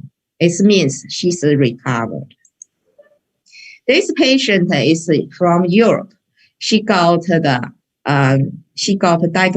COVID-19, and at that time she got high fever crisis syndrome. That time her temperature is 39.5 degrees. And also from her tongue eye diagnosis, she got pulmonary fibrosis. Okay. And for this diagnosis has been certified by CT later. That time, the patient got a very high fever, okay? She got scared. That time she rang me, she said, "Teacher, I want to go to hospital." I said, if you go to hospital, what they can do? She's my student as well, and also doctor as well. And she said that they will give me the fever release the pills. I said, do you have these pills in the home? She said, I have. I said, what else? They have something for antivirals? She said that they haven't. I said, if your high fever cannot control, what they will do? She said, they will give me the cortisone. I said, do you want to use that? She said, I don't want that. Use that. I said, if you can't breathe, what they can do? She said that they will give me a ventilator. I said, do you want to use that? She said, I don't. I said, why you want to go there? She said, I just got scared. I said, okay. If you got scared, do you believe me? She said, I believe you, teacher. I said, okay. Now, you listen what I say. I send the prescription of the acupuncture and the herbal formula to her. I say that you just do whole night. If next day your temperature cannot withdraw, you just straightly go to hospital.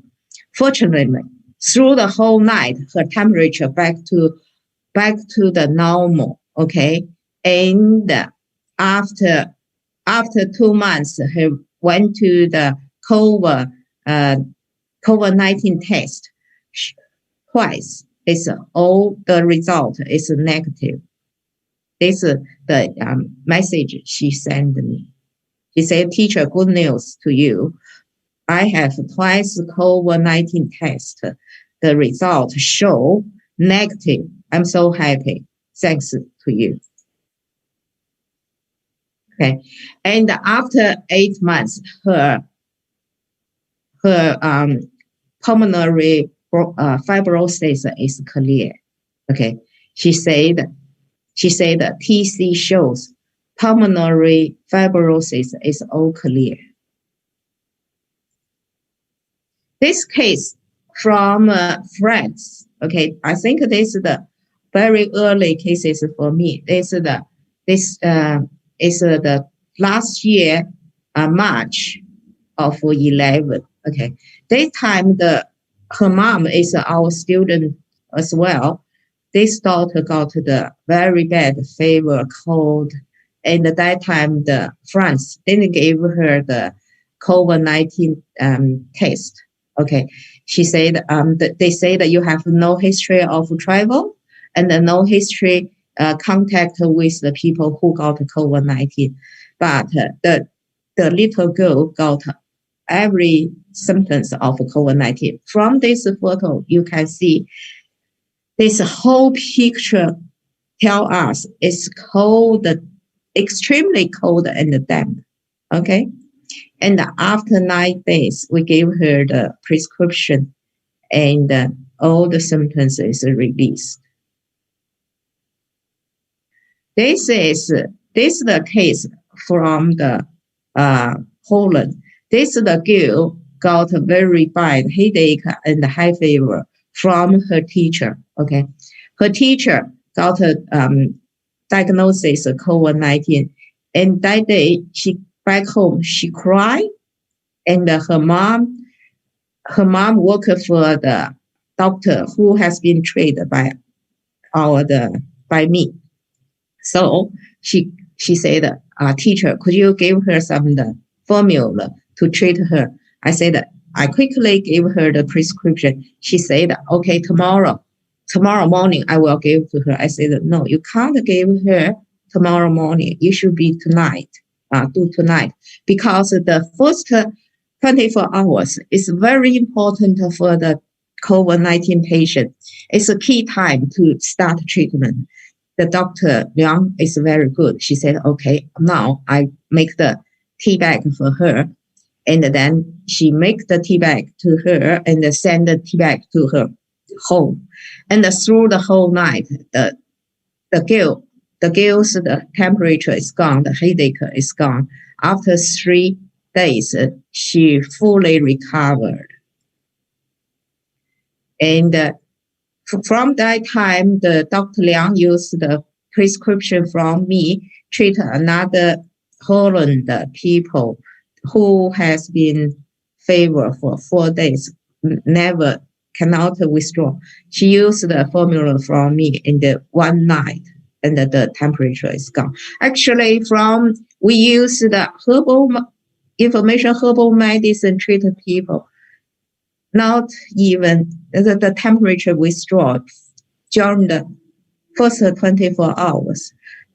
Just a very real case with 3 days to withdraw the temperature. So from this case, we can see this beginning, the boy got the symptoms is unwell and like something blocked the throat. And his father is my student as well. She sent the photo to me, say, the teacher, do you think he got this COVID? I said, yes, he got. We can see the tongue, the coating is very damp, white damp. It means cold dampness.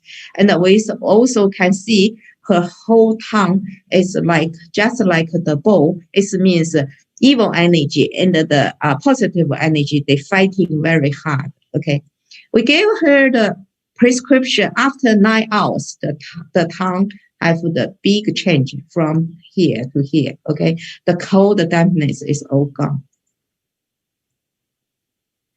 And this is the case from Australia. Okay, his father is our student as well. This is the last year. 17th of March, the little boy, when he got that, you can see his face is dull and black, no bright, and the whole tongue is damp cold, extremely damp cold. Okay, we gave his treatment. This is the photo. It's 17th of the March. This is the photo, 18th of March. You can see every day is changed. This, you can see the face color change, but the coating is still white, but the tongue is started have the blood circulation. The color started from purple to the pink. And after 2 days, you can see that the face color much better than the beginning. And the tongue coating just still white, but just in the root of the tongue, but in the front is all clear. This after 5 days, you can see the tongue back to normal, the face back to normal. From the dull color to the pink color. This is the Chinese medicine of information herbal formula treat the people 5 days. From this to there, compare, use something else. Treat the people like the black. It's damage the kidney and the liver as well. But our one, no side effects. Okay, this is the case. Oh, 2 more minutes. Okay, I will give the briefly idea of what's the information, what's the universe energy acupuncture. Okay, I show the people. We also have that. So this is the okay. This is the main ingredients of information herbal formula: 杜仲、折贝、香附、焦三仙、桂枝、连翘。That's all. Okay, we just this is the main ingredients. If you got fever, we plus 麻黄. Okay. If you got constipation, we add the 焦槟榔. If you have too much the damp cold and the coating greasy and the dirty, we use the 白头翁. Okay.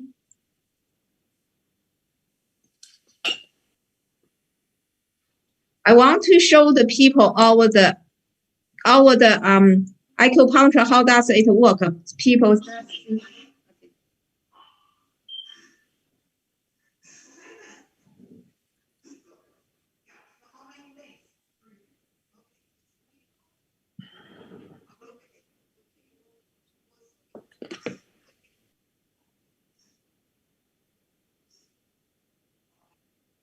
Okay, this is the before the acupuncture, universal energy acupuncture, and after 1 hour treatment, people can see.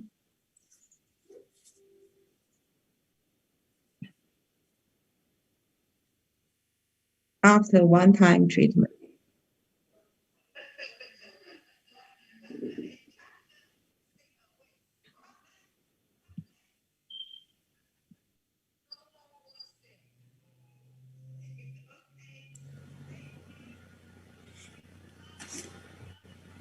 Okay, Dr. Lee. Thank you. Thank you for every people to listen to me. Thanks, Dr. Liao. Thank you. Thank you, Dr. Lee gave us a great presentation. And the next speaker is Jack Zheng, Dr. Jack Zheng. Okay. Yeah, Dr. Jack Zheng graduated PhD degrees of medicine at Guangzhou University of TCM. Dr. Zheng is a CMASA Life Chairman. He is the WFCMS Chairman Board member. And Dr. Jack Zheng has over 38 years clinical experience in TCM and acupuncture, special experience in digestive system, and hardest difficulty to treat disease. And his topic today is a case study of acute urinary retention treatment by TCM.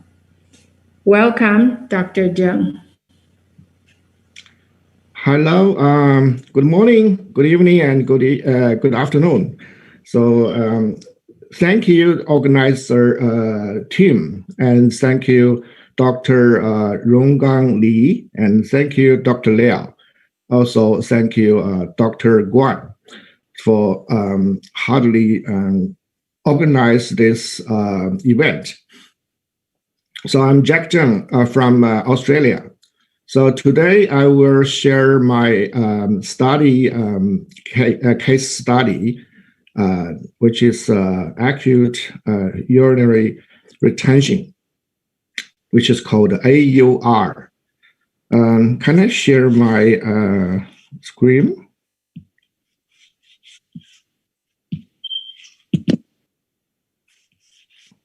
Okay, can you see the screen? Yes, yes, we can see. Yes, we can.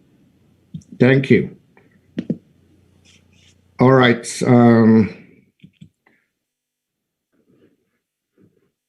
In traditional Chinese medicine, this is called the Longbi Zheng. Let me look at.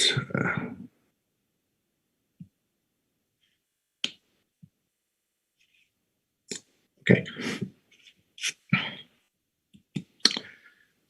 So, abstract and introduction. AUR, which is acute urinary retention, is the most common disease clinically, but it was very rare as this patient come to see a traditional Chinese medicine doctor for help.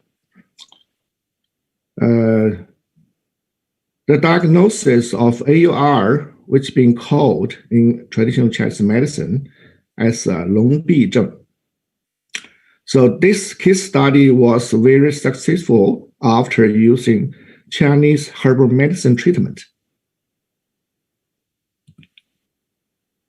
General information. The patient name, John. Age, 74 years old, male. Date of birth, 25th of October, 1941. Associate diagnosis, acute urinary retention. Medical service report. Emergency department on 1st of July, 2016. Discharged from Nepean Hospital on 1st July, 2016. He did examination date 29th of June 2016, which is the examination giving ultrasound, urinary tract findings. The right kidney measures 10.4 centimeter in length. The left kidney measures 10.9 centimeter in length. Gross hydronephrosis is seen in both kidneys. There is dilatation of both ureters. The right proximal ureter measures 0.9 centimeter, and the right mid-ureter measure 1.6 centimeter, and the right distal ureter measure 1.4 centimeter in AP dimensions. The left proximal ureter measures 5 centimeter. The left ureter measures 1.1 centimeter, and the left distal ureter measure 1.5 centimeter in AP dimensions. And also ultrasound urinary tract finding. The urinary bladder is largely distended. Its wall appears thickened, and some echogenic material is seen within the urine in the urinary bladder. The prevoid urinary bladder volume is 882 ml, normally 300 to 500. The post-residual urine of the urinary bladder is 692 ml, so normally 10 to 100 ml. The prostate is enlarged and has a volume of 50 cc, means 50 ml, normally only 25 ml, so almost double. Impression. The above findings are most in keeping with urinary bladder outlet obstruction. So they diagnosis as AUR.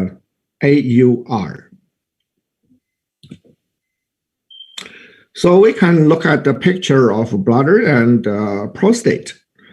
We can see the picture, the top part is the urinary bladder, and the bottom part is the prostate. We can see another picture, maybe more clear. Yeah, we can see that this part on the top is a urinary bladder, and the bottom one, the small one, is the prostate. So if for some reason the urine outlet obstruction, so they cause the AUR. Okay, first visit on 12th of August 2016. The main complaint, difficulty urinating for 18 months. So we can say 18 months is quite a long time. Was admitted to emergency department on 1st July 2016 and was discharged after failing to improve his symptoms. A week ago, Western medicine performed the surgical treatment, which was ineffective, and the patient was classified into the 20% ineffective range. So when people come in, we can see a drainage tube was installed in the abdomen when the patient come to see me, which was the only outlet for urination because the patient was already unable to urinate spontaneously. The patient is generally healthy, mentally is good condition, eating and sleeping normally, being satisfied having stools as usual, with a dark red tongue, dry and thick coating, and thin and tight pores.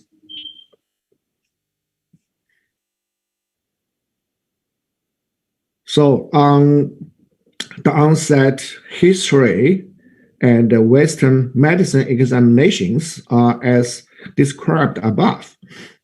There is no similar family history. So the symptoms pattern, insufficiency of kidney qi, yin deficiency with heat. So we gave the treatment as nourishing kidney qi, clearing heat and diuresis. So we gave him the recipe as a very famous traditional medicine formula called 六味地黄丸 plus and minus. We gave him the herbs as 生地 15 grams, 淮山 12 grams, 枣皮 15 grams, 泽泻 12 grams, 丹皮 10 grams, 茯苓 15 grams, 石韦 15 grams, 金钱草 15 grams, 车前子 12 grams, 八戟天 15 grams, 杜仲 12 grams, 王不留行 12 grams, 路路通 12 grams, 皂角刺 15 grams, 桂枝 15 grams, 黄芪 20 grams, 大枣 3, 甘草 6 grams. We gave him 7 doses of water decoction, 1 dose per day, once in morning and once in evening. After cooking the herbs, drink it warm after meal. So that's for 7 days treatment. Second visit on 19th of August 2016. The patient describing that 3 to 4 days after taking the herbal medicine, there was already urine that could be discharged naturally from the urethra. That means only take 3 to 4 days. We gave him 7 days treatment, but on the halfway, we can see the result. there was already urine that could be discharged naturally from the ureter, and he was pleasantly surprised. So the patient can't believe in that short time. So he can say the very good results. And he also questioned 20% invalid range of Western medicine diagnosis. And I immediately encouraged patients to increase their confidence and continue to use Chinese herbal medicine for conditioning. On second visit, patient bring his own blood test report. The report indicates mild anemia. I tell him, don't worry, this is another major problem, so we can fix it. The syndrome differentiation of proposed medicine is correct. That means we use the last formula already see the results. And Huangqi, called astragalus, is added to 30 grams. Last time we gave him 20 grams. And Dazao is replaced with the 3 red dates, added another 14 days. So we just modify a little bit the last formula to give him another 14 days. First time I gave him 7 days because his first time visit. And after first time treatment, we see the results. The body condition quite stable. And because he's living far away, driving about 4 hours to come to my clinic. So second time I gave him 2 weeks. The third visit on 2nd of September 1916. The patient explained that after taking the medicine for 2 weeks, urine was discharged naturally from the urethra every day.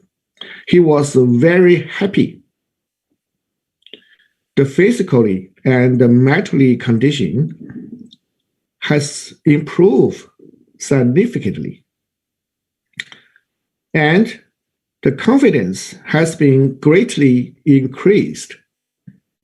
He's very happy because he can say the urine naturally discharged every day. We look at the tongue is red and the coating is white, thick and greasy. And the pulse is tight and powerful. So the power is more powerful than before. So we gave him his Huangqi is added to 40 grams.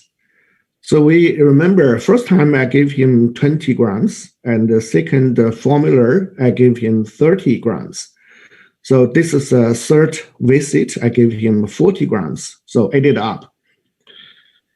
The shengdi is changed to 15 grams of shudi. We use shudi to change shengdi and give him another 14 dose, means 14 days, 2 weeks. The fourth visit on 14th of October 2016.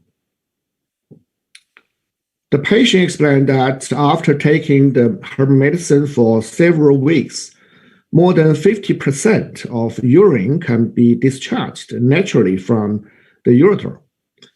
He feels great joy. We look at the tongue red, thick, middle and back coating, tight and thin pulse.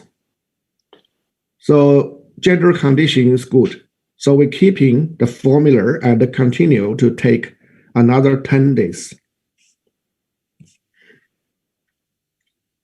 Fifth visit on 28th of October 2016.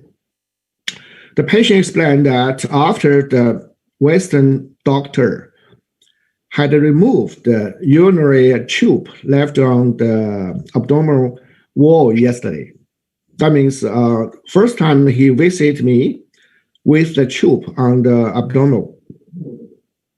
Because at that time, only the outlet way for the urination.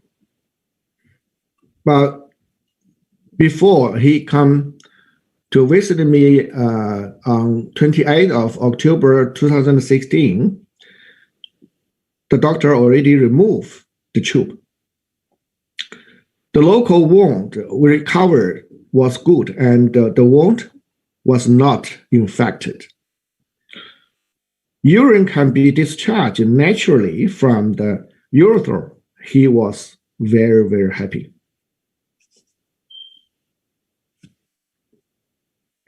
Look at the tongue is dark and red, and the coating is thick and white. The pulse is thin, and ask the lamb was not very warm. So we make a slight adjustment of last formula.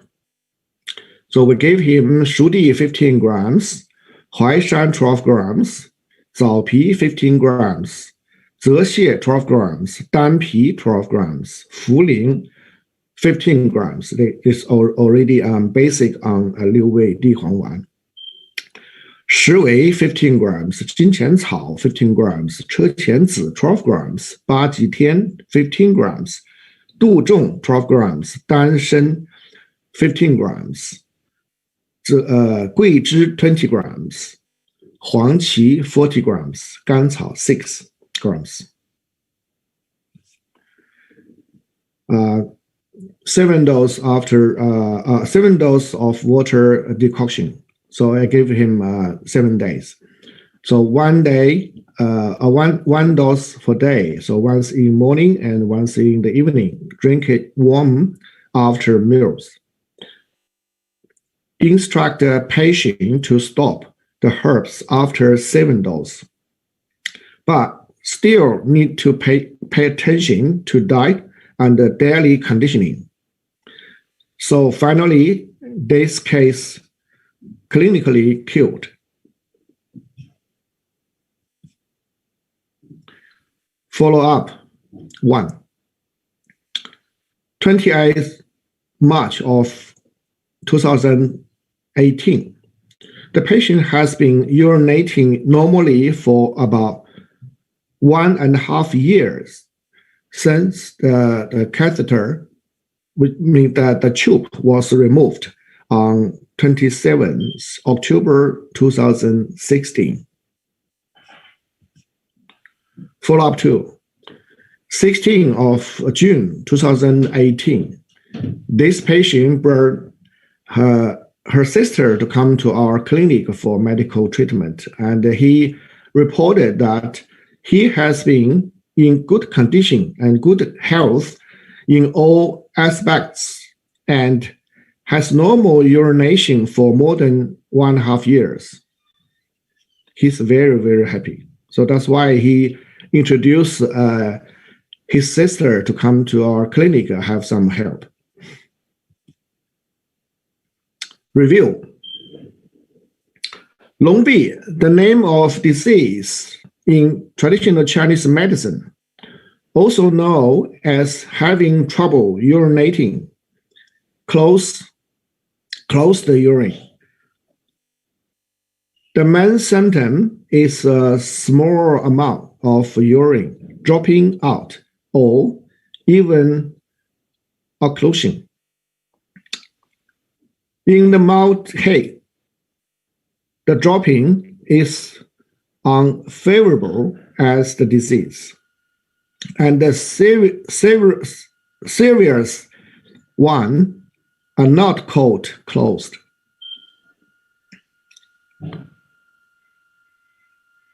In Western medicine, be called retention of urine.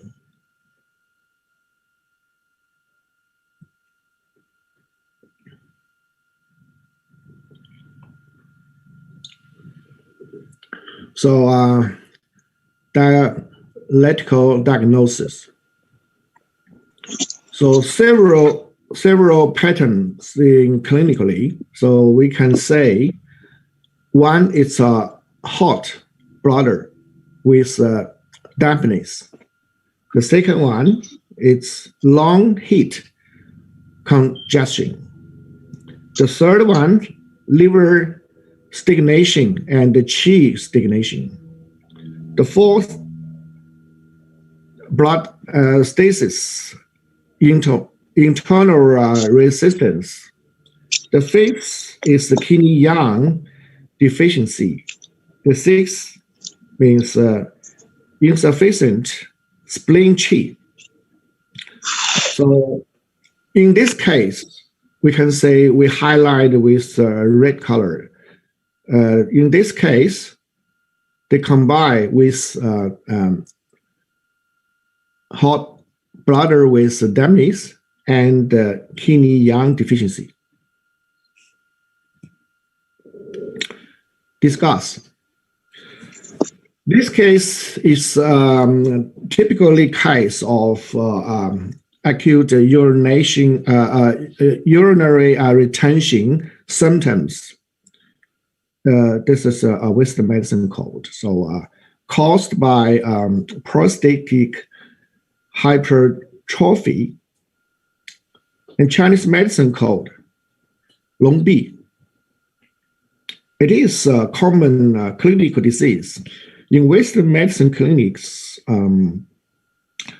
apart from surgical treatment, there are only some symptomatic anti-inflammatory diuretic in conservative treatment.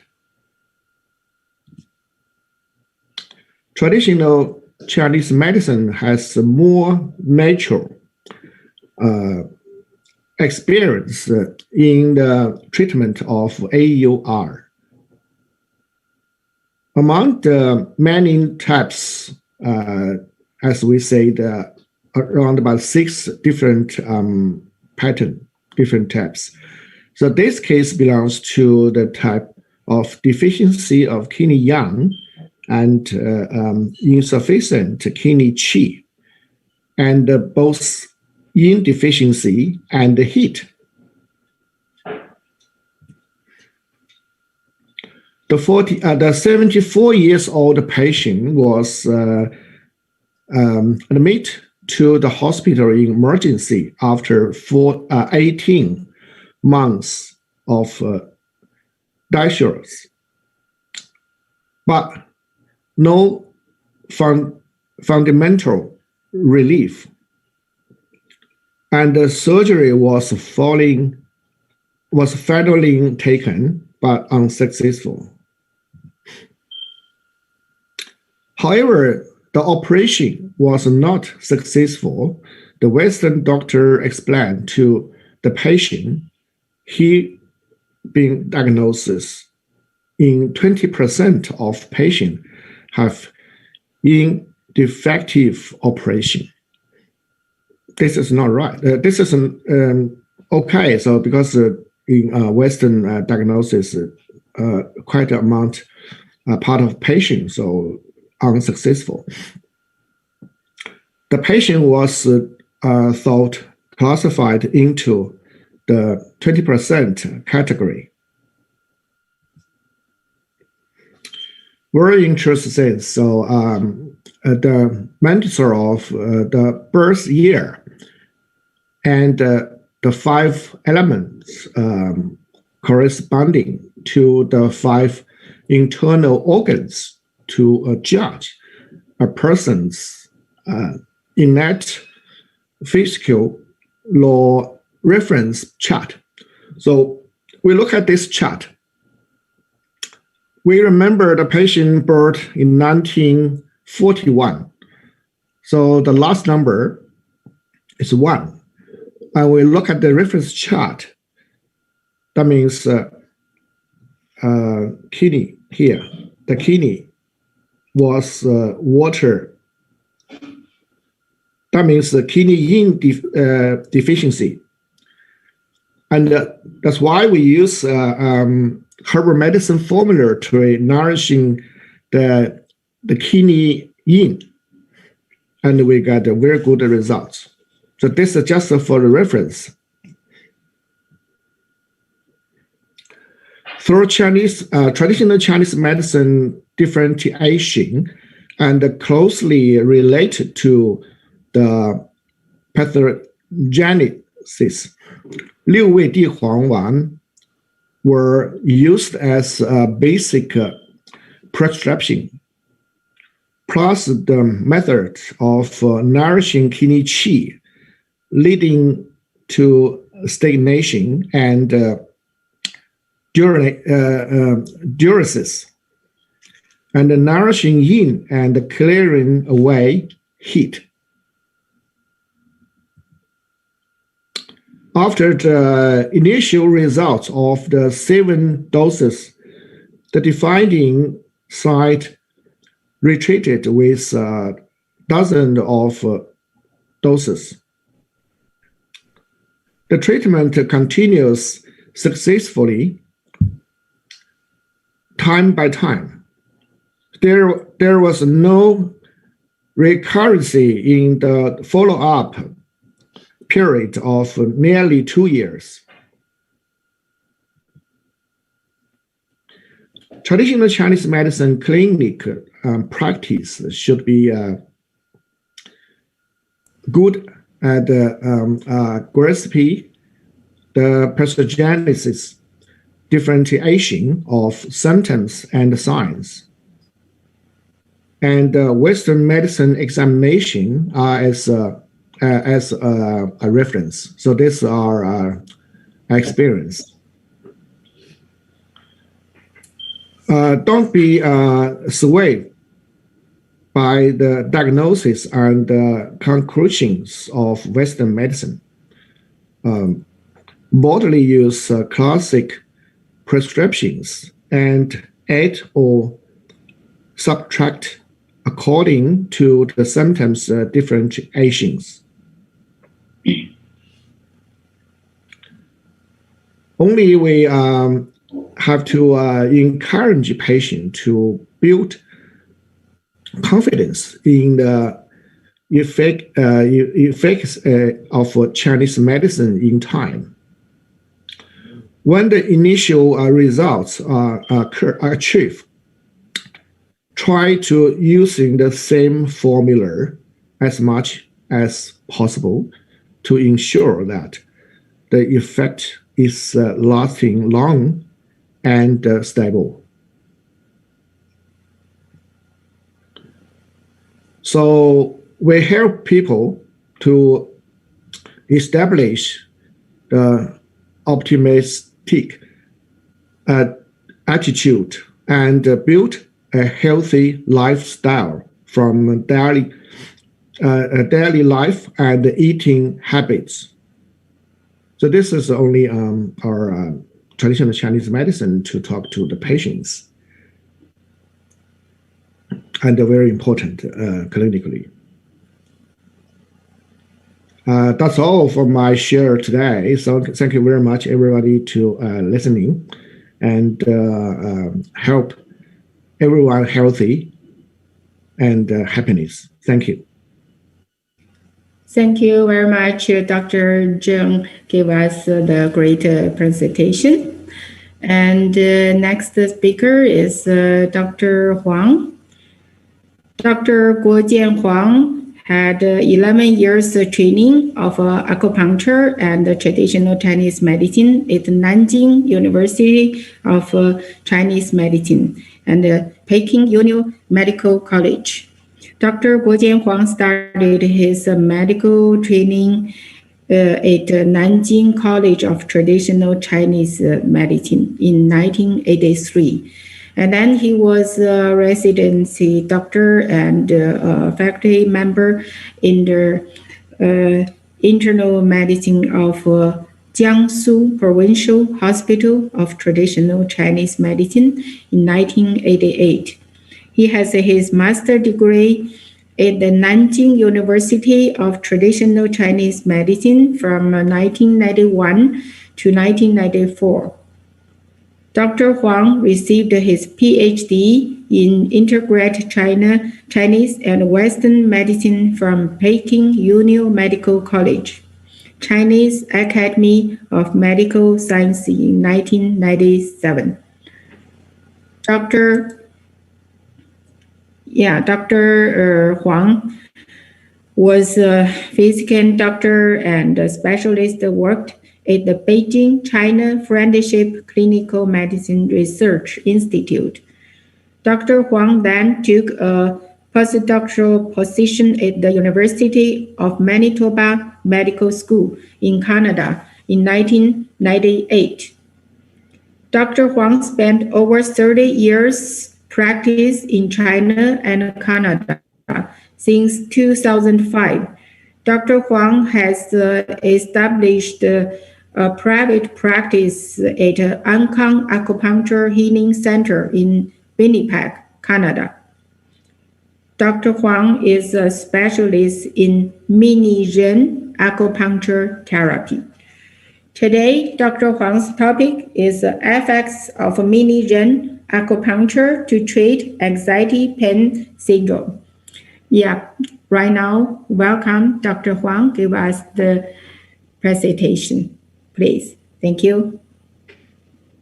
Thanks to Dr. Niels that instruction. My name is Guzhen Huang. I'm in Winnipeg, Manitoba. Today, I would like to share my topic is that the mini-Zen acupuncture therapy is very effective to treat anxiety-related, the pain syndrome.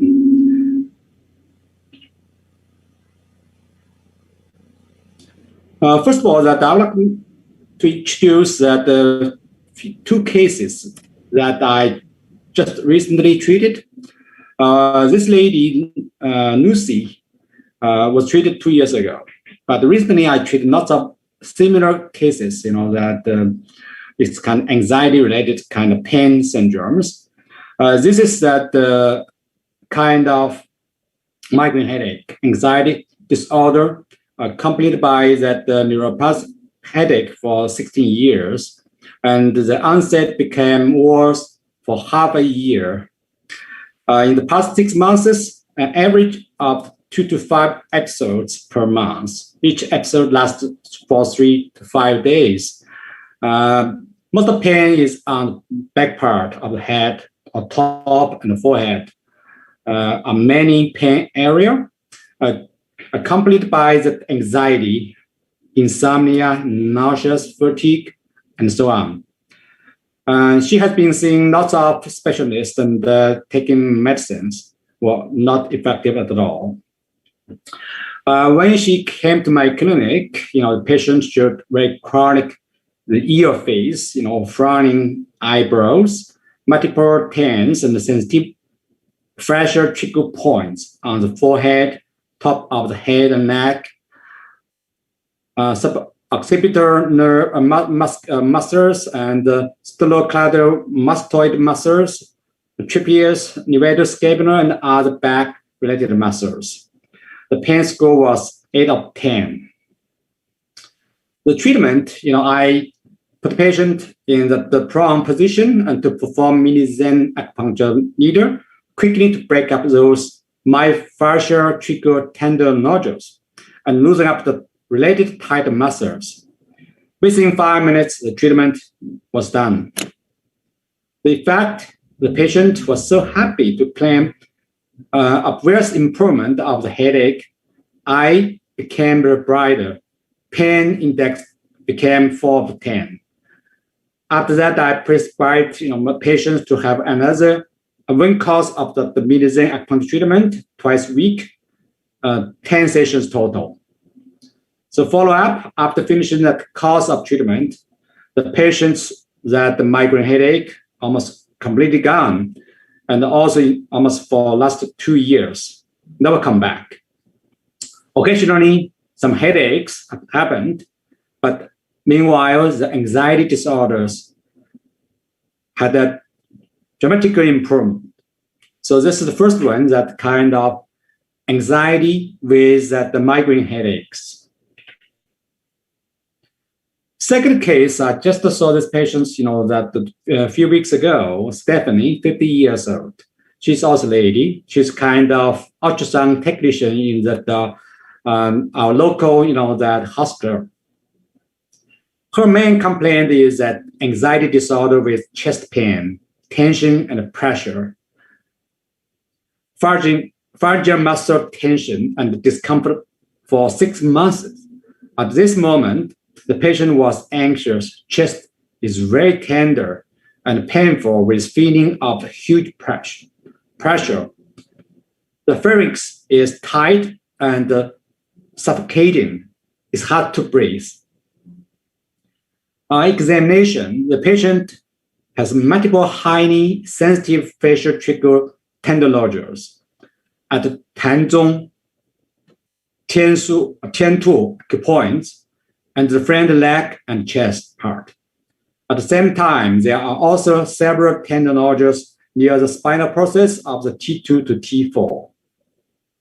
The treatment, I use Mandarin acupuncture directly to break up those active facial trigger points, the nodules, and end treatment in 5 minutes. The effect, the patient showed joyful, felt that the chest tenderness disappeared, the chest was relaxed and lighted. The leg spasm was significantly improved. After getting up, she gave me a big hug. So she's so happy, so excited because it has been almost 6 months, that the make her just like in hell. I just give her the prescription for another 5 sessions with the Mandarin acupuncture treatment twice a week. So follow up after 5 session treatment, the patient fully recovered, no chest pain, throat tightening, or anxiety disappeared at the same time. So here that you may ask, why that this patient's, that anxiety with that kind of pain issues. Actually, right now that this is a kind of condition is more and more popular. In North America, whatever in Canada or in the States. Generally, to my understanding, I found lots of kind of pain with that anxiety may include those kind of tension headache, chest pain, tenderness, and pressure, or leg tightness and tenderness, chest muscle trembling. That's very interesting because it's my first time I saw 3 ladies. They complain they have the muscle trembling, very uncomfortable feeling in their chest. Even that one lady is under the clavicle, the bone behind that. So that's the very unusual symptoms. And of course, most of patients have a back pain and tenderness, and very hypersensitive pain caused by anxiety. Meanwhile, hypersensitive pain make anxiety aggressive. This is kind of vicious cycle between the pain and anxiety. Here, that I just found one kind of published paper from the Harvard Health publication. The title is Pain, Anxiety, Depression Collection. That means that lots of research indicated that almost 5 million adults in the United States are affected by the fibromyalgia, according to NIH, with women disproportionately comprising approximately 80 to 90% of total diagnosed. So this kind of condition symptoms, many are women suffering more than the men. So that's very interesting. Here, the fibromyalgia, I will talk about that. Because whatever we talk about anxiety-related kind of pain syndromes, right now in the clinic, most of doctors just give the diagnosis. It's called fibromyalgia. Fibromyalgia syndrome is characterized by the widespread pain, hypersensitivity to palpation at specific body locations, at tender points, I will maybe change point to nodules and a range of common physical symptoms and functional limitations, including persistent fatigue, sleep disturbance, feelings of stiffness, headaches, and irritable bowel disorders. Patients also report cognitive impairment and general malaise, sometimes referred to as fibro fog. They don't feel the brain very clear. So this kind of, we call fibromyalgia. That also I mean that it's kind of anxiety-related kind of pain syndromes. Okay, fibromyalgia, the pain. What caused the pain? So right now that I noticed that every year have hundreds of different kind of research focus on myofascial trigger points. This is kind of cause of the fibromyalgia pain. So that's very interesting. So what's the myofascial trigger points? It's defined as pain arising from one or more myofascial trigger points, which are hyper-irritable spots in skeletal muscle that are associated with hypersensitive pepper nodules in taut bands. MTRPS can be painful on compression and may give rise to referred pain or to tenderness, as well as autonomic responses like sweating, like vasoconstrictions or vasodilation, or blood vessels, that contract, maybe shows purple colors or very red colors because the blood vessel kind of open. So they are caused by an excessive release of lots of chemicals from the motor end plates, which result in the chronic shortening and the contracture of the sarcomeres. It's kind of part of the muscle, unit, coupled with decreased circulation, leading to ischemia and the hypoxia. As a result, the sensory afferent nerve fibers of muscles are sensitized by those kind of like cytokines, prostaglandins, and the histamine, those kind of pain chemical, cause the central sensitization of the dorsal horn neurons, and then develop those kind of pain sensation to the brain. Features of that trigger points. Generally, that the trigger points we divided by two types. One that is called active trigger points. So it is usually that located on the muscle taut band. It's kind of very painful nodules and also very sensitive for the tenderness. It has kind of referral pain if you press a few seconds to minutes. And also it causes radiation pain to some specific part of the body. So right now we have one kind of chart, that some doctors marked that how many trigger points in our body. So we can, that check up those kind of points. But to my understanding, the trigger points could be happen any part of the body, not just on the chart. Another type of the trigger points we call latent trigger points. It is also located on that muscle taut band, but patients that don't feel any pain until we press this kind of nodules. The patient said, "Wow, it's very painful." They give you, big yell because this is kind of the latent trigger points before becoming active trigger points. So they are transformed. From locations, we also have the central trigger points and affiliated trigger points. Central trigger points, the painful nodules in the tension zone of the muscle belly. And affiliated trigger points, those kind of nodules, usually in the tendon, or muscle origin or insertion part. So that is the kind of differentiations of those kind of trigger points.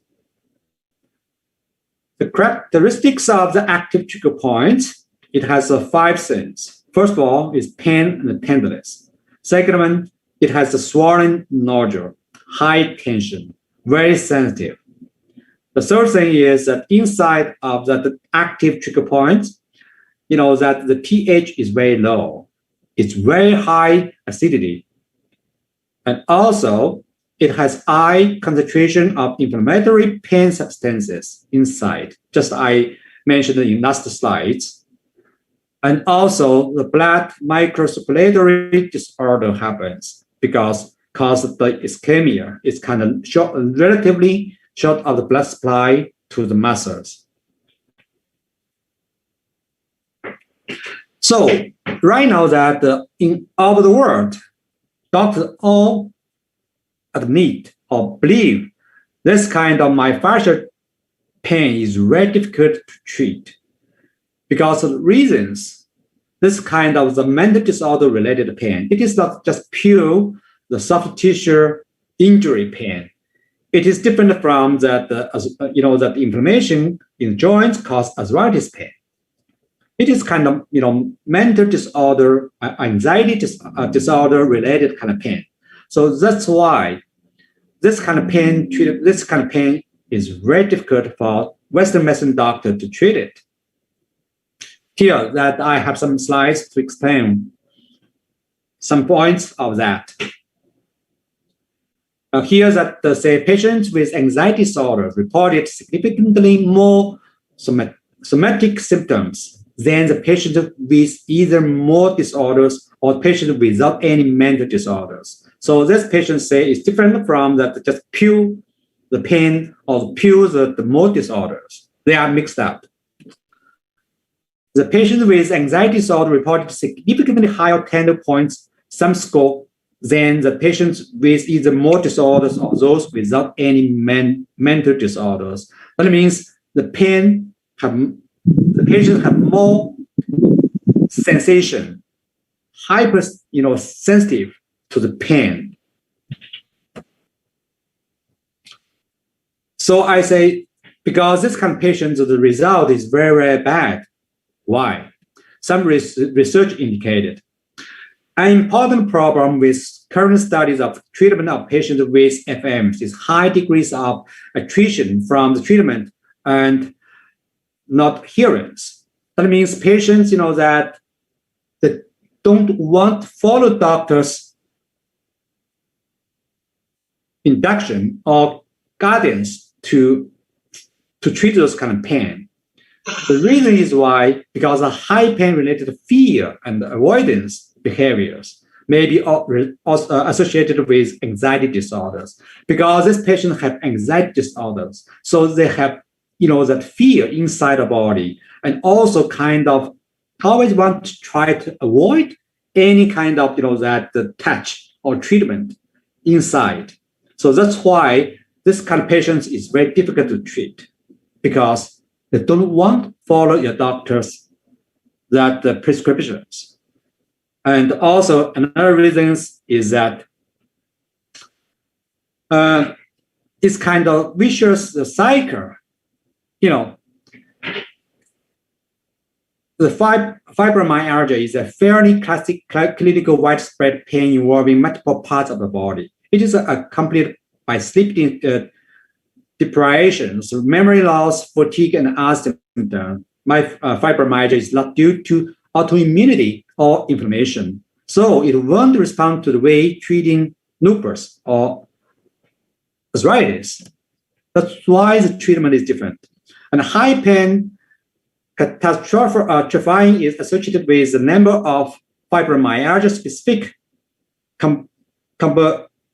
comorbidities, including higher tender point counts and hyperallergic response, depression, anxiety, self-reported disability, reduced likelihood of returning to work, or poor outcomes of treatment. So most of the time, this kind of patients, that don't have any confidence for the treatment because regular treatment for the pain doesn't work. And also, the treatment to the mental disorder and anxieties, also the result is not good either.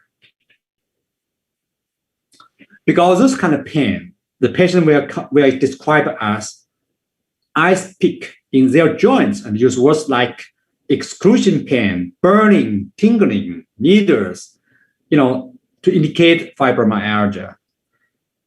And also because patients, lots of research indicated that if a patient can do exercise, will help them to manage their pain. But patients usually don't want to do any exercise. Why? Because pain is worse after certain activities, that they have to stay in bed for a day or two. So that's why they don't want to do the exercise, because most of patients after exercise are pain getting worse. Pain affects every aspect of life in those that suffer with chronic pain. So the focus has been on how to improve the lives of patients with fibromyalgia and reducing suffering, as well as what factors are associated with the increase in the pain. So here that we have to discuss, because this kind of vicious cycles, pain, anxiety disorders, cause that in the fibromyalgia. So how to break up this kind of vicious cycles is very important. Either way, we can treat the pain first or treat the anxiety disorders. Anxiety disorders, most of the time, from the needling, from all kind of, that the research seems that doesn't work very well from regular, that the mental or psychiatric, treatment seems doesn't work very well. So another thing is we have to treat the pain. Right now, Western medicine for the pain treatment usually doesn't work very well. So they have to refer patients to physiotherapist. Physiotherapist most of the time ask them to do exercise, but exercise doesn't work because they don't want to do that. Because after exercise, the pain getting worse. And then acupuncture. Acupuncture works, sometimes works well, sometimes doesn't work. So that's very difficult to break up this kind of vicious cycle. And here are some research that I mentioned already. Individualized management come down to breaking the vicious circle of symptoms. Pain leads to poor sleep leads to less exercise leads to less sleep, which leads to more pain. This kind of cycles, vicious cycle. Many patients are depressed because they hurt and can't do what they want to do. It's a reactive depression and isn't likely improve with drugs. So that's the problem right now, that when we treat this kind of the disease, we don't have any very good solutions to choose the best result. Here, 2019, one doctor, published papers use dry needling to treat that the fibromyalgia, and then say this is titers. Improvement in the clinical outcomes after dry needling versus myofascial release on pain pressure thresholds, quality of life, fatigue, pain intensity, quality of sleep, anxiety, and depression in patients with fibromyalgia syndromes. Since this result, the paper is very, very positive for the pain, for the fibromyalgia treatment from dry needling. I guess most of people have been heard about the dry needling, and then maybe you know how to treat it. Dry needling, generally we use the very big needles, bigger than acupuncture needles, okay? And then that have to directly go to that trigger points, and then either way, very superficially or go to deep, and quick in, quick out. And then try to diminish the trigger points.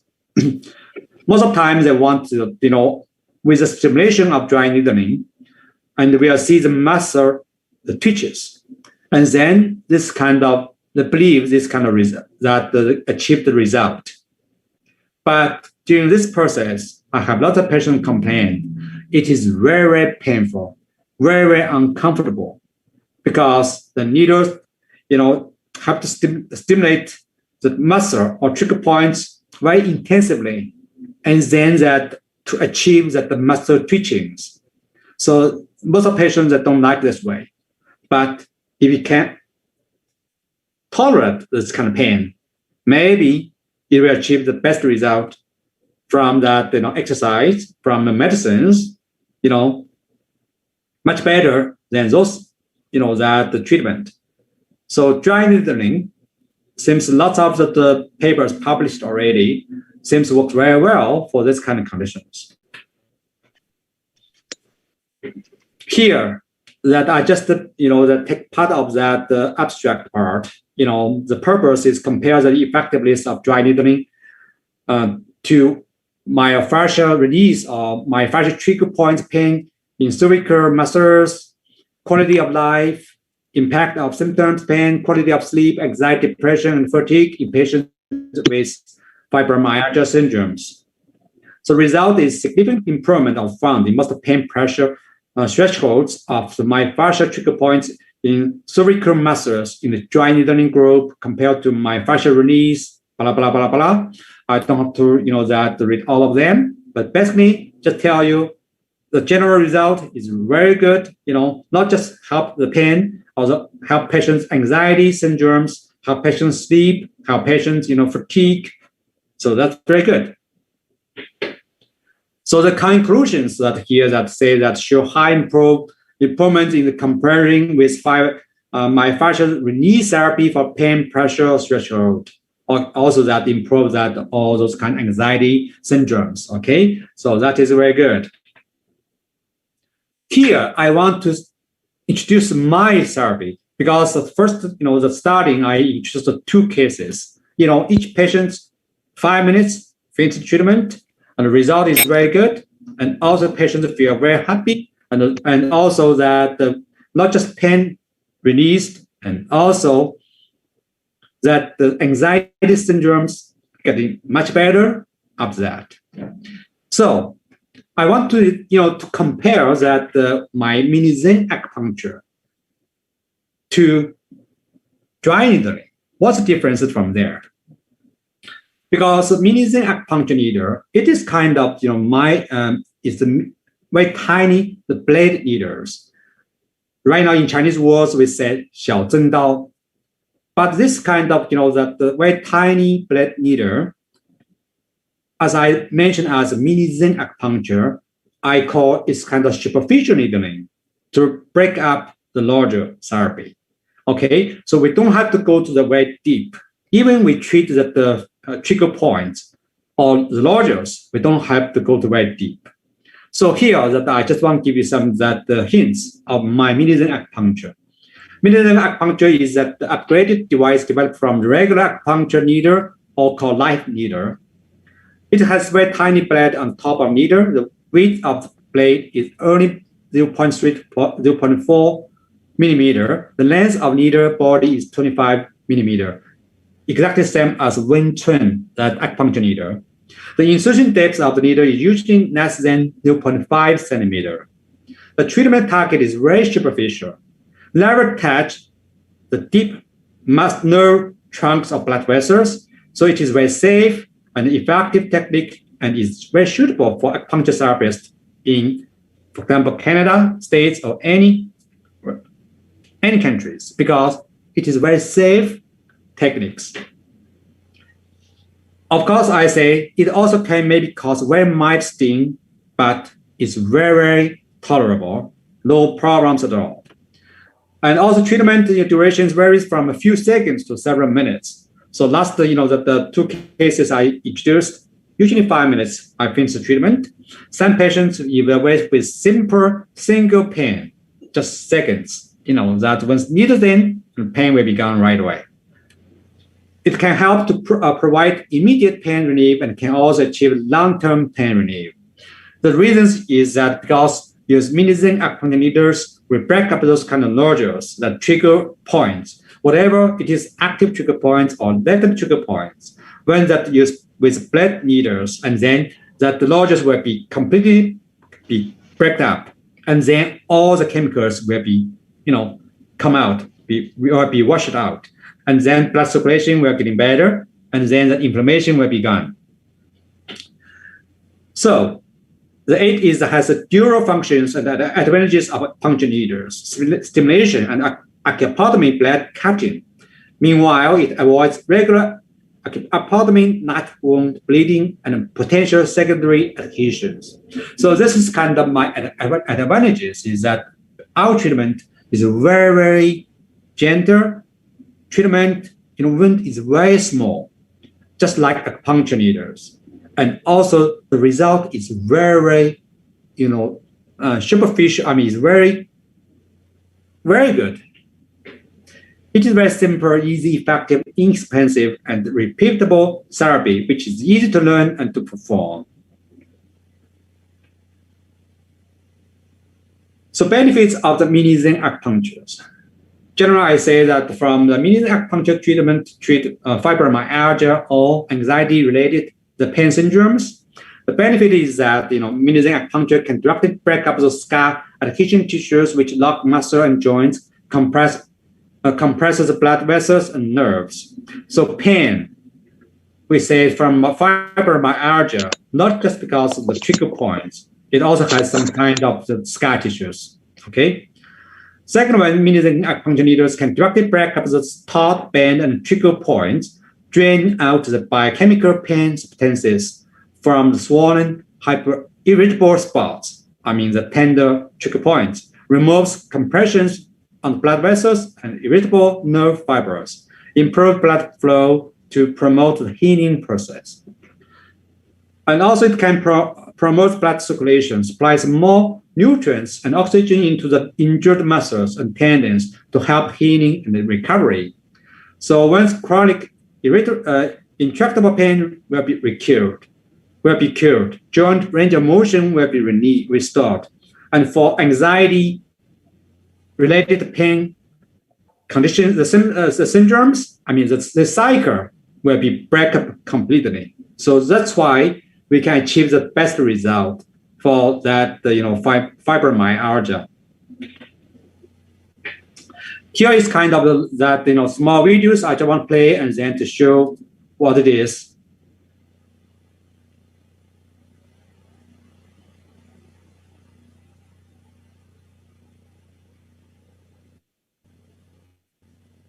Okay, so that how do you feel generally after treatment? Everything is okay? Oh, I feel great. A lot of the pain I was struggling with, it seemed to almost completely disappear. It was interesting because I could feel, the quick pokes, and then when you were touching it and it was sore, just like that, it's completely gone. It feels like almost 100%. It's great. That's great. Okay, sure. Thank you.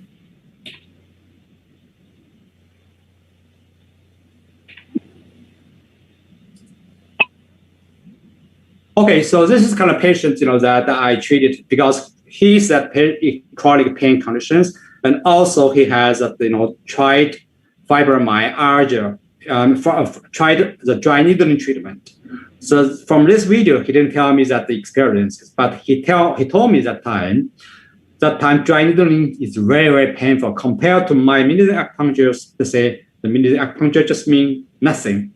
So that is very, very impressive to me, and also very, very happy, to let me to compare the dry needling because I never tried a dry needling treatment because I heard it's very painful. But anyway, here that I just, have this chance to introduce, that if anybody interested to learn more about the mini Zen acupuncture, you can go to my website. We call that, that CCEC ATCM. We have that, that the continuing education for that mini Zen acupuncture training courses. Okay, so that thank you very much, and I think that report just like a presentation, just like that. Okay, so thanks again. Thank you, Dr. Huang, give us the so great presentation, and maybe so later we also use the mini acupuncture for our patient. Okay, and next speaker is Yunning Li. Yunning Li is a registered Chinese medicine practitioner in Hong Kong SAR and PRC, China. Bachelor in Chinese Medicine from the Beijing University of Chinese Medicine. Master in Acupuncture, and Max Bastian from the University of Hong Kong. Doctor candidate in the Chinese Academy of Chinese Medicine Science. And today her topic is medical food therapy with traditional Chinese medicine. Welcome the Yunning Li, please. Hi. Thank you. So you can hear me clear, right? Yeah, we can hear. And see my image, right? Okay, let me share my screen first. A little bit loudly. Okay, can you hear me now? Yeah, we can hear right now. Yeah. Okay, it's better right now, right? Yeah, it's okay right now. Okay. Let me share my presentation first. I'll share my screen first.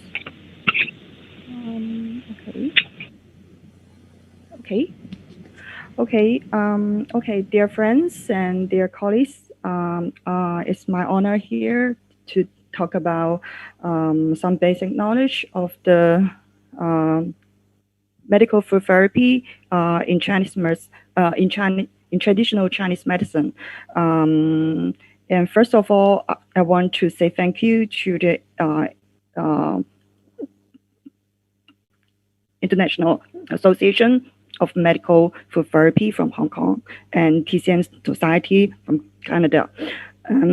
Let's get back to my topic. And as you all know, that in traditional Chinese medicine, we have so many different kinds of therapies, and including the medicine formulas, the acupuncture and moxibustion, and Tuina, which is the TCM massage system, and also the gua sha and cupping, which is so popular right now. And also, actually, we have many health exercise, including Qigong and Daoyin and Tai Chi Chuan. And also the medical food therapy. The medical food therapy is actually always a very important or very essential element in traditional Chinese medicine. In the TCM history or the TCM legends, and we said the Yi Yin, the person who first used the herb decoctions, he was a chef before he became a medical doctor. And so that's a story, and so we cannot verify that. But we do know that the food therapy is always very important and critical. And also we have like so many historical classics and texts about the food therapy. For example, from a historical text from more than 2,000 years ago, and then we have some record that there are some specialists who are responsible for food therapy in the Imperial Medical Department. So we know that the food is not only for maintaining our life and nourishing the body, it is also the essential element for promoting health and treating illness. So the TCM, I'm sorry, okay, the TCM medical food therapy actually is composed of two different aspects. The Medicaid diet and the food therapy or diet therapy. In the Medicaid diet, we put medical herbs into the dishes or soups or herbal drinks and so on. And for example, the ginseng or American ginseng, and both are medical herbs, but we always put them in soup or in and drink as herbal tea. And also we have the food therapy or diet therapy, which is how to choose the daily food and how to cook it for different health situations, for help and also helping different health issues. The food therapy in Chinese medicine is very different from the modern diet therapy, which the modern diet the therapy is mainly based on nutrition. But in Chinese medicine, we say a word, 药食同源, which have two meanings. The first one is it means that the medicine and food have the same origin, and this second way we mean that the medicine and food, they have the same system. So for the first meaning, the medicine and the food have the same origin. It means actually many of the foods we eat are used as remedies and medicines. And there are some typical examples, such as I'll show you the picture first, such as the Chinese red days, and which is so popular in Chinese diet, and so we eat this and eat them as snacks, and also put in the soup and porridge or in herbal drinks, and also at the same time, it is frequently used in Chinese herbal formulas, for it has the tonifying effects, especially for ladies, because it can supplement both the qi and blood in the body. And the other example is the koi seed, which is usually put in soup and porridge. Sometimes we cook that in a drink.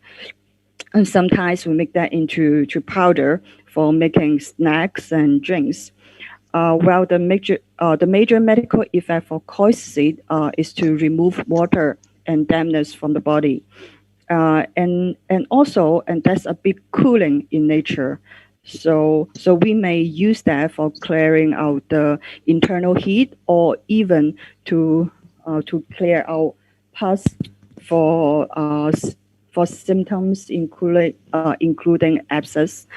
And according to some modern researchers and studies, the koi seeds actually has the anti-tumor effect, and it is a very common food in Chinese diet, and not expensive, but it has a very remarkable functions. And on the other hand, so as what I just mentioned, the medicine and food has the same system, meaning that the different foods are classified in the same way as the herbs or medicine. So as you all know, in TCM, we use the herbs or other natural substance for medicines. And we describe this medicine according to their, we say, 性味, which including the, I'm sorry, you removed it.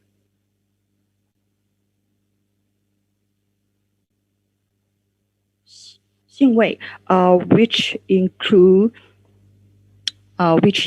the properties of the medicine or food, and also the flavor of it, and also the influence of the medicine or the food on the qi movement inside the body, and also about where it works on. So which part in the body it works on, including the meridians, and also the internal organs, and also the five zang system, including the liver system, heart system, spleen system, lung system, and kidney system. So actually,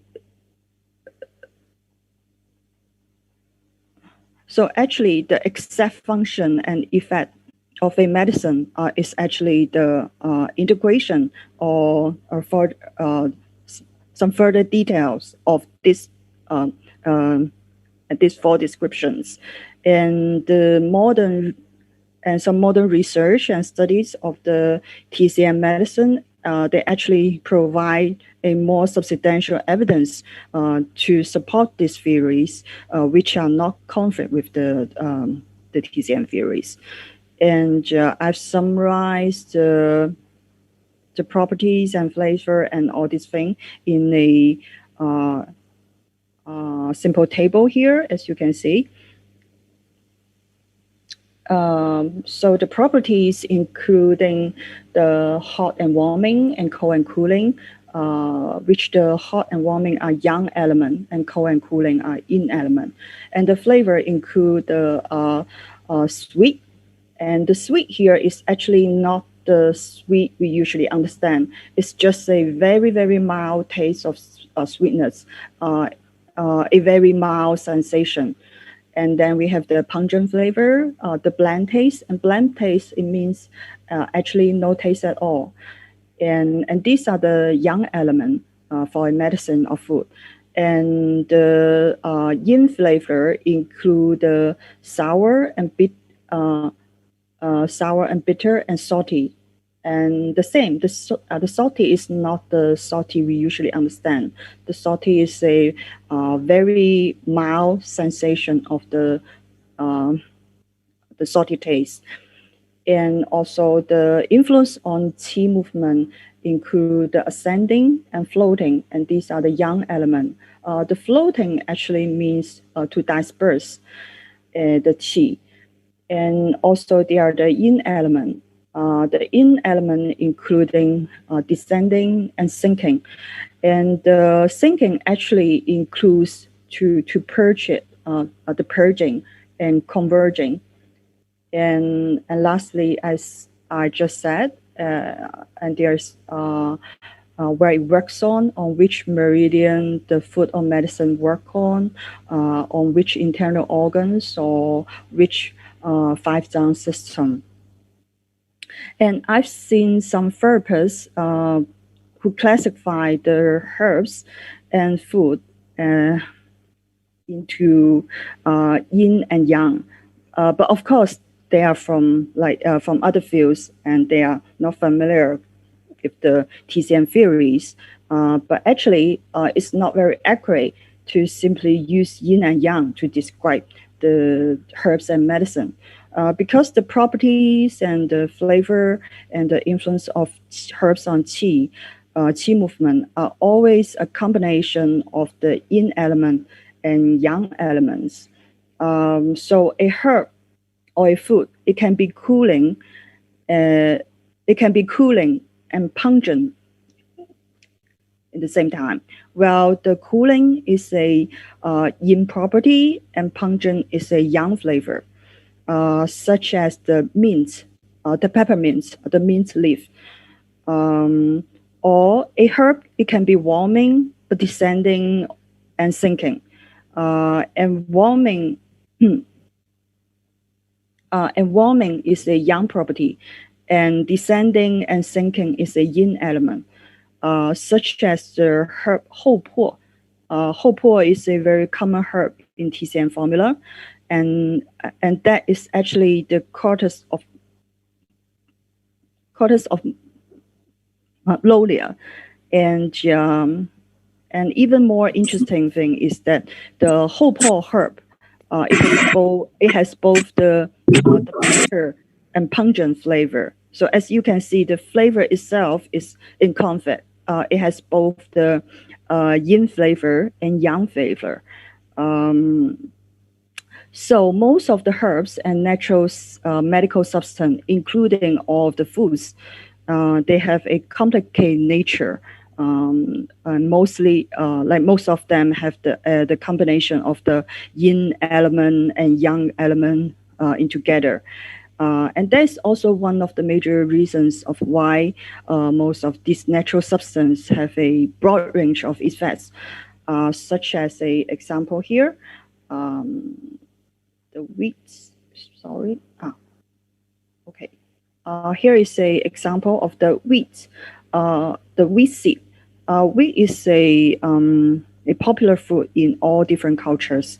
And we see from Chinese medicine view is sweet in flavor and cooling in nature.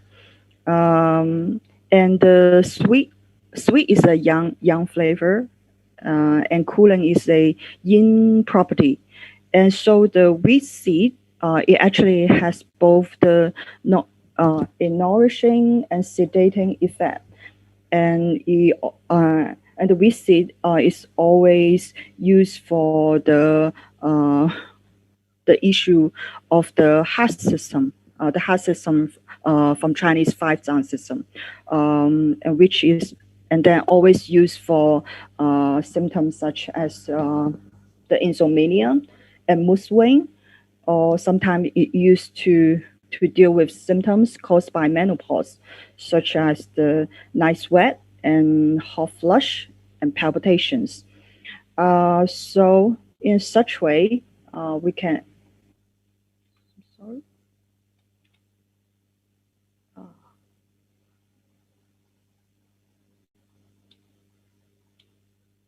So in such way, we can classify the nature and functions of all different kinds of foods to deal with different health issues and situation, or we can use them as a supplement for chronic health issues. Most of the foods we consume can be classified into several categories. So although we don't have time to talk about too much details about it, we can talk a bit about some general properties of different, of these different categories of food. And also, I've made a table or summary to show you. Okay. Okay. Okay. Okay. The first category is grains. The grains are the major part of our human diet, and most of the grains have, such as rice or millets, and they have neutral property.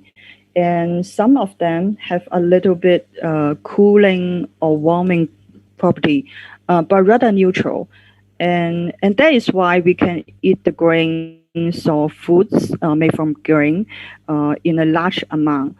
And also the beans and some starchy roots such as potatoes, and they are in this field as well. And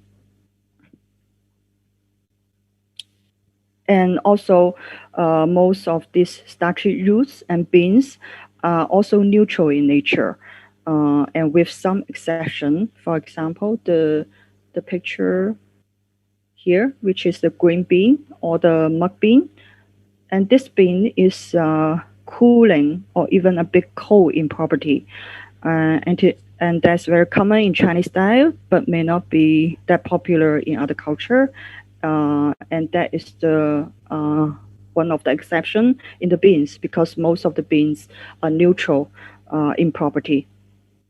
And then the vegetables, most of the vegetables, including all the stems and root vegetables, such as the carrots and cabbage and maybe pumpkin, eggplants, tomato, and so on. And most of these are neutral or a bit cooling, or maybe cold. And with some of them are warming, but very few. The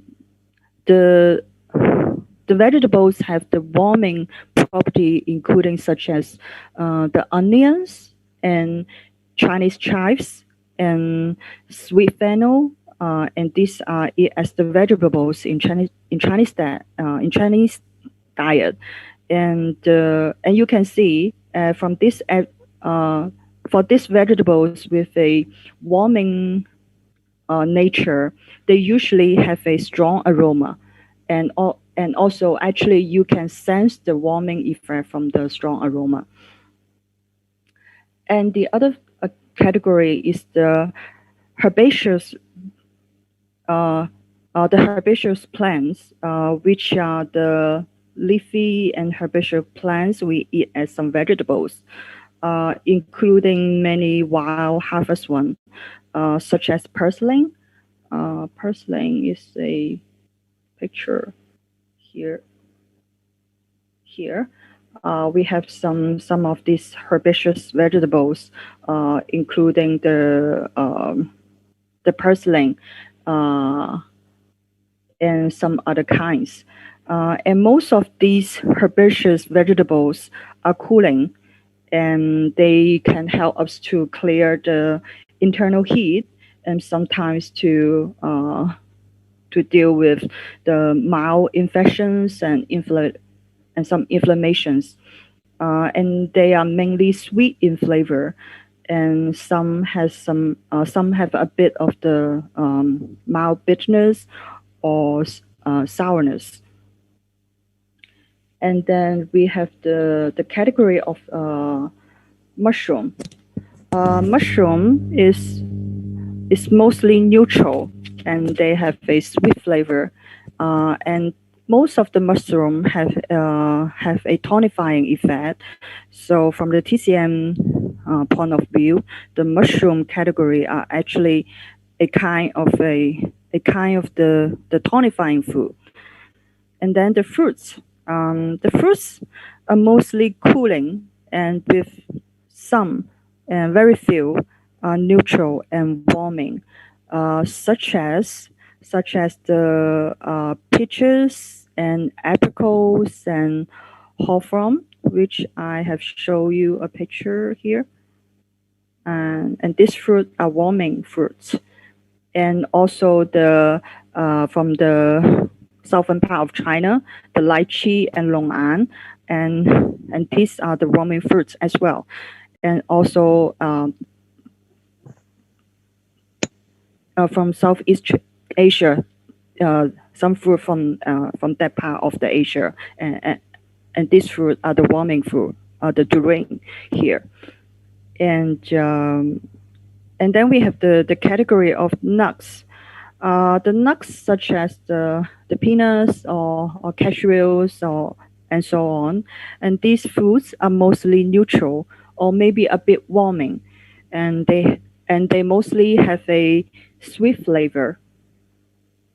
And then we have the poultry, which are the meats from birds, such as the chicken meat. And most of the poultry are warming and have a sweet flavor. Some of them are neutral, such as the duck meat or goose meat.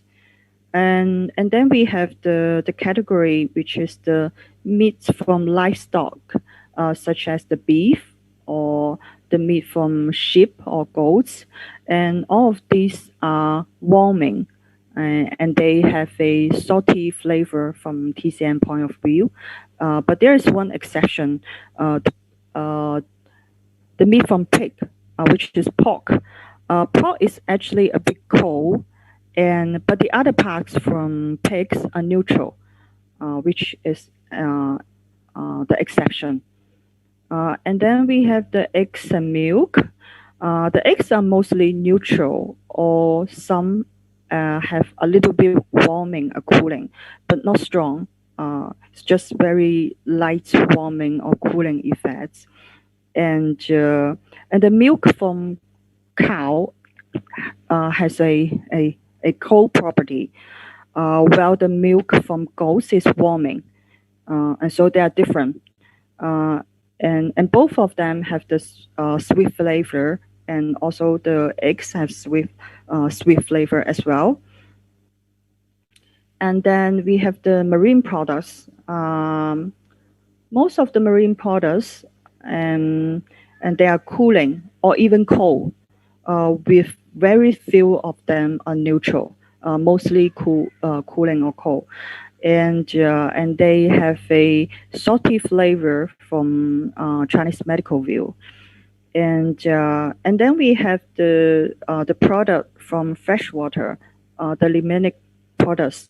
And most of these are neutral, with some of them are warming or a little bit cooling. and they have a different flavor from marine products, and they have the sweet flavor.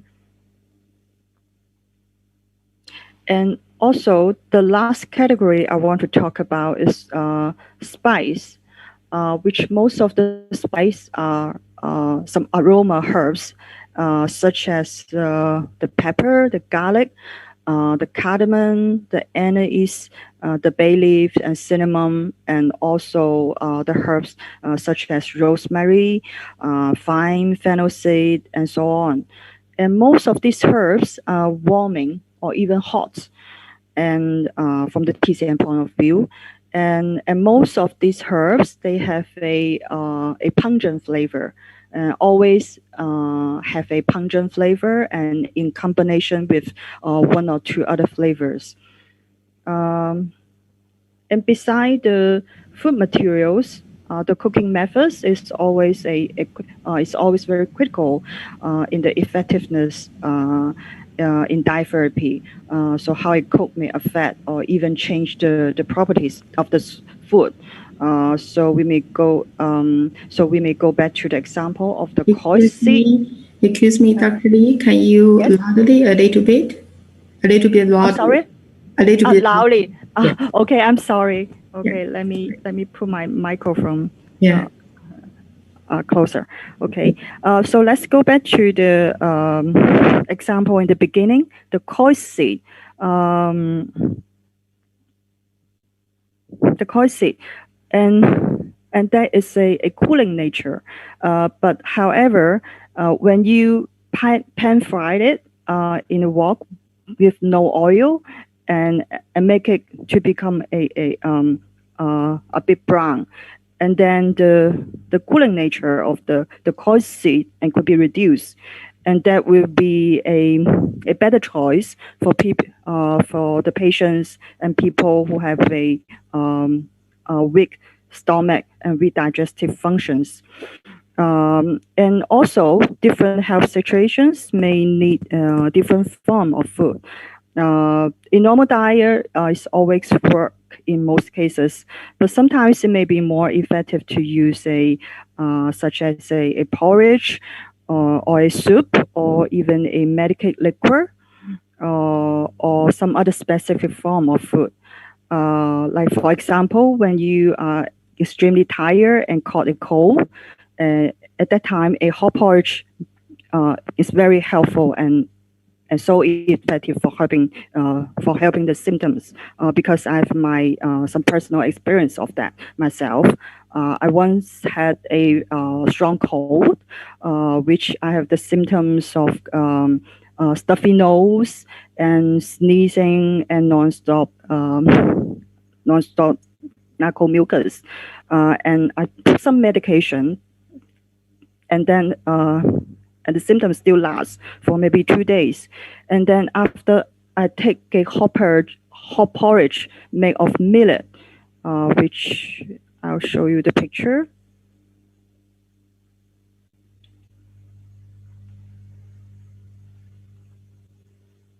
Sorry.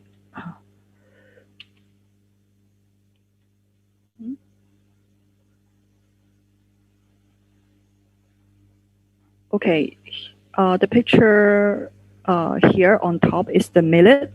So after I took a hot porridge of that, my symptoms all released in 1 hour. So it's very effective. And also,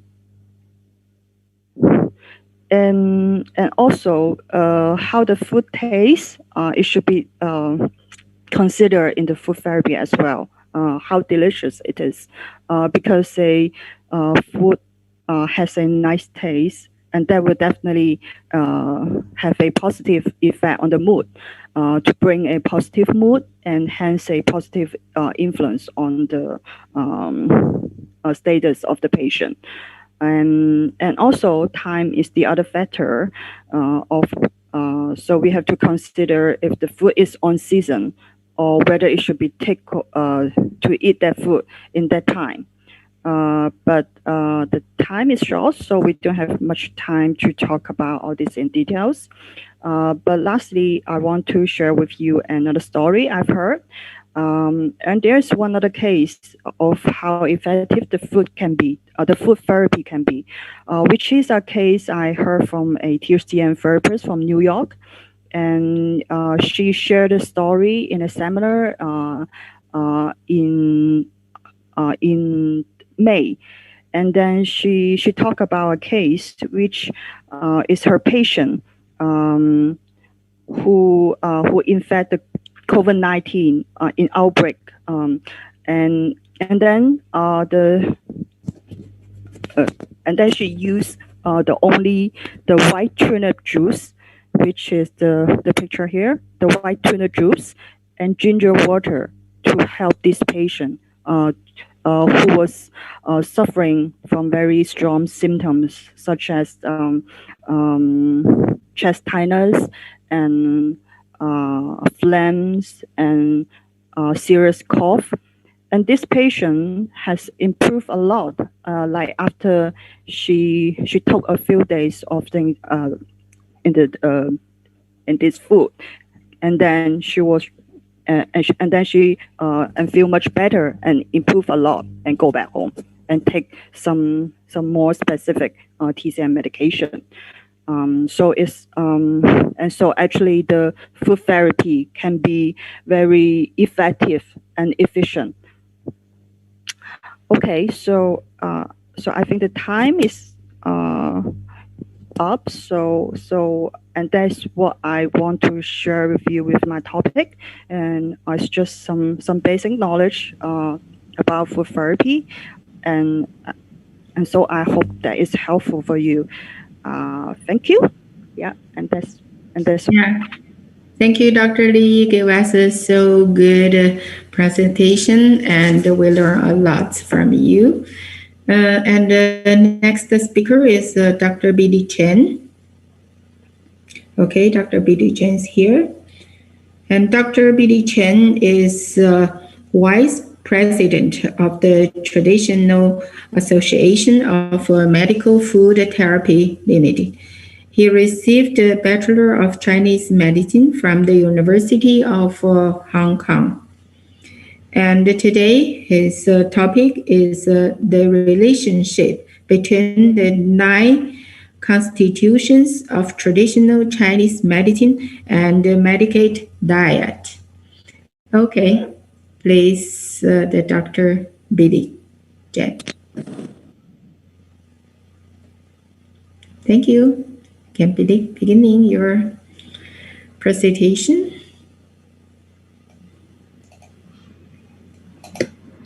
The 9 classifications of constitution in traditional Chinese medicine and their relationship in medicated diet and diet therapy. Introduction. My patients often ask about treatment of particular symptoms by medicated diet and diet therapy.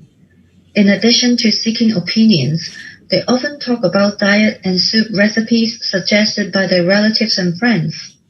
They were always interested to know whether those recipes would be helpful in treating their symptoms or even those of their relatives and friends. The diet therapy of Chinese medicine is rooted in the rationale of medicine and food from the same source.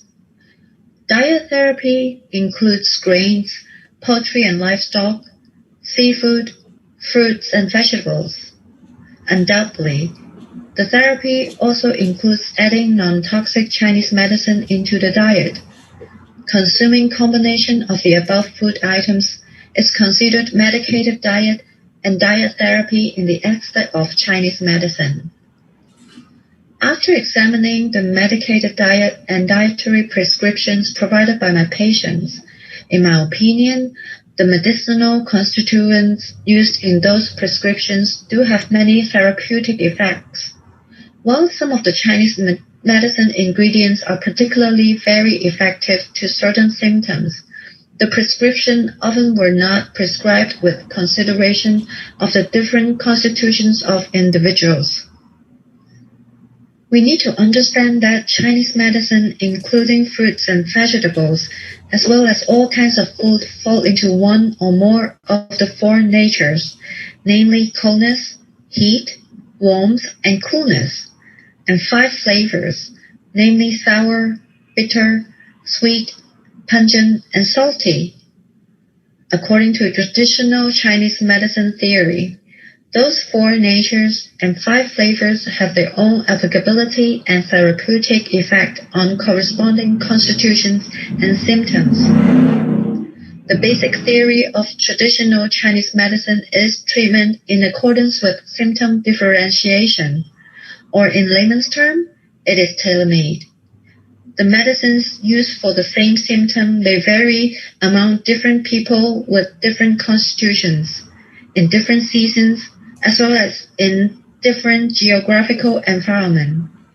This is the essence of Chinese medicine, which bears strong scientific application. Misusing ingredients not only has no effect, but may also aggravate the condition. In view of this, I shall introduce the characteristic of medication for each of the 9 classifications of body constitution based on traditional Chinese medicine theory. Readers will hopefully gain some conceptual knowledge when choosing dietary ingredients. The 9 constitutions. The discipline of constitution in Chinese medicine defines human being constitution into 9 classifications. 1. Neutral. 2. Yang deficiency. 3. Qi deficiency. 4. Yin deficiency. 5. Phlegm dampness. 6. Damp heated. 7. Blood stasis. 8. Qi stagnation. And 9. Special physique. 1. Neutral constitution. Neutral is a relatively healthy type of constitution.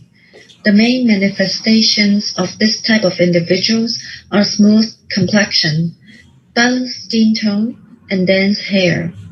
They usually have good sleep, optimal appetite, normal bowel and urinary habits, pinkish lip color, thin and white tongue coating, and strong pulse. They appear to be easygoing and cheerful, and is usually less likely to become sick. These people usually have a stronger adaptability to nature and social environment. In terms of diet, cold, hot, warm, and cool ingredients are all acceptable for this group. However, for this group of people to maintain their healthiness, they should pay attention to avoid picky eating, keep a balanced diet, as well as the consumption of salt and sugar. They should also avoid eating excessive deep-fried, smoked, or spicy food, and stay away from tobacco and alcohol. It is believed that by carrying out these habits, people with neutral constitution can maintain good health for a long time. 2. Yang deficiency. The main manifestation of this constitution type are lack of strength, lazy speech, lack of energy, easily fatigue, and fear of cold. They usually have cold hands and feet, pale complexion, flat taste, clear abundant urine, frequent urination, enuresis, and appear to be puffy. People with this type of constitution are susceptible to colds, edema, diarrhea, and chronic enteritis, etc. In terms of dietary care, warm ingredients such as leek and lamb are used together with warm medicinal ingredients such as condonaces, scutellaria, euchomia, ginger, tangerine peel, small amount of dried ginger, small amount of cinnamon, etc. However, a prolonged consumption of such foods and medicinal ingredients can easily lead to adverse reactions, such as oral cavity and constipation. Therefore, it is necessary to mix with slightly yin medicinal ingredients from time to time, such as Chinese yam, wolfberry, ophiopolgon, etc. Yang deficiency is mostly found in the elderly, since such group is prone to heart and cerebrovascular diseases, as well as diseases of metabolic syndrome such as diabetes and gout. They should be cautious in salt and sugar consumption and remain a light diet. 3. Qi deficiency. The main manifestations of people with qi deficiency are usually shortness of breath, lazy speech, lack of energy, feeble voice, easily fatigued, easily sweating which worsens after activities, yellow or pale complexion, and lack of focus. This group is prone to catching colds, suffer from sagging of internal organs, such as gastroenteritis, chronic gastritis, rectal prolapse, and constipation. In terms of dietary care, ingredients having effect on spleen invigorating, such as fish, poultry meat, shiitake mushrooms should be used, together with qi supplementing and blood nourishing medicinal ingredients such as Scutellaria, yam, ginseng, American ginseng, Angelica, Romania, etc. In addition, non-aerobic exercises such as walking, tai chi, baduanji, etc. are effective for people with this type of constitution. 4. Yin deficiency.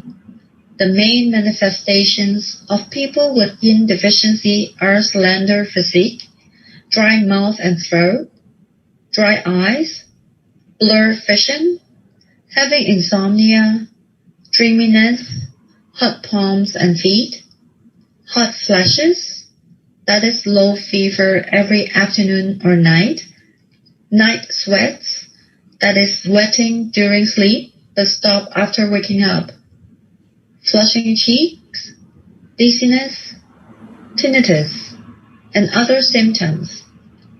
People with this type of constitution are prone to diseases such as diabetes and hypothyroidism.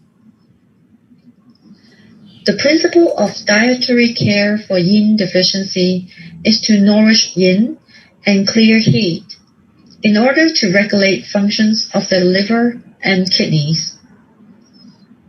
Ingredients such as fish, teal, soft-shell turtle, and black fungus are ideal, and supplement with medicinal ingredients such as adenovora, polygonatum, scrophularia, ophiopolgon, Chinese yam, and wolfberry.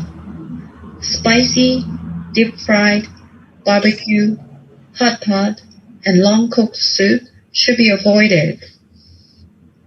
5. Phlegm-damp constitution.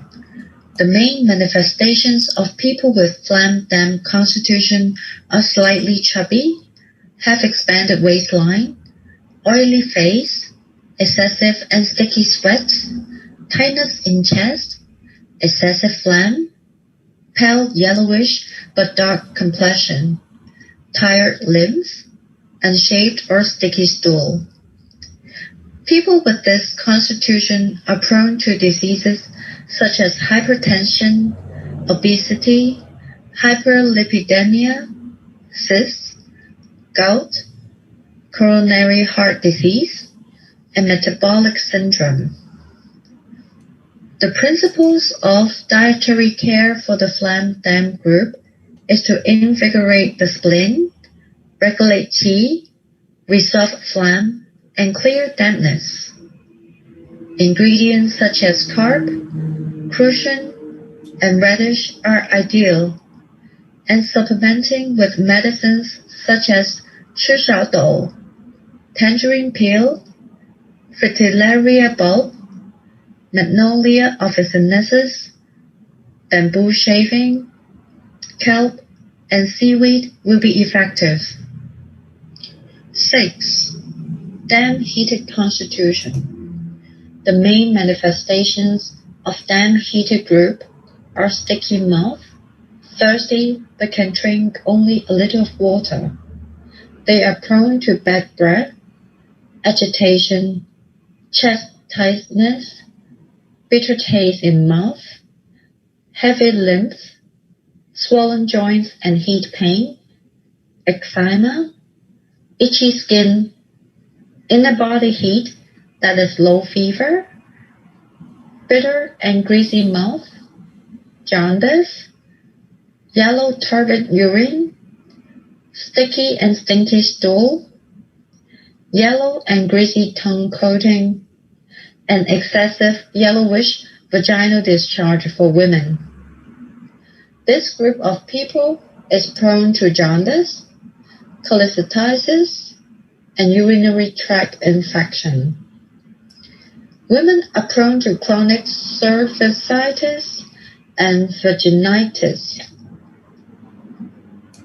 The principle of nourishing damp heated constitution is to readjust the liver and stomach to clear damp heat. Ingredients such as winter melon, purslane, and cucumber are ideal, and can be supplemented with medicines such as poria, tobacco coir, achatellose, 吃小豆, plantain, corn silk, Puraria labata. 7. Blood stasis constitution.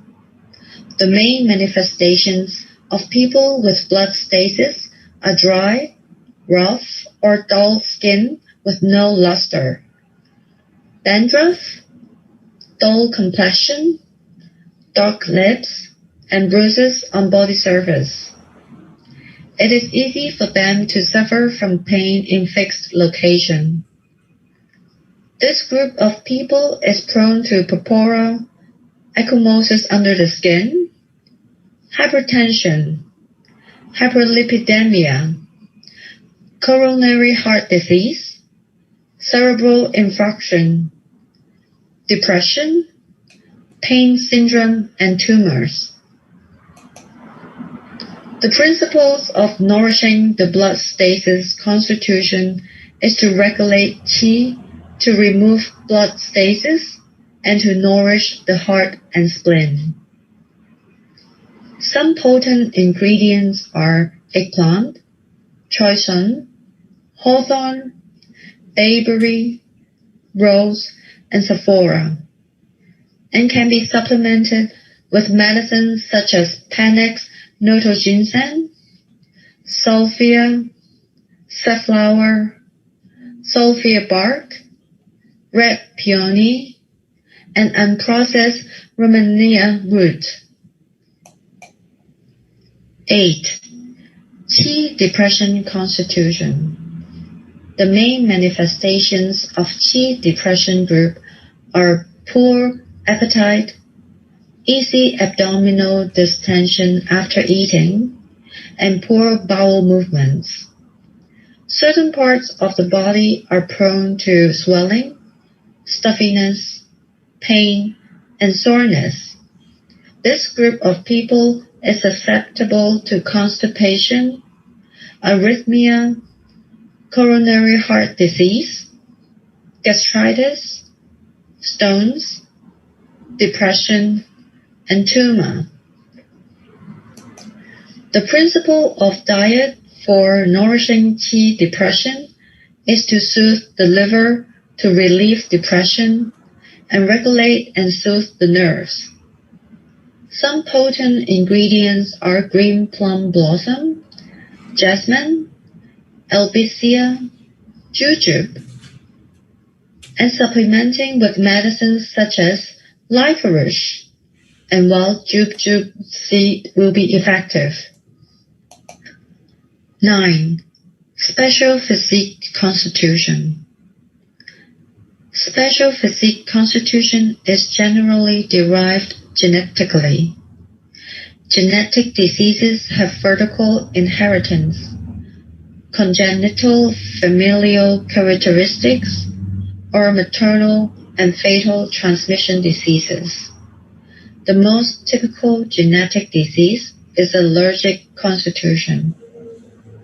Its main manifestations are asthma, urticaria, itchy throat, nasal congestion, and frequent sneezing.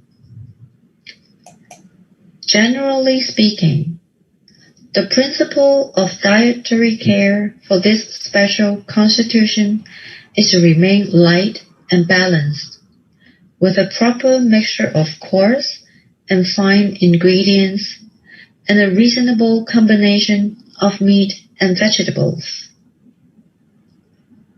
This group of people is encouraged to eat more qi-benefiting solid foods and consume less buckwheat, broad beans, white lentils, goose meat, shrimp, crab, alcohol, chili, strong tea, coffee, and other spicy food.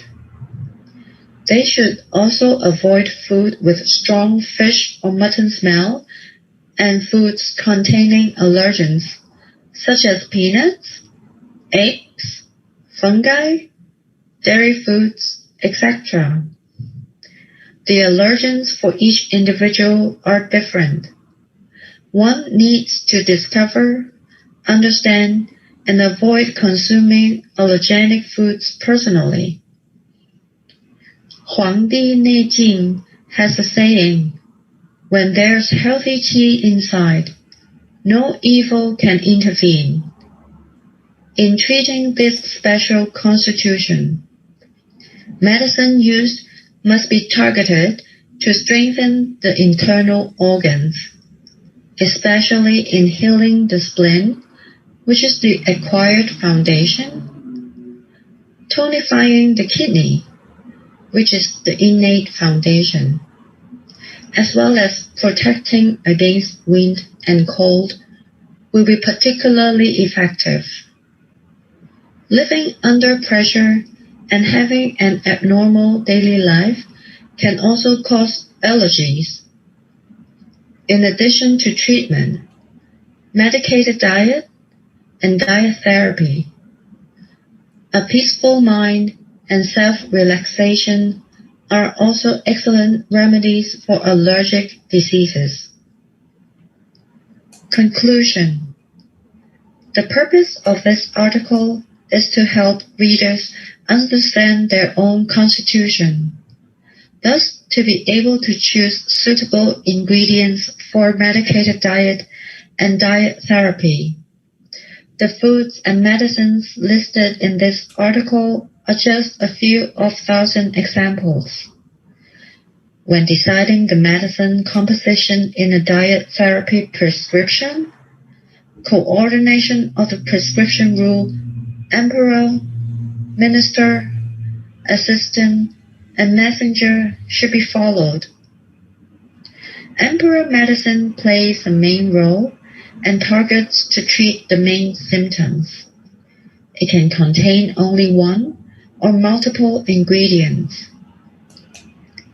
Minister medicine assists the emperor medicine to have a therapeutic effect. Assistant medicine assists in the treatment of symptoms or inhibit the toxicity and strong taste of the emperor medicine. Messenger medicine guides each medicine directly to the disease or have the effect of reconciling each medicine. Nowadays, people may alter the terms into main, auxiliary, adjuvant, and guiding medicines. It is necessary to take into account the main symptoms and accompanying symptoms of a patient, together with the possibility of a mixed constitution. The combination of medicine should be tailor-made and can be ever-changing. Drugs having therapeutic effects also consist of their own bias characteristics and side effects. Believing in casual conversations is not only ineffective, it may also be harmful.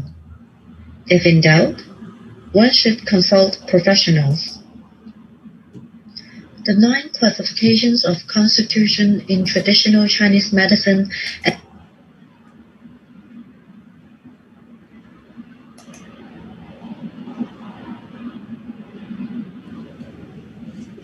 Okay, so we thank you for the Dr. Chen's presentation. And next one, we will invite the Dr. Zhi Xiulin give us the presentation.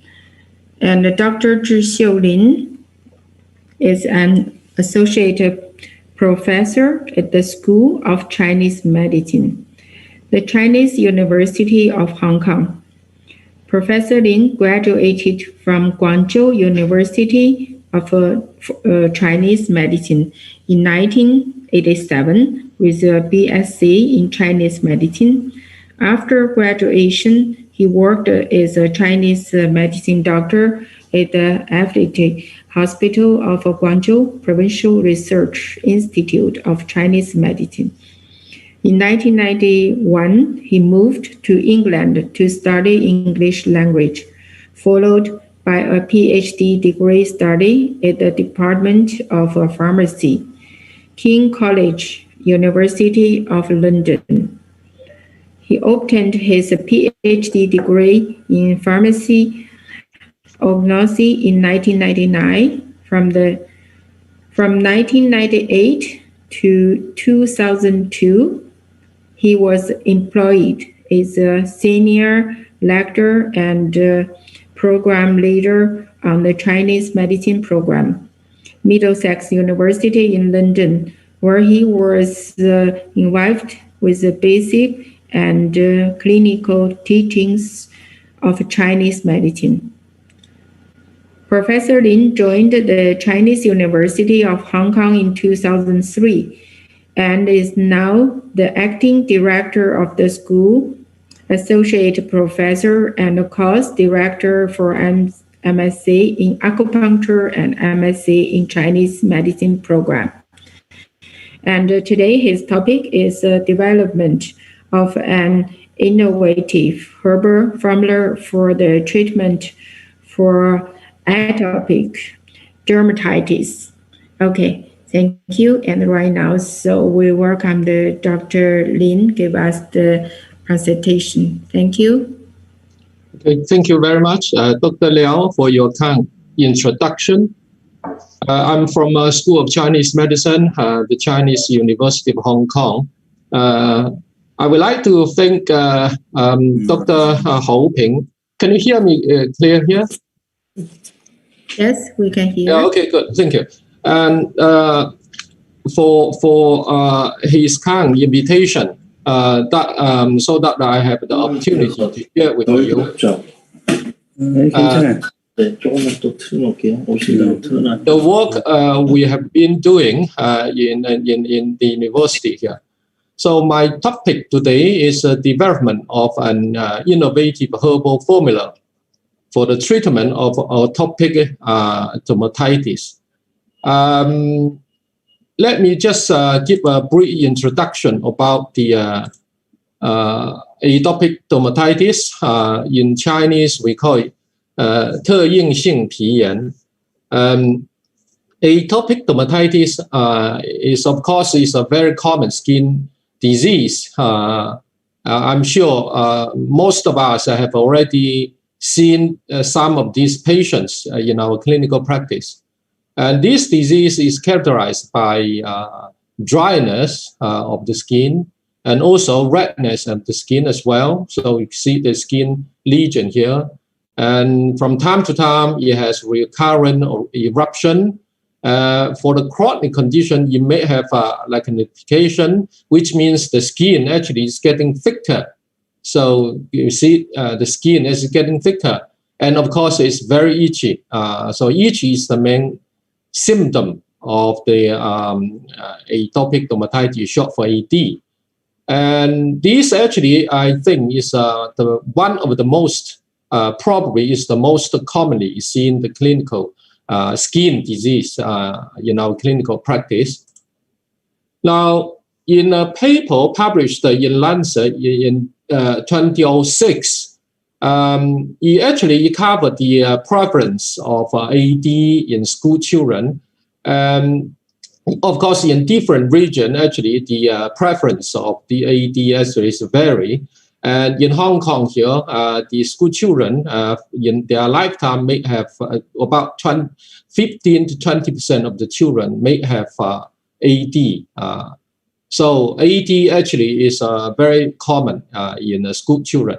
And of course, this condition usually occur at very early age, but it can hanging around until maybe late adulthood. So this, although it's very common in children, but it could be adult disease.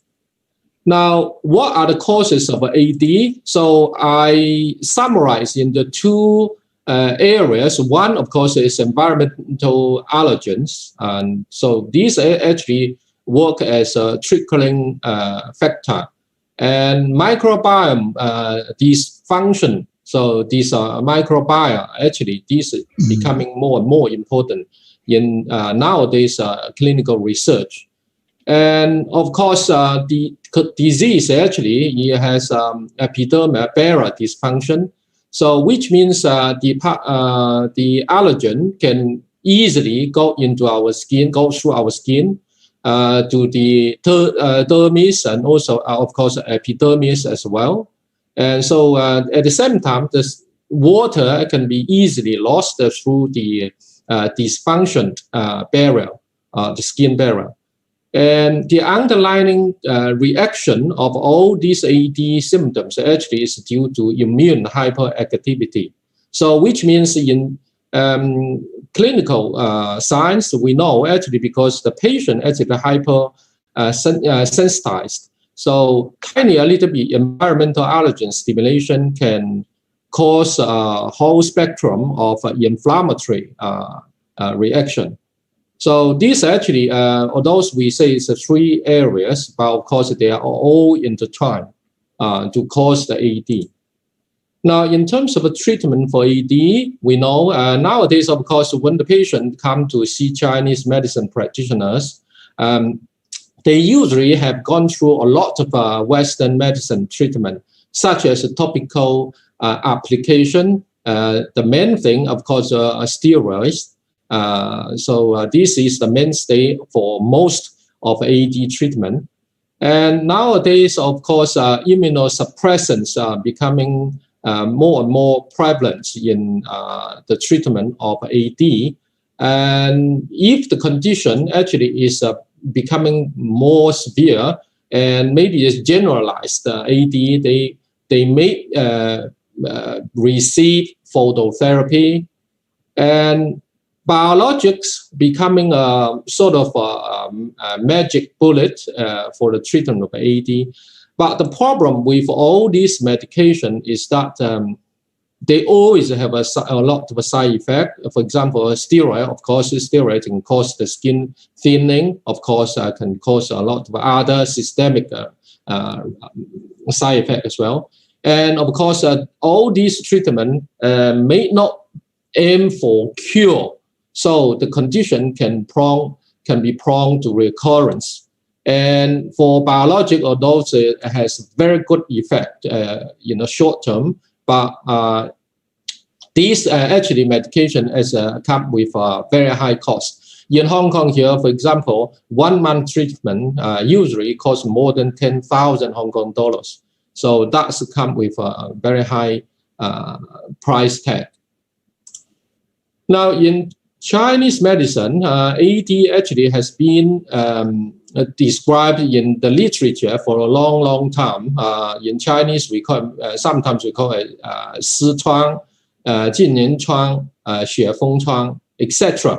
In terms of etiopathogenesis, of course, this AD actually is something to do with our genetic background, highly susceptible to mutation.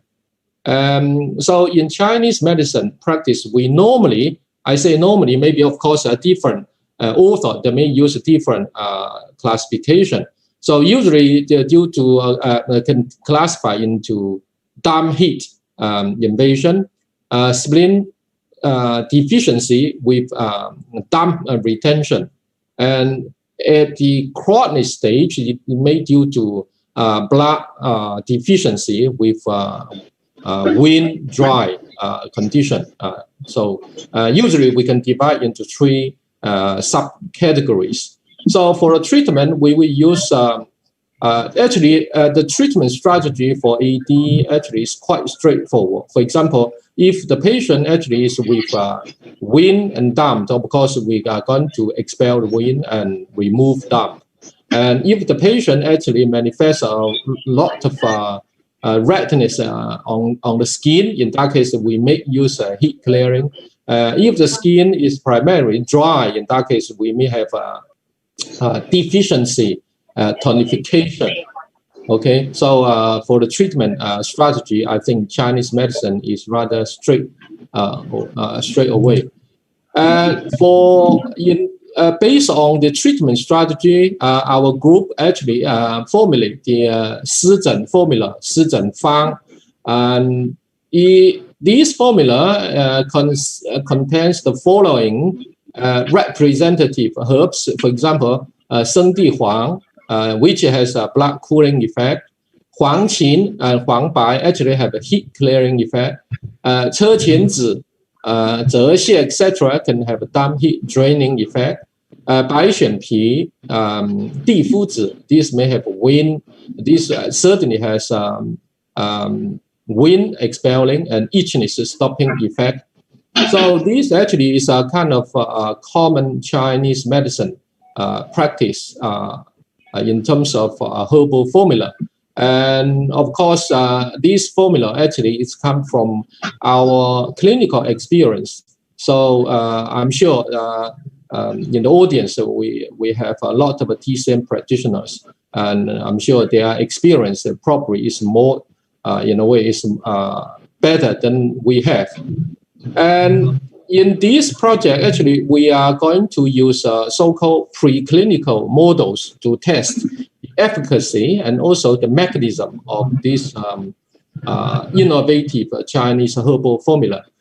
So we hypothesize that 湿疹方 could improve the AD light skin lesions in animal model of AD. And with the following 2 objectives. One is to evaluate the therapeutic effect of 湿疹方 on DNCB. Of course, this actually is a chemical. It's a so-called heptin, 棒抗原, induce the AD light skin lesion in mice. And of course, we are going to also illuminate the cellular and molecular targets associated with the anti-effect of 湿疹方 in the skin of these mice. And of course, at the same time, we also use in vitro, which means in cell culture model, RAW 264.7 cells. This is the macrophage cells. And first of all, we need to do the extraction because our project is primarily for sort of a preclinical study, and also we aim for illuminate the action mechanism. Hence, we use 60% ethanol to do the extraction. So slightly different from what we normally do in clinical situation, where we use water to do the decoction, to do the extra, and simply we soak the formula in 60% ethanol for 2 days. Then, of course, we do the extraction. We filter out all these unwanted substance, and then we do the free drying. Finally, we have a yield of about 20% of 十整方. The dry one actually is something like 1/5 of the original decoction pieces. Now, of course, for Chinese herbal medicine research, we do some quality control. We use HPLC because in our school, actually, we have a good facility to do herbal active ingredient quantification and also the quality control, quality assurance. And for example, for this formula, we use 4 so-called standard references, okay? And then, of course, we also run this 十整方 extra. So we match with all these pig. Basically, there are different active ingredients. So these we say as standard 十整方 HPLC fingerprinting, okay? Now, in the vitro study, so first of all, we use RAW. RAW actually, this cell is a cell line which is a macrophage, 巨噬细胞, and which is commonly used for immune system disorder research. So we culture for 24 hours. And at the same time, we add 十整方 in order to test whether this 十整方 is toxic to this cell. So for the biological test, we have control, we have LPS. LPS actually is a lipopolysaccharide, 脂多糖, which is endotoxin, can cause inflammation, can cause very easily cause inflammation. And then we have dexamethasone, 地三乙松, as a positive control. Of course, we have 十整方 at different dosage. And then we determine the nitric oxide, etc., and also the inflammatory cytokines. So for all these cells, actually, we use 5 microgram per ml LPS stimulation. So to cause the inflammation, and then we use 十整方 to see whether you can suppress the inflammatory reaction. Now here comes the result for the in vitro experiment. So see if we use, let's say, smaller than 400 microgram per ml, actually is rather safe. So show no significant toxicity in this cell line. Okay, so of course anything higher than that, it could cause toxicity to the cell. Now here comes with the anti-inflammatory kind of a cytokine evaluation, NO production, and several inflammatory biomarkers, NO. Nitric oxide, and TNF alpha, of course, also the inflammatory cytokine, and PGE. PGE2 is a prostaglandin E2, which is a potent inflammatory mediator, and of course, we all know that interferon gamma also is a inflammatory cytokine.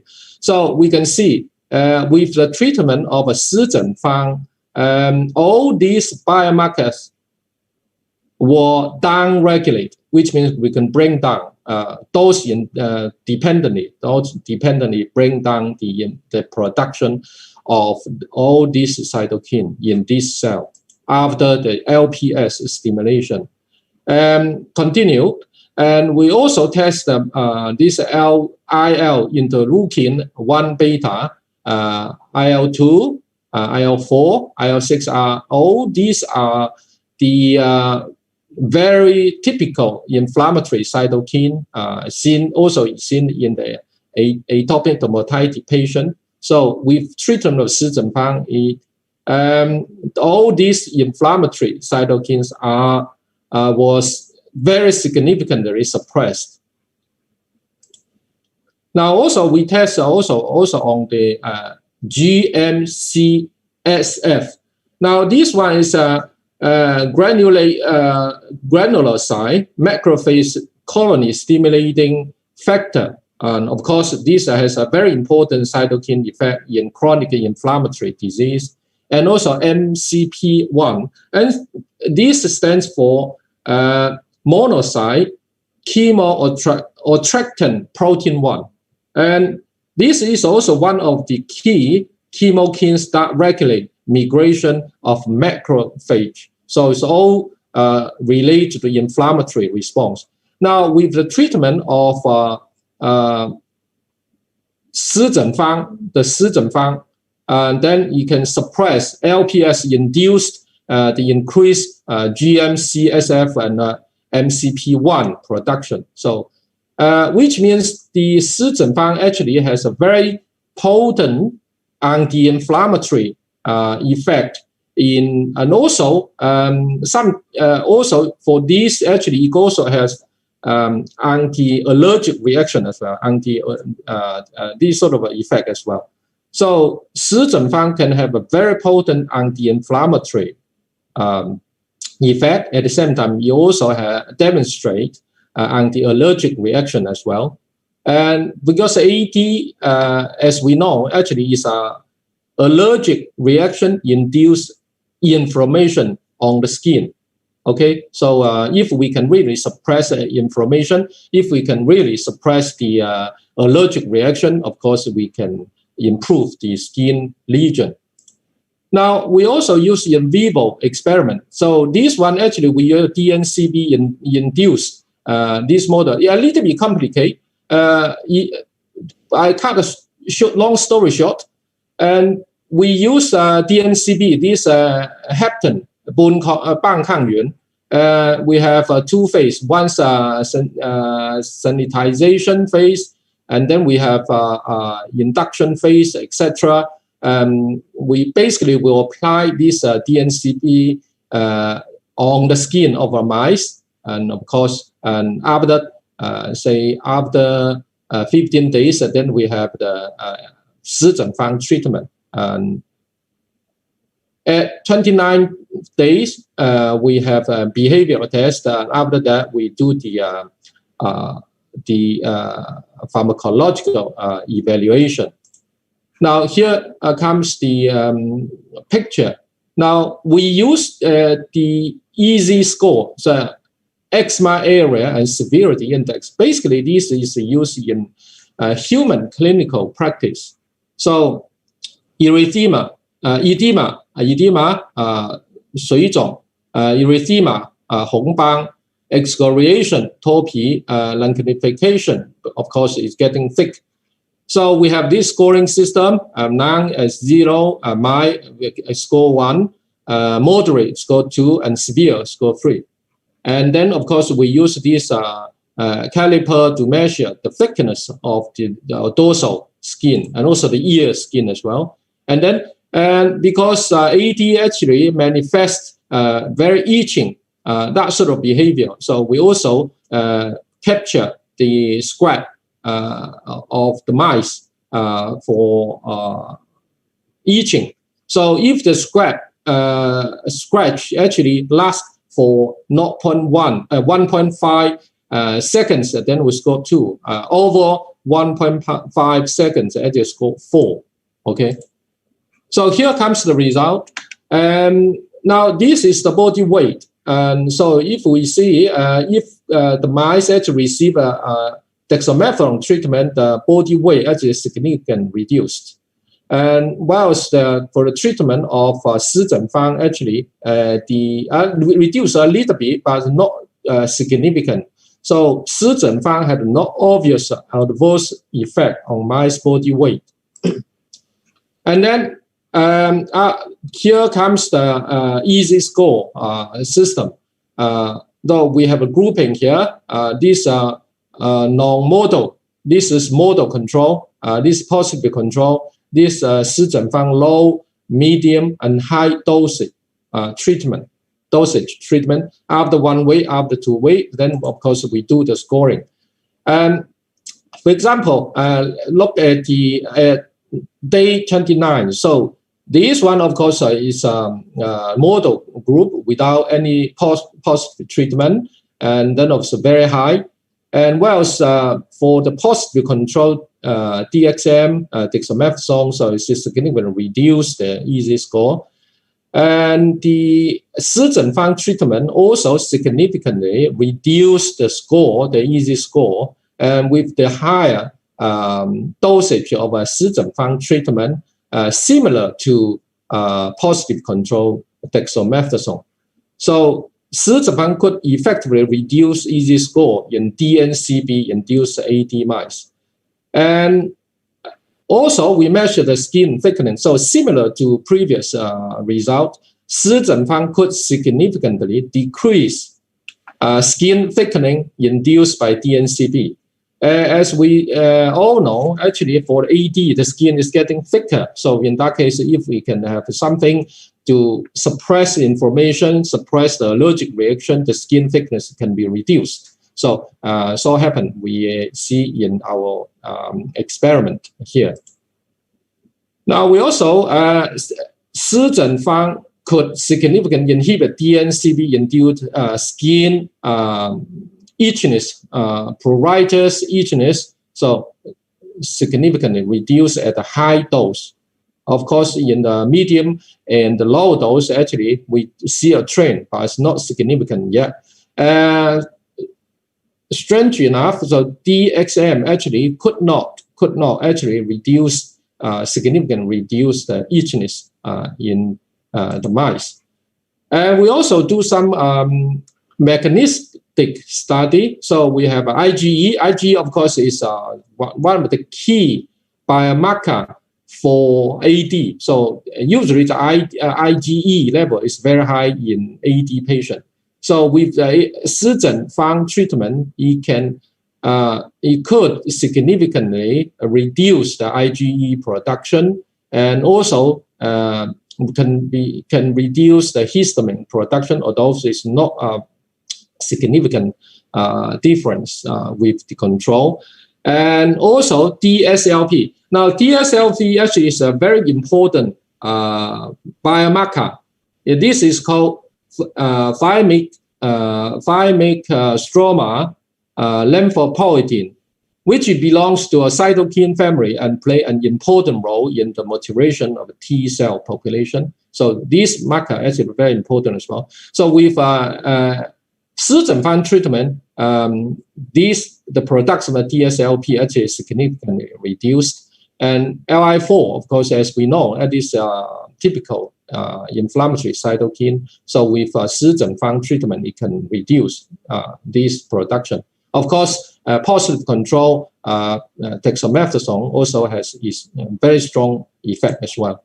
Now we also measure the thickness of the skin. So we measure the thickness of epithelia under the microscope, and then we do the quantification. So 施诊方 treatment significantly reduced the thickness of the epithelia,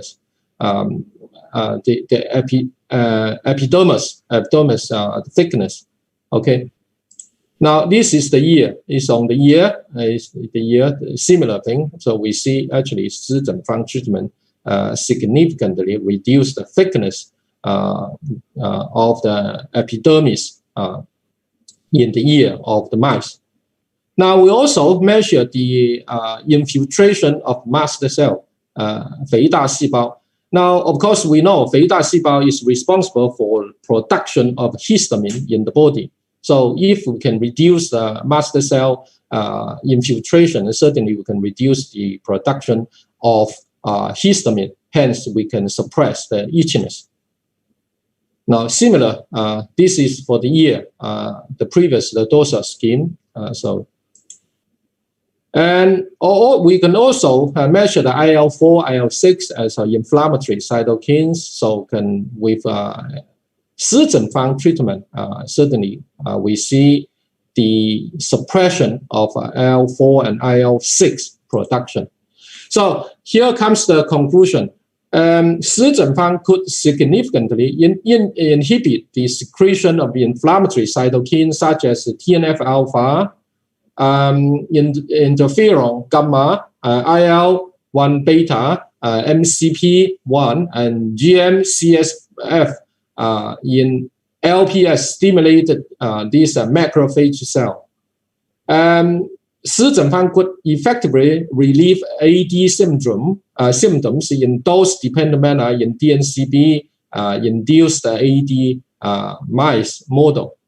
And the mechanism involved inhibition of master cell infiltration and down-regulation of inflammatory cytokine in the serum and also in the skin actually underscore the Shirzhenfang's effect on relieving AD syndrome. So we saw the clinical effect, but at the same time, we also decipher the underlying mechanism of action.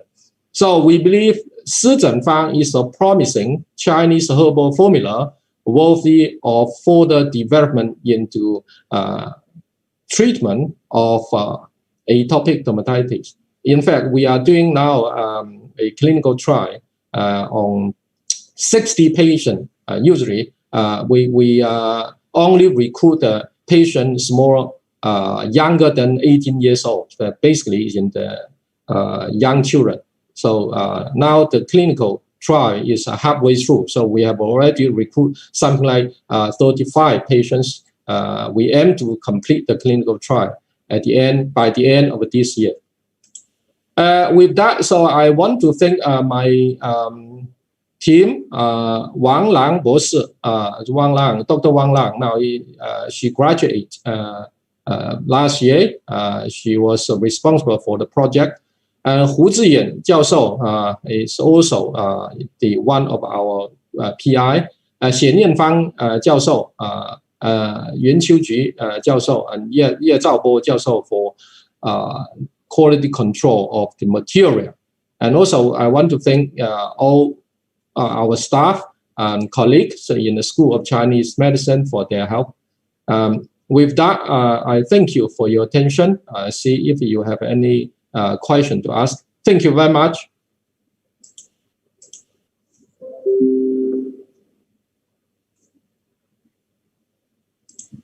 Thank you for Dr. Lin's presentation. And right now we have around 20 more minutes until 6 o'clock by the Dr. Haihe Tian's presentation. So we can have a little bit of rest right now, okay? And we come back 6 o'clock. When cover time 6 o'clock, we come back, okay? Or somebody, if you have some question, you can ask the Dr. Lin.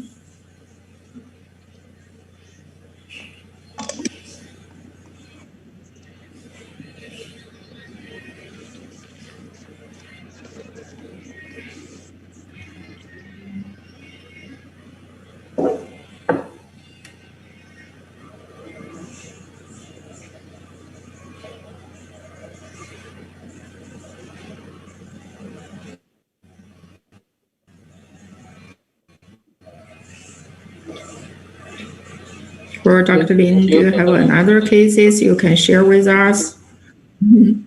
Yeah.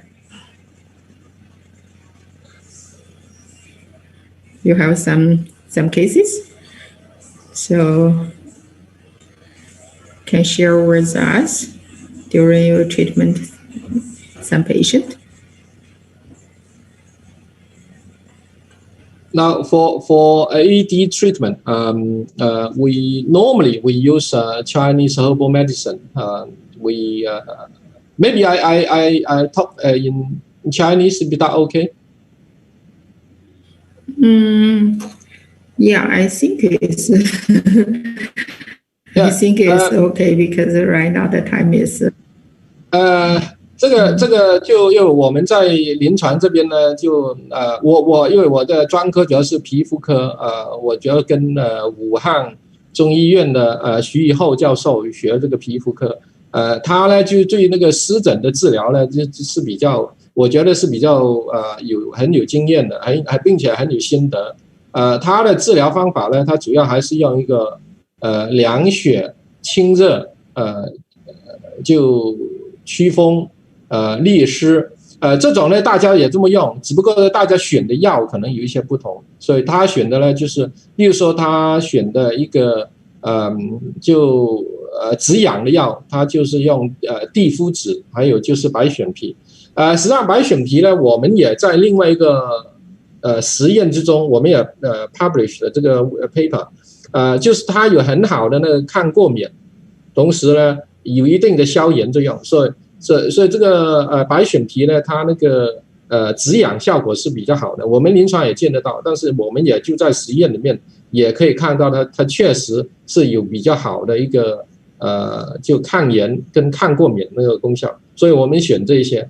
还有那个利湿也是很重要的，利湿这里面呢，就是我们有时候就选一些，可能有一些人就选木通等等这些，但是我觉得那木通呢，它相对比较燥，就用多了那个皮肤呢相对比较干燥，但是我们选一些呢就是利湿而不伤阴的这种比如说这个方里面的一些，比如泽泻这种呢还是比较好的这是我们的一些经验嘛因为我这个讲座主要不是我主要是做一个preclinical 那个 study， 我也没有这个专门有一些相片给大家看再一次谢谢呢，就 The Home of Canadian TCM Society 的邀请了就跟大家分享这个好，谢谢你。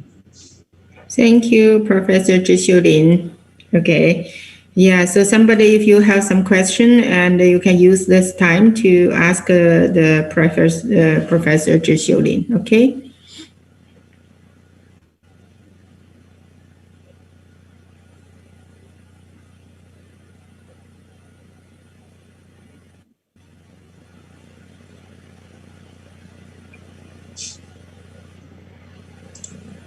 林教授，那个你这个叫什么名称呢？中文？这有没有成品？我们就实际上就叫一个那个湿疹方吧，湿疹方。有没有做成品出来？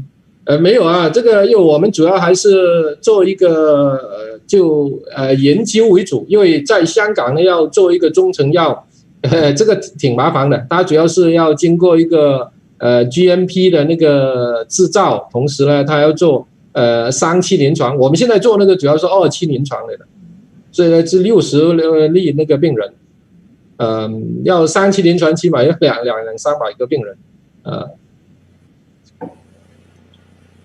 最近香港的皮肤病很多，如果能够，或者是我们作为诊所内用药行不行？你们能不能？可以啊，内用药可以啊，没问题的。这个你自己把那个方开出来给病人，这应该没问题的。这个你自己没有调，就我们要自己来开了，是吧？那是啊，在香港你如果是开一个处方出去，实际上现在大多数人还是要开处方，因为香港的中成药基本上自己搞一个新的中成药，基本上到现在为止还没有先例的。做不了。现在香港的中成药基本上是以前注册过的，还有就药典的方，就如果搞一个新的方呢，那个到现在为止还没有，因为那个花费呢是很大的。非常感谢林教授，谢谢。好，谢谢侯博士、侯教授的邀请啊。谢谢林教授。好的，好，谢谢，谢谢各位。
Okay, we just come back a few minutes before 6 o'clock.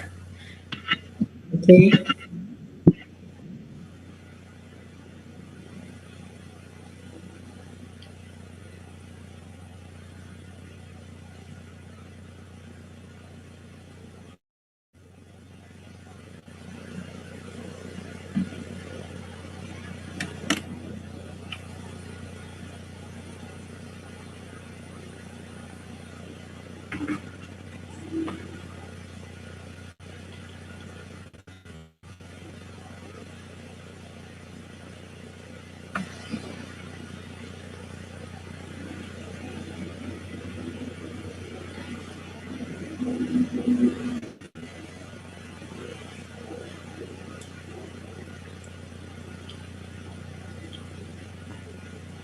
廖教授，那个田老师、田教授不讲了是吧？讲，他6点钟讲。啊，他6点钟。6点。啊，对。现在还稍等没到是吧？稍等一下下，6点钟。啊，6点钟才讲，他不是不是那个8点半以后啊，6点钟才讲。6点钟讲，还有几分钟。啊，有几分钟，是的。这个你这次搞得很成功，那个皮肤病方面在加拿大应该还比较少一点吧？应该挺多吧。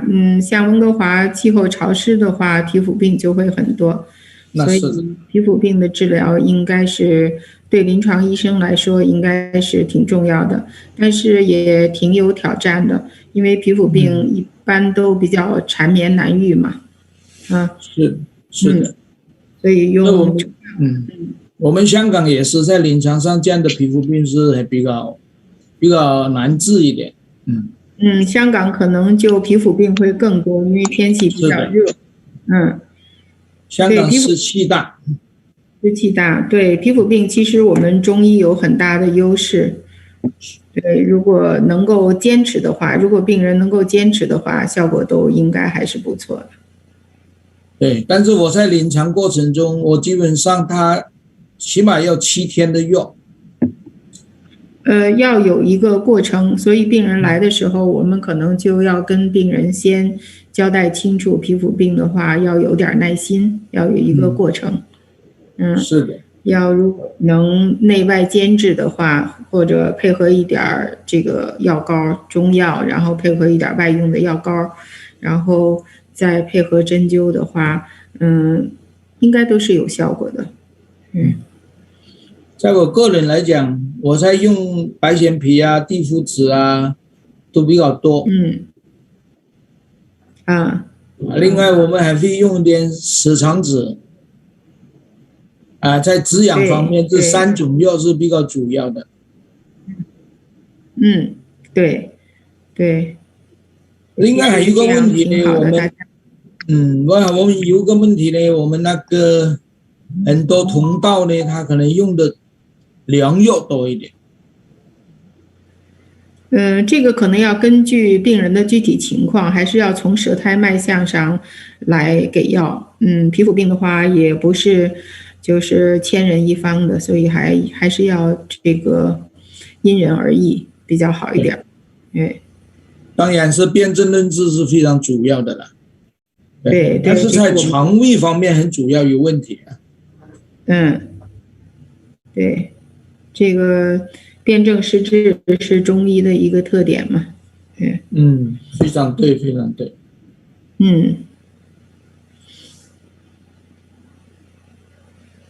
在我的临床治疗过程中，我大概要有个15天、半个月的时间，才比较显著的有一个效果出来。对，这个应该是很正常的，因为它皮肤细胞的这种更换也是需要时间的，所以如果10天半个月能见到效果，那疗效都是属于是比较好的了。对于皮肤病人来说，就算是不是很慢的时间了。是的。但是香港的我们一些客人中呢，可能他一个1个礼拜见不到效果，他们就比较失去信心一点。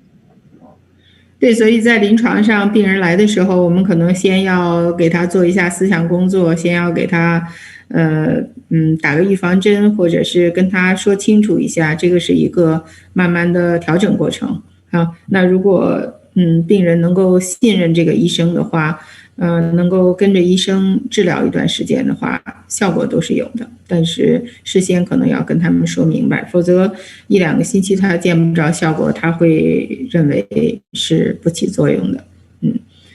这样。那你那边可以打预防针吗？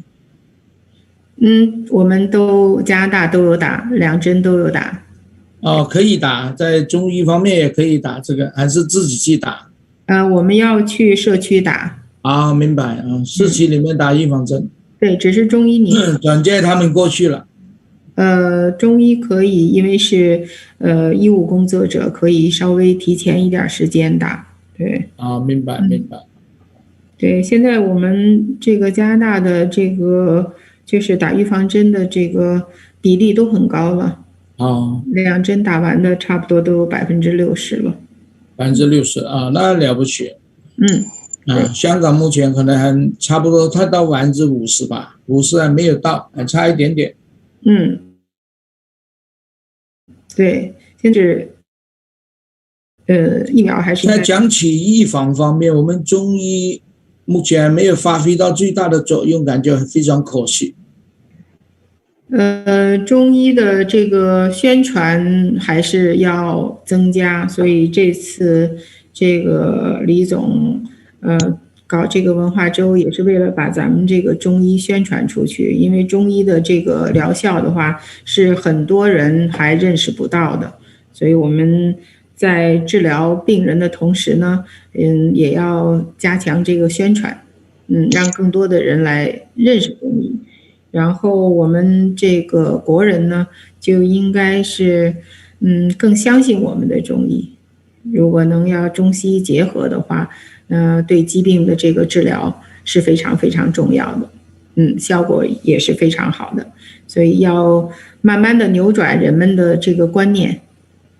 就在打预防针方面，我想很多国家都是说要打预防针，但是他们可能忽视了一个这个疫苗里面的副作用的问题，他们全部好像是没有怎么重视这个问题。疫苗的副作用现在的话，可能还不能完全的肯定，但是跟这个疫情相比，跟新冠疫情相比，我觉得副作用呢，相对来说对人的伤害还是要小一些吧。那至少这个如果你要是得了这个 COVID-19， 那有时候会有生命危险的。是啊，疫苗的不会有这个危险，所以我觉得相比来说，那你只能2选1嘛。2选1的情况下，当然还是选择疫苗。对，像我们很多人打了这个针也是很疲劳。也有发烧的，也有疲劳。疲劳的大部分很多疲劳的。但是它2、3天就会过去了，就没有什么问题了。对，最近我的一个小孩打针，打了以后前天打吧，打了错天，他是因为疲劳啊，可能开车的时候就跟人家超车了，就是反应不过来，在转弯的时候他自己反应不过来。那所以还是就是打了针，前几天呢还是要注意休息和多喝水。因为有的人反应大，有的人就反应就比较小一点，跟个体的这个身体状况有关系。最近我们2个小孩打了针，但是我给了他们一个中药给他吃，中药给他吃以后呢，他的精神面貌又不一样了，就是我给他的预防副作用。对，也是很重要的。对，所以我想我们在中医方面，在预防疫苗的副作用方面，应该要下点功夫。提高免疫力啊，这些的其实都是大有作为的。最近我临床上有10几个副作用的，就是有其中一个很特别的例案，就是一个40岁的一个男性，他打了针以后，他就没有吃任何东西，他就变成在睡觉起来以后蹲下去了，蹲下2次，就是自己醒来了，是早上起床的时候，自己掉在地上，然后最后他还算好彩起来了，醒起来，也马上找到我，但是我是根据他的刚才你讲的偏针论治嘛，也根据一些药给他吃，也马上就好了。那这里我想跟大家分享一下，就是说我用的药主要是帮他疏通血管，主要宗旨是这个在目前我的临床上主要是这样。当然我也有个前辈叫做王医生，王穗医生，他是用针灸的方法，他对很多中风打了预防针中风以后呢，他都给他一个针灸治疗，也马上帮他处理好了他的一个副作用。那也非常好。其实咱们是的，对是的，都在我们香港发生的所以我想预防，它的疫苗的副作用一定要我们要发挥重大作用。是，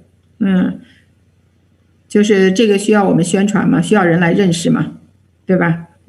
如果人要能够认识到这个中医的这个重要性和中医的作用，那就是我们的目标了。那就非常非常好。我是感觉全世界都是说要打疫苗，但是就它忽视了每个领域打疫苗有一个副作用。这个副作用是影响了我们打疫苗的一个积极性这个市民是的，是的，是的，所以要跟周围的这些朋友都要解释疫苗的副作用。跟这个 COVID-19 的伤害相比的话，那就算很小很小了，那一定要选择正确的这个道路因为现在其实美国也有很多的年轻人没有打疫苗的，最后就是得了那 COVID-19 有的就失去生命嘛，所以这样的话，那你还是划不来嘛，是吧？还是打疫苗比较好一点。对，他正确的道路是要打疫苗。我的意见就是说，我们要重视它的副作用，要让人民能够更好的打疫苗，一定要能在副作用里面要下一点功夫，因为很多市民我看他们都是很怕。对，所以就是我们还任重道远呢，中医的道路，还有很多。还有很长，还有很多可以走的路一起努力吧。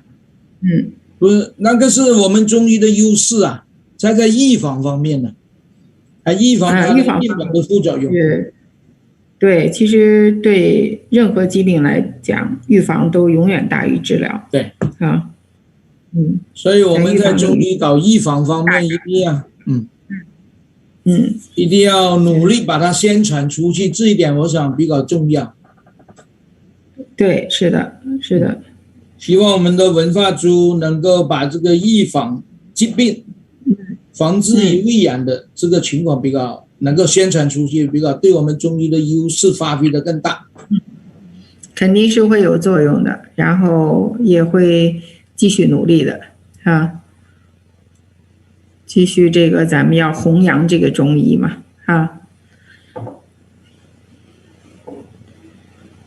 这个 Dr. 海和田来了没有？差不多吧。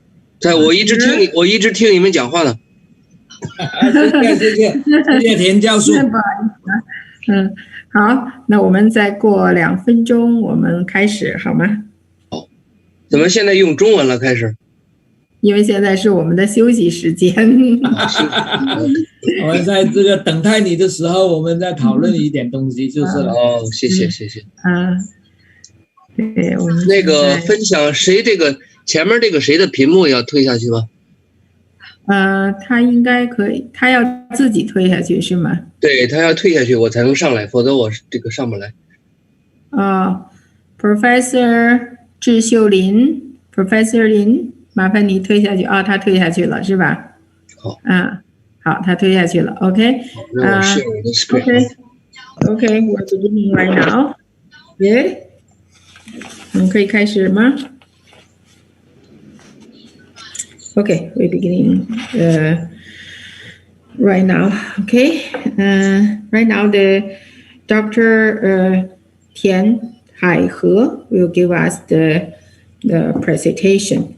Dr. Haihe Tian, acupuncture physician, PhD, MD, professor, president of American TCM Association, president of TCM American Alumni Association, president of the American Alumni Association of Beijing University of Chinese Medicine. Dr. Tian came to the United States in early 1997. He gave more than 300 special lectures at large academic conferences around the world, published more than 40 papers, and co-published more than 20 books. Now he is practicing in Florida, USA. Today, Dr. Tian's topic is TCM treatment for fatty liver. Okay, please, Dr. Tian, welcome to give us the presentation. Thank you. Thank you for the host to introduce me. Hello, everybody, all the new and older friends. It's an honor to give the opportunity to present my topic with you. I'm Dr. Tian, practice in Florida, US. So happy participate in this Chinese medicine and acupuncture week, and hope and all the attendants and attendees enjoy and our presentation. We learned a lot from other expertise, and now I also want to share something about mine. About a fatty liver is gradually have gaining more and more attention because of follow the people's lifestyle, eating style change. It's not like before. People always have a malnutrition. Right now, the people eat too much and could not burn the fat, gradually accumulate and deposit in the belly, in the butt, and but that's not too bad. But if they deposit in the liver, then become a problem. So what we so-called fatty liver is within the liver, that's more and more fatty cells, tissues accumulate and occupy the normal space of the normal cells. When the normal cells gradually subsided, fat cells occupy the most space. They are tremendously damage the liver's function, because we know our liver's function is mainly to detoxify, also as a produce biles, and also many other functions. Mostly people with a fatty liver, they also combining with overweight, high cholesterol, and other metabolism problems such as diabetes. So that is a whole series of the problem. So sometimes when we treat the fatty liver, we not only treat the liver itself, we need to look at the entire body. And besides, we offer the treatment, use Chinese acupuncture and herbs. We also have to teaching people, educate them how to eat healthy, also keep keep good lifestyle, because it's so important. So here's a picture you can look at very clearly. On the left side is a normal liver, and you can see is a pink red side, okay? And on the right side is a picture of the fatty liver. You can see so many fat tissues or cells and deposit there and occupied the normal space. At the beginning, the fatty liver, the size generally enlarge because this is swollen. And later on, if it develops worse, they're going to be fibrosis. Even worse, can have cirrhosis, which is much harder of the liver. They lose more function, cause more metabolism problem. And some fatty liver also linked to the liver cancer. So that's what people worry about. At the very beginning, the people, they do not pay attention on the fatty liver. They believe the fatty liver is nothing, just the people overeating cause the trouble and not really cause medical attention. It was first described only in the 1980, which is about 40 years ago, only in the Mayo Clinic in the US. So at the beginning, they call it a non-alcoholic fatty liver disease, abbreviation called NAFLD. They talk about this fatty liver is caused by a non-alcohol reason. But actually, when we look at the data, talk about a lot of fatty liver is the reason cause fatty liver in the including consume too much alcohol. So that's why what we talk about today is either non-alcoholic related or alcohol related fatty liver. We're going to address them for today's lecture. And in the developed country, and this disease is much more because the people's the nutrition level is much higher, and they got a high carb, high fat food that contribute a lot. Maybe also related to lack of exercise.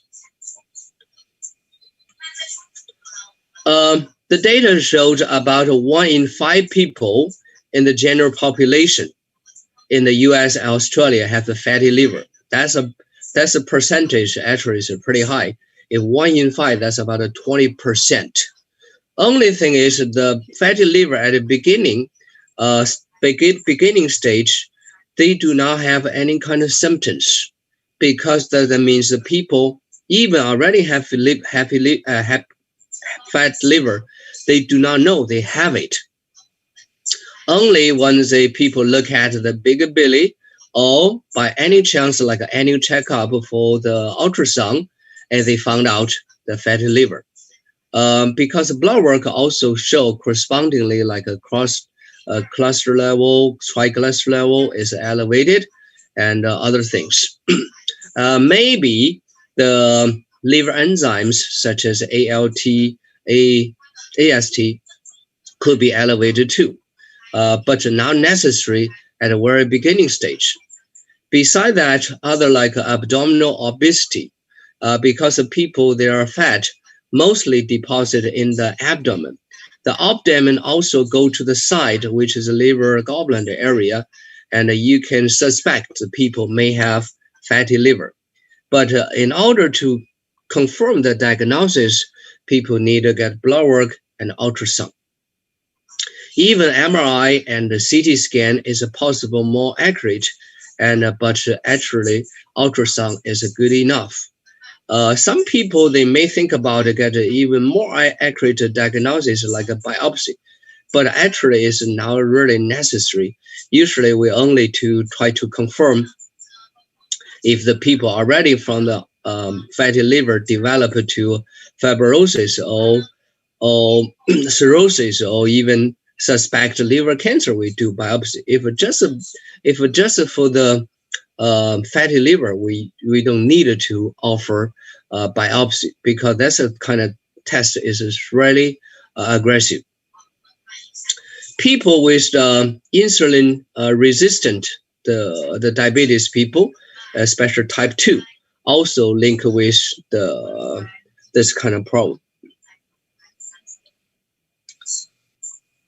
Talk about the relationship between the fatty liver and the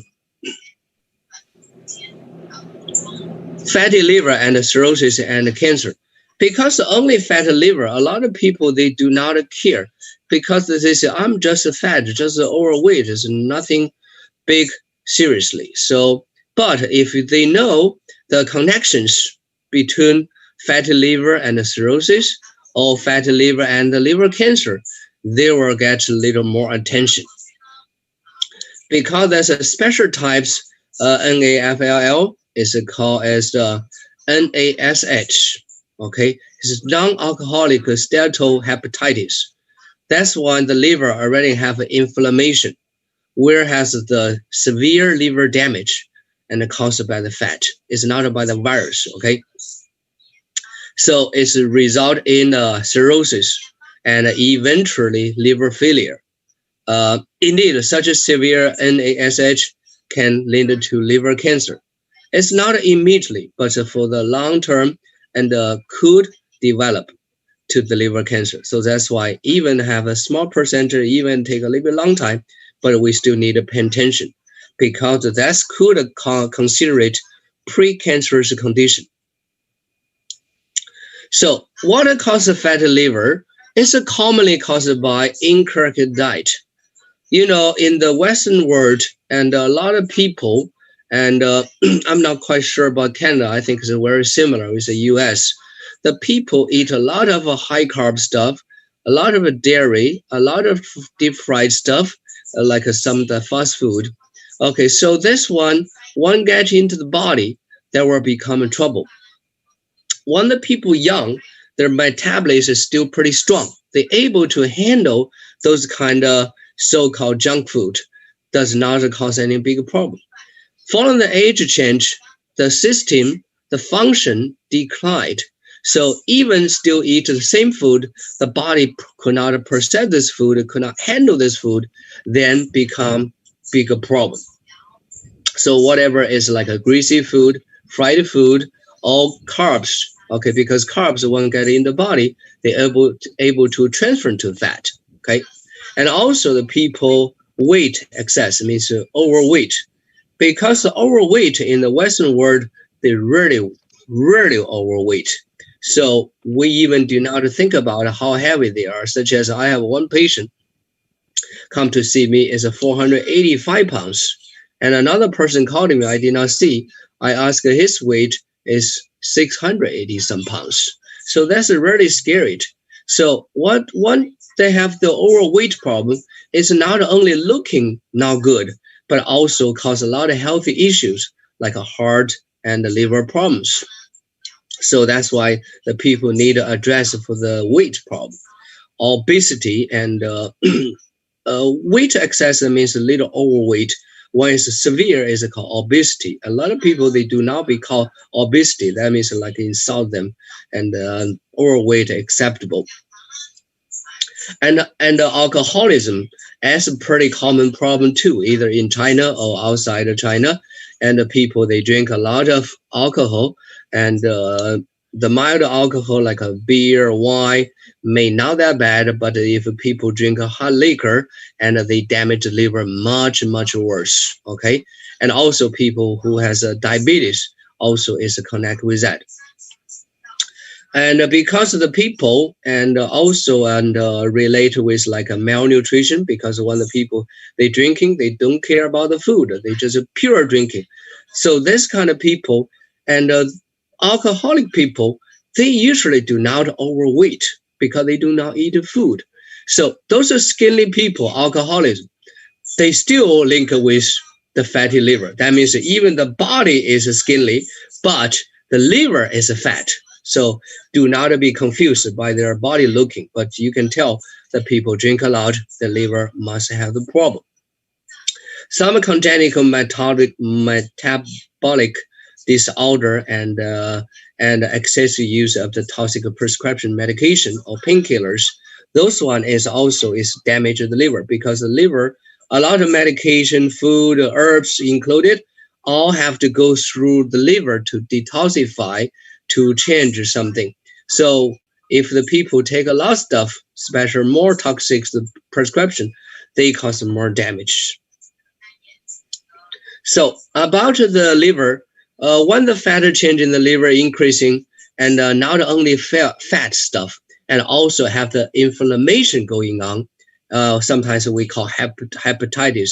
Hepatitis is not necessarily must caused by the virus, and also can cause by the medication and such as drug-induced hepatitis, also inflammation. But this this inflammation and is a non-bacteria, non-virus inflammation. So that means that there are red, swollen, pain, those kind of things is included. And further worse, it can cause a fibrosis tissue may build up.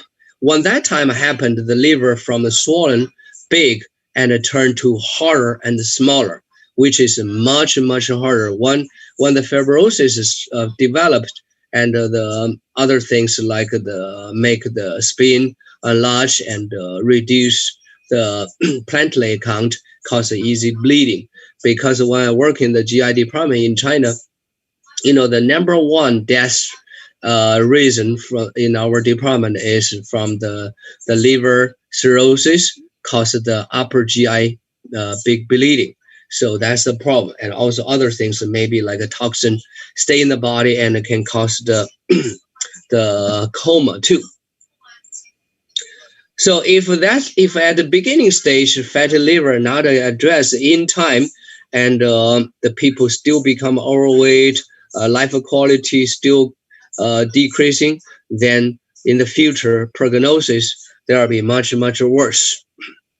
Again, at the beginning, and most people who has a fatty liver at the beginning stage, they do not aware about that because there's no symptoms, no discomfort. So if they don't have blood work, they say, I'm a little fat, that's all.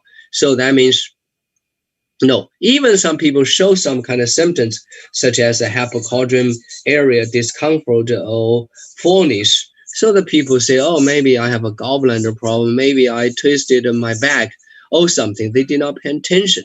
So, so after a little while, when the people, the fatty liver getting worse, okay, the people may feel fatigue and other things. When there's overweight, cause other metabolism problem, difficult breathing is possible.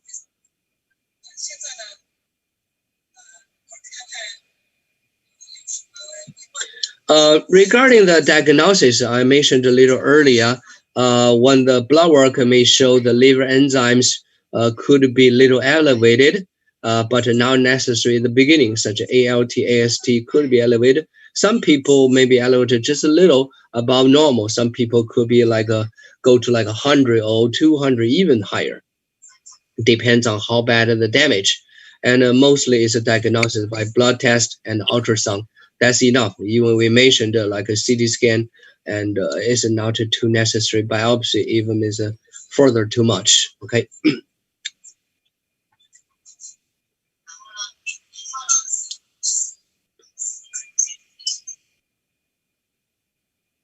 About the possible symptoms of fatty liver, either is a NASH or NAFLD.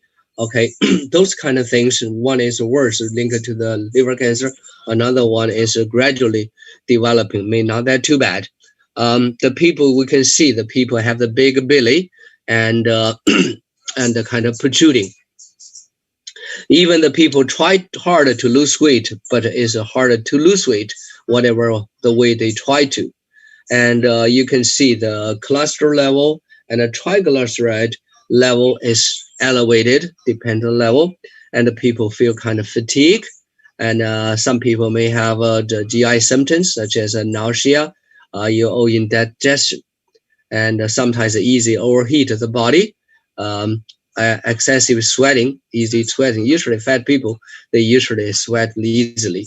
And right each eyes, you know, with the liver open to the eyes, they can see it. Discomfort over the liver area. I don't think that's the jaundice were showed in this stage, and usually it's much later when the liver have the damage. That's no jaundice stuff. Okay. So that's a certain kind of suggestion for the nutritionist and suggest how to reverse the fatty liver, because mostly fatty liver is come from the eating wrong. So that's why you have to educate the people, start to eating right, and even it's not easy to reverse, at least to stop, they're getting worse. So that means to suggest that people eat less carbohydrate. So you may have a question, say, is it because fatty liver mostly supposed to come from eat too much fat stuff? But actually, it's a carb is another reason. And because the people have a lot of carbs, whatever start in the morning, eat a lot of bread and cereal, and later on pasta, rice, cake, pastry, and donuts, biscuit, fries, chips, pretzels. So this kind of things that have a high carbs. And those things, when our body ate something beyond our body able to handle, they going to deposit in our body. How they deposit? They transfer to fat to deposit. Maybe save for the future use. But when the people, they do not exercise, they do not have a chance to use it, then over months, over years, so that's going to become trouble. And also have the liver tonic stuff, and especially for the liver, the milk tissue. That's a pretty common use one. Pretty much everybody in the U.S. they know the things. Other vitamin C, B stuff, they also can be used. And suggest people try to drink less alcohol, because we talk about the fatty liver. A lot is related with the consuming alcohol too much, and become a problem. So we need to have the people have a motivation. If you want to stop the fatty liver at the beginning stage, do not want to get worse like a cirrhosis or liver cancer. You have to make your mind to drink less. Sometimes the people, they could not control themselves because the alcoholism mind has been changed, hijacked by the alcohol. They could not change it, but we still have to do it. We may have to treat the addiction problem. So that means I have the people to do that. And and also suggest people and eat more vegetable protein and refined fat. So that's why it's the good suggestion, because when you eat a vegetable full, you don't have to eat too much fat stuff, okay? Protein is so important because later on, when the liver loses function, they could not produce enough protein by the liver, especially like a total protein or A and G ratio change. Then the body could not keep the osma, and then it's cause the liquid come out to become ascites, means the water in the abdomen, which is causing more trouble. And they have swollen legs, ankle, and a big abdomen, but the protein level is so low because link out. And also suggest drink a raw vegetable juice. And this one suggests people to drink the fresh one. Whenever you just make it, you drink the fresh one. Do not stay in the refrigerator overnight. And but for this one, I may suggest people, if able to eat a fresh vegetable, even better than juice, because of the juice, we missing the fibers already.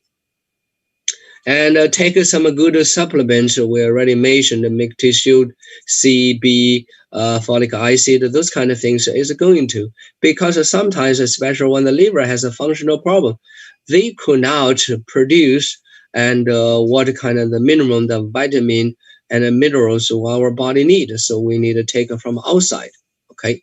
So Chinese single herbs, and we have the slide of group we can use, such as Shanja hawthorn.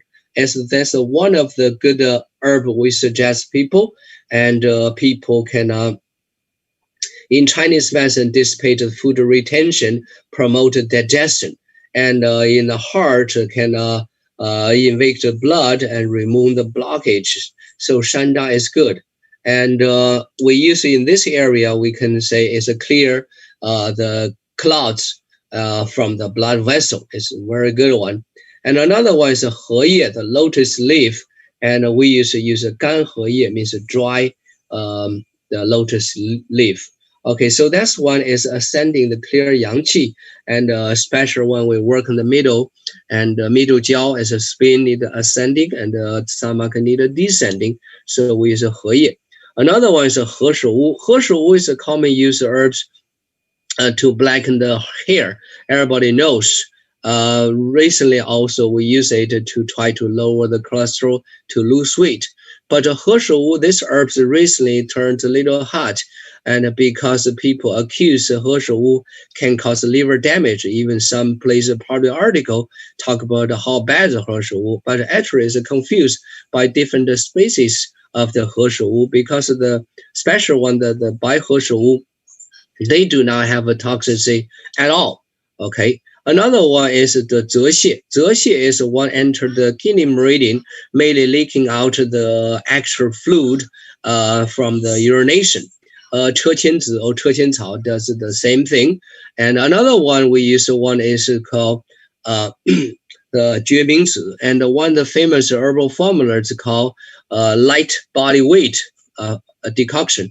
So they made a use of 决明子. 决明子 also decrease the high cholesterol level. Is working pretty good. Besides, can brighten the vision. Okay, that's a good thing. Another one is 薏仁, because in Chinese medicine, when the people have too much fat, we think is a phlegm and a dampness. So 薏仁 is one of the good choice to address the phlegm and dampness.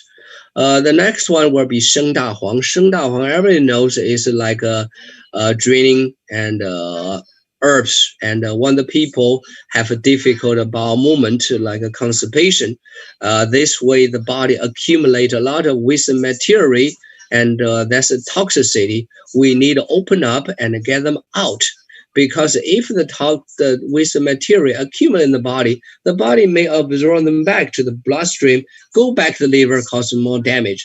So in order to treat a fatty liver, in order to lose weight, you have to open the bowel, let the pathogens, the dampness, phlegm, blood state, anything, found a way to get off the body. So that's the 生大黄. Definitely the dosage you can use higher, lower, depends on the body constitution. Another one, and 柴胡 and 香附. That's pair herbs we use a lot, because 柴胡enter the liver meridian, liver organ. So that's a bunch of the herbs above. They're so wonderful. We need to use the 柴胡 to guide them to the right place. 香附 is blood herbs in the qi category. So it's gently move the qi, enrich the blood. It's one of the good herbs. If you want to add more, you can have like a 郁金 also. It's good. So TCM treating principle based on what we learned at the beginning. So we need to transfer phlegm and dampness, move the blood stagnation, and block the bowel movement, soothe liver, regulate qi, and clear heat and detoxify. So that's the 5 principles to treat the fatty liver. We apply those principles to choose the corresponding herbs, such as transfer phlegm and dampness. Single herbs will have 陈皮、薏仁、苍术、车前子、草、茯苓、泽泻、决明子. If you want to choose a pattern formula, we have 二陈汤、三仁汤 and 内消累粒丸. 二陈汤 and 三仁汤, we already know what that for phlegm and dampness. About 内消累粒丸, this one is mainly address any kind of phlegm accumulation, whatever the phlegm is in the liver or the phlegm in the other areas, such as in the people in the breast, in the thyroid, and all we can use this formula to dissipate the nodule. Is pretty good. Okay, and if the people as much worse from qi level and develop the severe stage is a blood level, we call blood stagnation. The people may have more pain, also have a more blood stagnation signs coming out. Single herbs we use 山楂、牡丹皮、赤芍药、当归尾, that means the tail, and 三七 noto ginseng. Okay, if a pattern formula we use 桂枝茯苓丸、桃红四物汤. Those formulas are more addressed in the pelvic area, but the more directly one is we use 鳖甲坚丸. 鳖甲坚丸 is gradually soften the liver and dissipate all those nodules and the stagnations. Is one of the good formula. May have one of the ingredients 鳖甲, a little hard to get, and but we may use some other herbs for substitute. Okay, another one is unblock the bowel movement. We mentioned is get the waste material out of the body, and we mentioned use 生大黄、虎杖 and 后破枳实. This one we move the qi downward, open up, get the toxin out. Herbal formula, pattern formula, we use 小承气汤、大承气汤. Depends on how the body need, depends on the constitution. Another one is a soothe the liver, regulate qi. That's one of the important treatment principle because we're treating fatty liver. We definitely need to address the liver. So we have a 柴胡、香附、川链子、陈皮、枳壳、大腹皮. So that's a good formula. Pattern formula, if you want to choose, that'll be 柴胡疏肝散、小柴胡汤. Those are two wonderful formulas address the liver, working great. And when the fat accumulated for a little while, we mentioned earlier there's an inflammation going on. We corresponding Chinese medicine we call is the heat, pathogenic heat and a toxicity. So that's why we need a clear heat and a detoxify. Single herbs we use 连翘、蒲公英、黄芩、黄连. If you want to choose some herbal formula, that's a 十味败毒散、黄连解毒汤. That's used to clear heat and detoxify. And for the 5 principles we mentioned earlier, but I like to, excuse me, I like to give you one common formula we call basic formula can use for these things. So that's the formula we use a lot, approved, very effective. 柴胡、黄芩、香附、川链子、陈皮、山楂、决明子、荷叶、车前子、茯苓、泽泻. Okay, that's the best formula you can use as a reference. And also, based on the condition, you can modify it, such as if you feel some pain in the liver, you can add a 郁金、三七 powder and 圆胡. If a bitter taste in the mouth, you know that's a bile regurgitation. So that's why we use 龙胆草、黄连.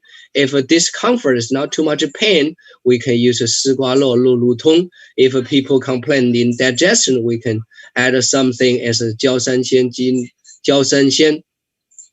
木瓜 is a wonderful liver for the enzymes. And constipation, we use 生大黄、虎杖、槟榔. Prevent the cirrhosis because that's the next level. We use some little stronger herbs in regular blood. 三棱鹅珠, 当归. Liver enzyme abnormal increasing, and we have a bunch of good herbs we can use like 五味子、鸡骨草、垂本草. They can lower the abnormal enzyme. Wonderful. Prevent the cancerous condition, we have 白花蛇草、半枝莲、半边莲 we can use. About for acupuncture treatment, because we're in a country and most people come to acupuncture treatment, we use a liver 2, 3, gallbladder 34, and 12, 13, stomach 36, 25, L, 11. So, but I have to honestly to say, herbal medicine play more important role to treat the liver, fatty liver, than the acupuncture. But acupuncture also is a wonderful, useful. Okay, that's conclude my presentation. Thank you so much for your patience. Thank you so much. Thank you very much, Dr. Tian, for us the great presentation. Okay, so today's all the presentation is finished right now. Thank you, everybody, and thank you, every speaker, and hope everybody has a great evening. Thanks again. Wonderful. Thank you. Thank you again. Thank you.